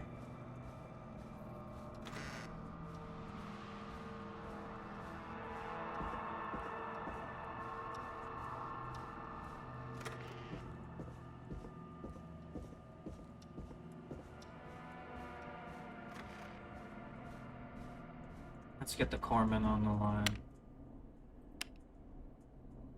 Fucker? Oh, do I have to... Oh.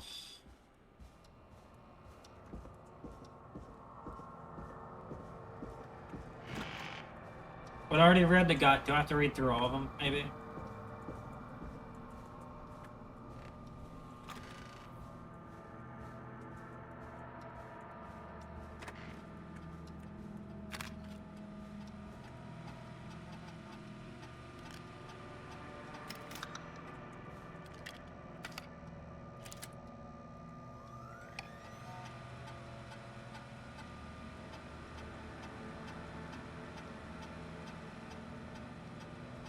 Okay, how do I...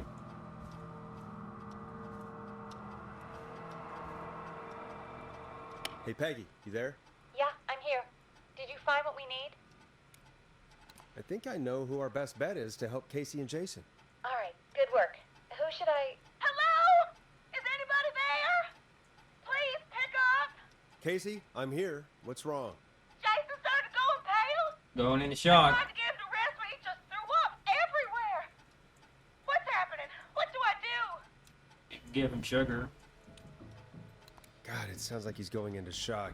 Casey, just stay calm. It's going to be Or no, okay. he's not. The bleeding seemed to slow down. Did I mess up? Jason, I'm sorry. Casey, calm down. You just You've got got to throw up everything now. right. I need you to Yeah, listen keep to him me, warm, okay? man. For Jason. What did the nurse say to do about shock? Elevate.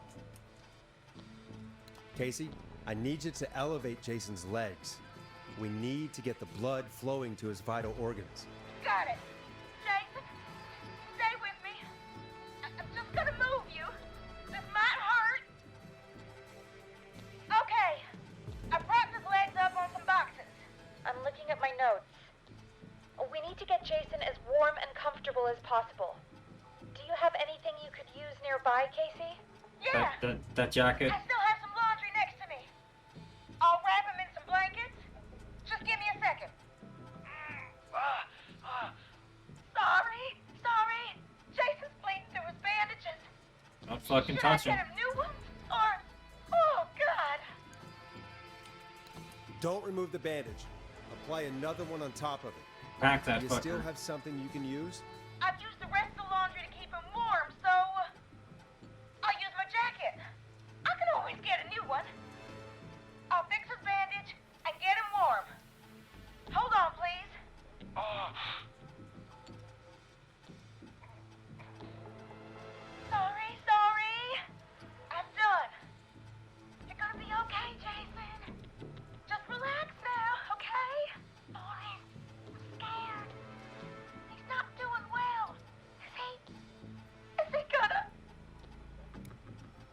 Jason is going to be fine. Just make sure he knows he's going to be okay, okay? Okay. But please, I can't give him what he needs. Please, help. I can't lose him. All right, Forrest, we need to hurry. Jason doesn't sound like he's doing too well. You said you knew who to call earlier? Who was it? We need to call John Hedges. He lives on Nancy Drive. He didn't really participate in the first aid training, but he's a former war medic. He's probably the most trained person we have. Really? I never really spoke to him before. A war medic, huh? Yeah, and according to Reggie's notes, John keeps all of his old equipment at his house. He's something of a hoarder. All right. What's his number? 5420735. Calling now. Let's hope he picks. Who the hell is this calling me at? What time is it? John, it's Forrest Nash here at KFAM. We have an emergency and we need your help. Forrest, if this is a work emergency, then it can wait until the goddamn morning. Just leave me a note like everybody else. John, no, this is a medical emergency. A man has been stabbed by the Whistling Man, or never mind. He's badly hurt and he's going to die unless we get someone to him now. The Whistling Man? What kind of joke is this? John, we're not kidding. A man is gonna die if we don't help him right now. Seriously, I haven't been called on for over 10 years. Where's the patient? What's his condition? He's at 25 Nancy Drive. I think we got his friend to stem the bleeding, but he's gone into shock. He's passed out right now. You say he was stabbed? Do you know the extent of his injuries? From what we were told, he has 2 major stab wounds. One to the stomach and one to the leg. The knife is still in his leg, and the stomach wound is open. Understood. Let me grab a few supplies and I'll head right over. Damned if he dies on my watch. Thank you, John. We'll let him know you're on your way. Good luck. It's not a Hello, sucking Casey. chest Are you wound. there? How are we doing? Bad. Jason seemed really weak and then just started thrashing. What about now? Is he still thrashing? He's passed out. Please tell me you found someone to help. Casey, help is on the way. My colleague will be there soon. You hear that, Jason? Someone is coming. You're gonna be just fine. Just hold on for me, okay? Just hold on. Come on. Hello, Casey. This is John Hedges. I'm here about Jason. Please let me in. I'm guessing that's Jason there. Casey, I'm gonna need your help. Forrest, Peggy, don't you two worry. We've got this from here. Okay. Forrest, we'll call you back later. I have to go now. Good luck, everyone. God, I hope he's gonna be all right. And with that, the show moves on. We're sending our best wishes to Jason. Well, after all that excitement, I think we could use some music. Come back upstairs when you're ready.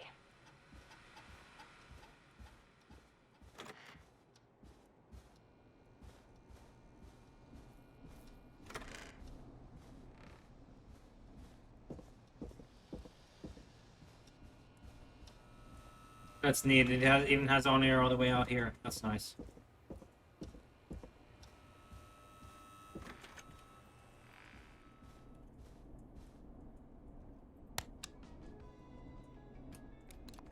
It's getting pretty late. This might be your last break for the night, so try to enjoy it. Give me a buzz when you want to go back on air. Let's roll. You got it. We've got another call coming through, too. Okay, Forrest, shut the music off. Oh, we have another call coming in, but hang on. What's up, Peggy?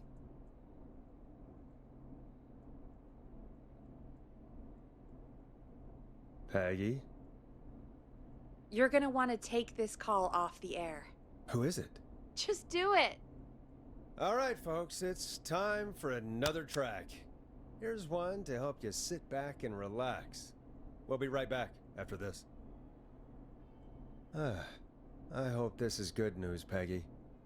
Who have we got? Find out for yourself on line 1. Why is she so excited? Hello? Forrest! All Glad I right. got back through to you. Sounds like it's been a busy night, huh? Surprise! It's Leslie, our 911 operator, leading the charge from Henderson to come save us. It's so good to hear from you. Are you okay? We're doing okay. Sarah and I are both happy to be headed back home. We're happy to have you too. Wait, Sarah? Oh, yeah, I mean Deputy Martinez. Anyway, we got back into radio range a little while ago. We've been listening in, but haven't been able to get through until now. It's been non-stop since you left. Please tell us you're bringing help. You bet! I'm leading a whole goddamn squad towards Gallows Creek as we speak. One? Turns out somebody had cut the phone lines. They had no idea what was happening. That's great news. That's crazy about the phone lines, though. Do you think the Whistling Man cut them? I'm guessing so. I don't know how the Whistling Man did it. But that doesn't matter right now. Listen, we're coming in hot, but we need your help. I know Gallows Creek isn't a big town, but if we don't know where the Whistling Man is, we can't get him. Her. That's where you come in. You can count on us. What do you need? It might be a long shot, but here goes. The Whistling Man already called up a few times. I bet she calls again. We're still a little ways out of town, so if she calls, stall her. Buy as much time as you can for us to get in. And while you're talking to her, try to figure out where she is. We'll be listening in, so once her location is known, we'll head straight there and end this nightmare. Sounds like a plan. I'll do my best. I know you will. Heck, I can see the headlines now. Forrest Nash's interview of a lifetime. Anyway, I'll radio the other cars and tell them the plan is a go. Hopefully the next time I see you, it'll be with our killer behind bars. Take care now. We'll see you soon, Leslie. Thank God. It sounds like this is almost over. We're nearly through this. Best we don't waste any time then. Let's get back on air. You got it. Time to turn the music off. Bringing you back live now. Welcome back to The Scream with me, Forrest Nash. The line is lit up, but before I get to our next caller, I just want to say, things are looking up. It's almost over. But for now, let's bring in our next caller. Evening, caller. This is Forrest Nash. Hello, Forrest. This is John Hedges. I'm here with Casey. I wanted to give you an update on Jason. John! Is he gonna be okay? He's a fighter. He'll be fine. We've got him stabilized and resting in a bed. We're preparing to move him to the hospital. Thank you so much. If you hadn't been there, then... God, I don't even want to think about what would have happened. Of course, Casey. We're just happy he's okay. John, Casey, you two did all the work. Tell Jason to get well soon from us, whenever he's up for it. Well, why don't you tell him yourself? Is this Forrest? The one and only. I hope you're feeling better. It's good to hear you, Jason. How are you? Oh, well, you know. I've got a hole in my stomach, and there's a knife in my leg, but John gave me something to take the edge off. So, I might feel even better than either of you. Oh. Take it easy until you get to St. Gabriel's. I will. But, before that, I needed to call you. I'm guessing the Whistling Man is still out there? Yep. As far as we know, anyway. Well, I was worried you'd say that. God damn it. Actually, I'm glad you called. I wanted to talk to you about what happened earlier. Go for it. Casey said when you were attacked, your assailant said something like, "It's not so funny now." Do you know what they meant? I do. And I've heard that voice every day in my head for almost 20 years. Every day? Does the killer live in Gallows Creek? No. Not exactly. Hey, guys, I'm really sorry. Fuck but that there's other a call call. on the other line. I just need to make sure we don't have another situation brewing. You fill Jason in on what happened. I'll be right back. Forrest, have you ever heard of somebody called George Barrow? The boy who drowned? Sounds like everything's finally coming out now. It's been tough to hold it all in. Sounds like you've been holding back about something awful, Jason. I'm part of the reason my best friend is dead, Forrest. And the few who knew about it said if I ever said anything, I'd find myself in jail. For a long time. It was hell. And then the town just moved on. Like he'd never existed. Who killed George that night? Some of the guys on the football team had an idea for a way we could haze the newcomers. We decided to plan a party in the woods and have the Whistling Man crash it. It was stupid. We each had a role. I was the stabbed friend.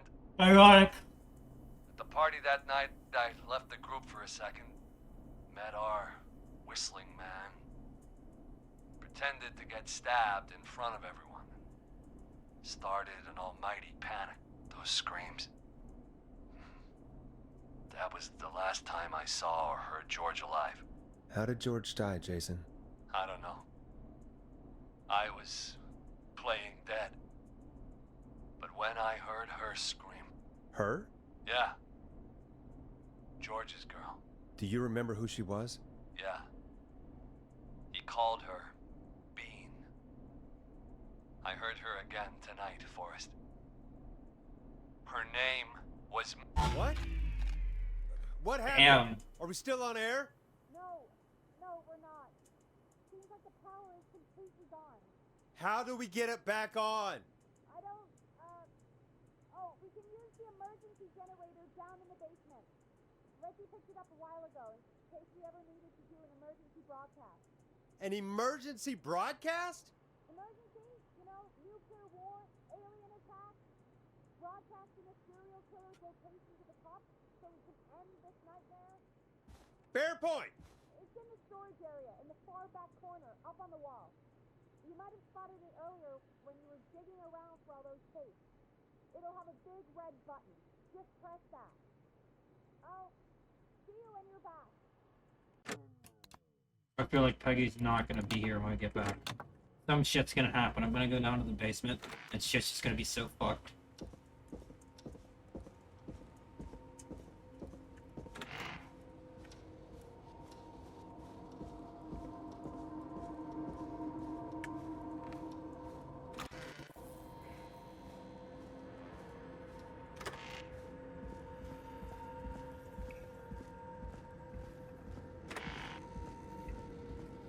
Oh, the power's on down here. What the fuck?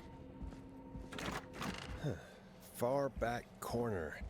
Why is this station so big? Why is it so big? Like it's not big, but it is pretty sizable. Or maybe just the basement is anyhow. You mean this fucking thing? It. I was wondering what this was. Boom! We've got power. Oh boy. The whistling. It's time to lock ourselves up. Peggy. Time to lock ourselves in the fucking booth. Hey Peggy. Peggy, are you there? Are you... Peggy! I need to get back upstairs. Yeah, Peggy's fucked. Alternatively, we might be fucked, but honestly, I don't really see it playing out like that. We might get a little jump scare or something, but I don't see like combat being a thing. What the hell? What? What did I miss? Oh, fuck. Hey man, why aren't there any locks? There ain't no lock. Oh no. Peggy! Where'd you go? Oh, Christ. No way. This can't be happening. Okay, that actually did scare me. On the bright side, nobody else is gonna die. And we know where the killer is. A call? What do you want? Good to talk to you again, Forrest. You know, I've really enjoyed our chats tonight. Where's Peggy? Have some patience, Forrest. It's almost the end of the night, almost the end of the show. But it's not over just yet. Got a little time still. So let's make the most of it. Alright. Alright, let's. I'm happy to hear that. Gotta stall. I thought we'd end tonight's Whistling Man special with a special guest. The one who started it all. Let me take that out of your mouth and... You crazy bitch! Let me go! So there's multiple people. Here, Mr. Teddy Gallows Jr. Wait. It's all gonna come out tonight, Teddy. Your daddy and his money saved you 20 years ago.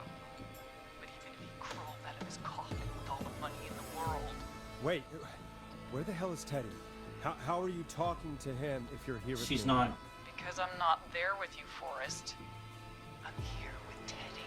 And if he says where that is, well, he knows how to get it. I'll act dumb to see if we can stall. You're standing You know? right in front of me. Oh, I get it. You're wondering who's there at the station with you. Forrest Nash, let me introduce you and all of Gallows Creek to my boy, Henry Barrow. Barrow. She had a son, maybe with George? You mean you... Because George had a... That he... Yes, Forrest. He and I had a son. So there were 2 whistling men tonight. Of course.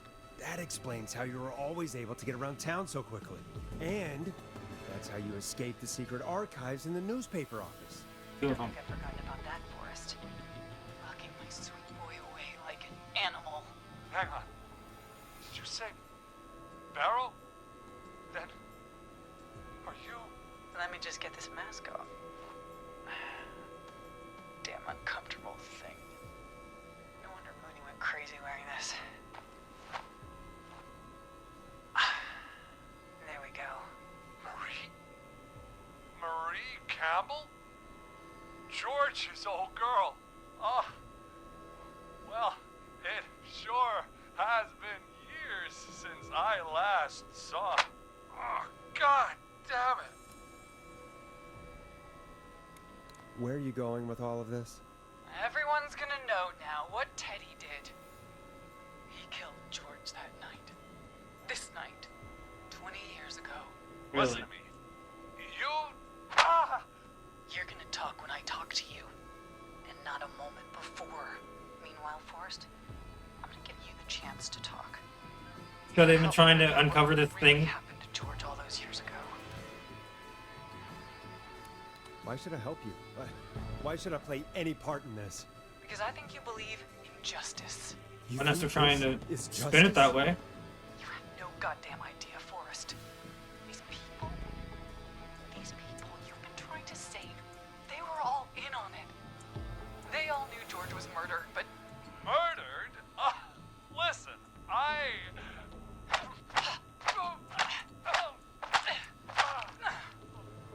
said you speak when you're spoken to.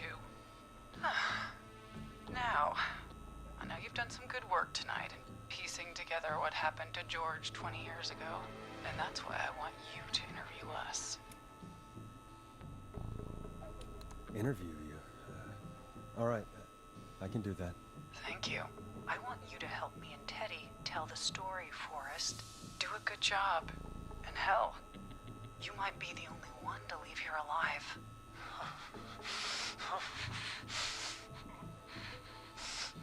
I need to drag this out. Mm-hmm. If I can buy Leslie time to get back to Gallows Creek, and if I can find out where Marie is, then this can end. Teddy, we'll start with you. Just, talk me through what happened that night. How did it start? how would I know? It was 20 years ago. Do you want to die, Teddy? Because if you don't, start talking. Ow. What the hell? God damn it. Okay. Our first team party was coming up. And when I saw the date it was scheduled for, I had an idea for a way we could prank the new guys. What made that night special? That was the night Mooney went missing. We couldn't pass it up. I was just surprised no one had ever thought to do it before. Wait. You mean this was the first whistling night? Keep talking, Teddy. We went up near Whistling Point. God, who was there? Me, Jason, and George, of course. But George didn't come alone. He brought Marie. About midway through the night, we put the prank into action. We looked up at the trees and saw Jason there, bloody, like he'd just been stabbed. And the whistling man, everyone screaming. George and I and Ricky, we got left behind. Wait. Ricky was there? Roller Ricky? He was. And he was in on the whole thing. How did you know that Ricky was in on it? Teddy and Ricky were as close as anybody. I can't believe for a second that Ricky didn't know the plan. I never told... Damn it! If Ricky had told us, if he just told us, he and George would both be alive still. Well, if Ricky weren't dead, we could have heard his side of the story. It was just a stupid prank. Hit him again, Marie. God damn it! You made George think Jason had been murdered. He thought his best friend was dead. And so tonight you stabbed him for real? It's the role he wanted to play. Jason's still alive, Marie. He was with a friend. We talked her through how to stop the bleeding, and got him professional help just in time. Oh. Well, shame he didn't have the good sense to die earlier. He's gonna regret that. Enough about him. Me and George took off running, but somehow we got separated in the woods. I ended up near the bottom of Whistling Point, and when I noticed George wasn't with me, I panicked. And then, I don't know how he snuck up on me, but... There's got to be a way to get them to tell us where they're at. He starts laughing, telling me it's just a joke. I can stall for time here. How did you feel in that moment? I felt like nothing was real. I felt small and confused. And You know, because regardless of who was under the mask, Marie, how you're doing it, I mean, I can empathize with it, was but it's the not really, whistling it's not really the best way to go about it, you know. Legally, laughing away. But then he stops. And he's looking up at the top of Whistling Point. what was he looking at? Teddy, what happened next? Nothing. I mean, it was just... Teddy? George fell off Whistling Point. How do you know what happened? I saw it. You pushed him. You were up there. You were dressed as the Whistling Man too, and... I didn't push him, God damn it! I just chased him up there and he kept backing up. When I saw he was about to go over, I reached out. That's what you saw. You liar! It's not my fault. He didn't know it was a joke. If he'd had any brains, he would have realized. Ugh. You bitch. No one's going to believe this. After all you did.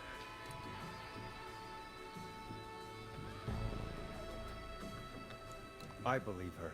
You... What?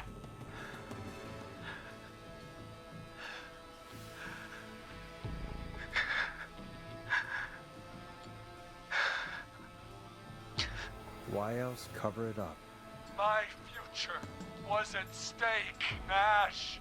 You know what it's like. People like us are bred for bigger things. I'm going to be the mayor of this town, Forrest. And then governor. And then, who knows? What happened that night was tragic. It should never have happened. But it was a mistake. It was just a stupid joke gone wrong. So my father sent Clive out to clean This it is where up. Clive comes in. Why should a blip ruin my future? George was a blip? He wasn't a blip, Marie. His father covered it up from there. I searched for George's body all night, but Sandra found him the next morning while out jazz running. she found him in the river, but she lied about that to protect Teddy. She said something about her. Yeah, rent but a going lot of up, them, a good bit unless of them you- aren't like actually Teddy, in on it. Like they did are your in on it, father but at the same own time, like they're Sandra Sharp's blackmailed and dance studio? fucking like It's Gallows, gets extorted to fucking, not Shark Creek. you know, Hit him again, Marie. Damn it. they're not Yes. like they're in on it, but they're not Okay. in on it. You know. We own most of the town. That's it then. Your father was going to run her out of business unless she lied and said she found him in the reservoir instead of the river. What my father did in his business dealings is nothing to do with me. The false reports. That's why you killed Sheriff Matthews too, isn't it, Maria? Not just to get him out of the way, but Everyone was in on it, Forrest.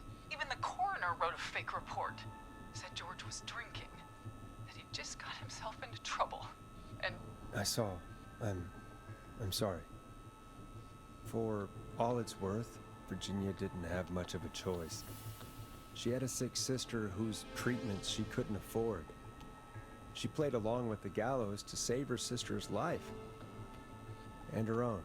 even still, she should have told the truth. I did my part. I tried everything I could think of. I even went to the newspaper, but no. That coward killed the story. The We'll editor. take care of Maurice Russell later.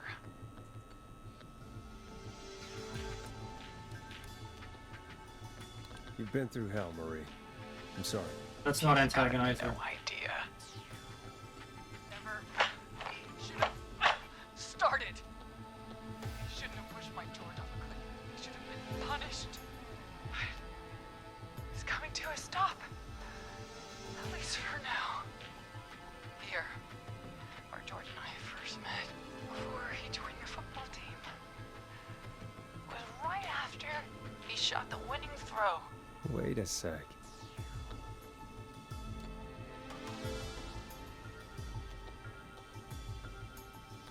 Fuck, man, I don't know. The football field?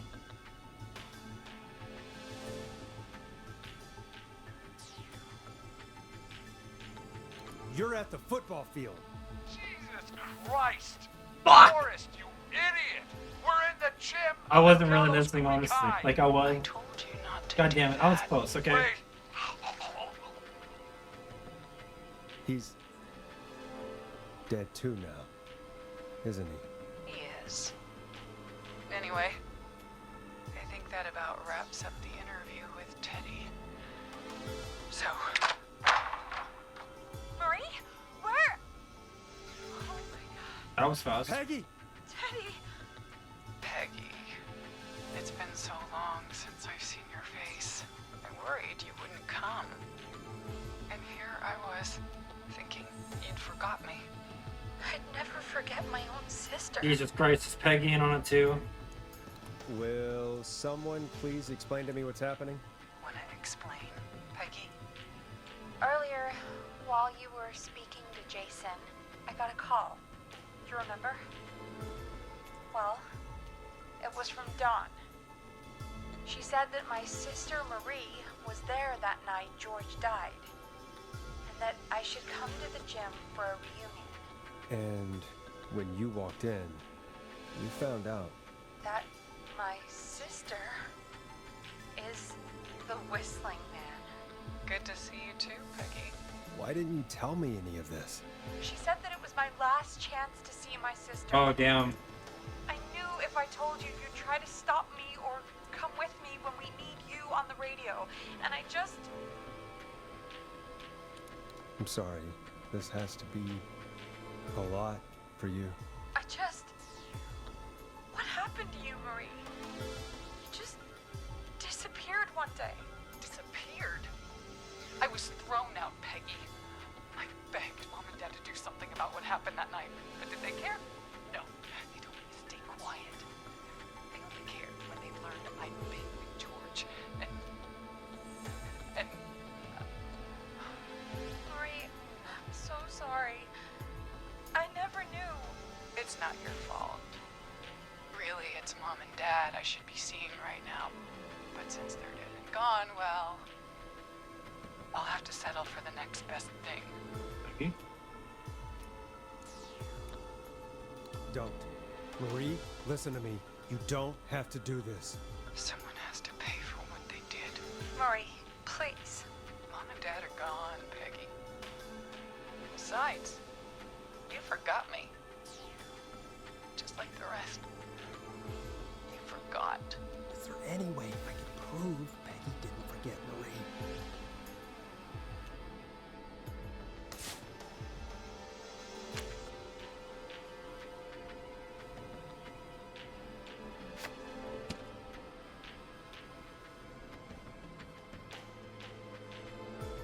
There's nothing here.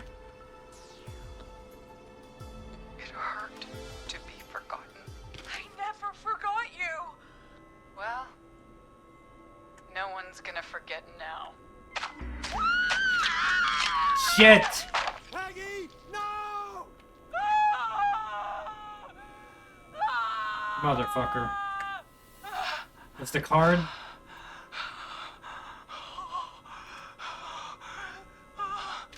Fuck. Maybe it didn't matter. Henry. She was probably gonna do it anyway.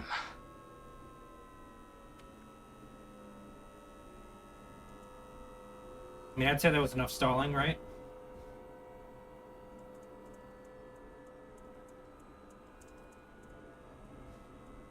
Henry, you don't have to do this. There's still time to make the right decision. Henderson police! Freeze! No! Henry! Get out of there! Nice clipping through those chairs. Henderson police! Freeze! Right in time. Forrest. Leslie, how's Peggy? She. Oh my god. Peggy, where's Marie? Gone. Bolted right as we got here. The police are right on her heels. Won't be long now. It's over, Forrest.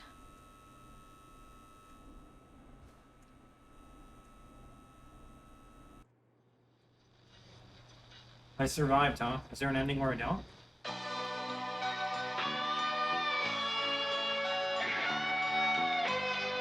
Six people died, right? 6. Okay. Out of what? 3, 4, 5, 6, 7, 8, 15, 21. Come in. It's not bad. One suspect is in custody. Trail the other suspect into the nearby woods. But you're just out of sight. And you won't let me go. Here in the darkness, I've got this feeling. It's growing stronger inside of me. It's a killer frequency. Ha! Nice.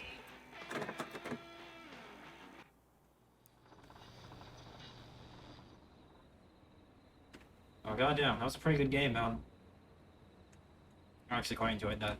That was only like what, 25, 26 bucks? That was pretty good.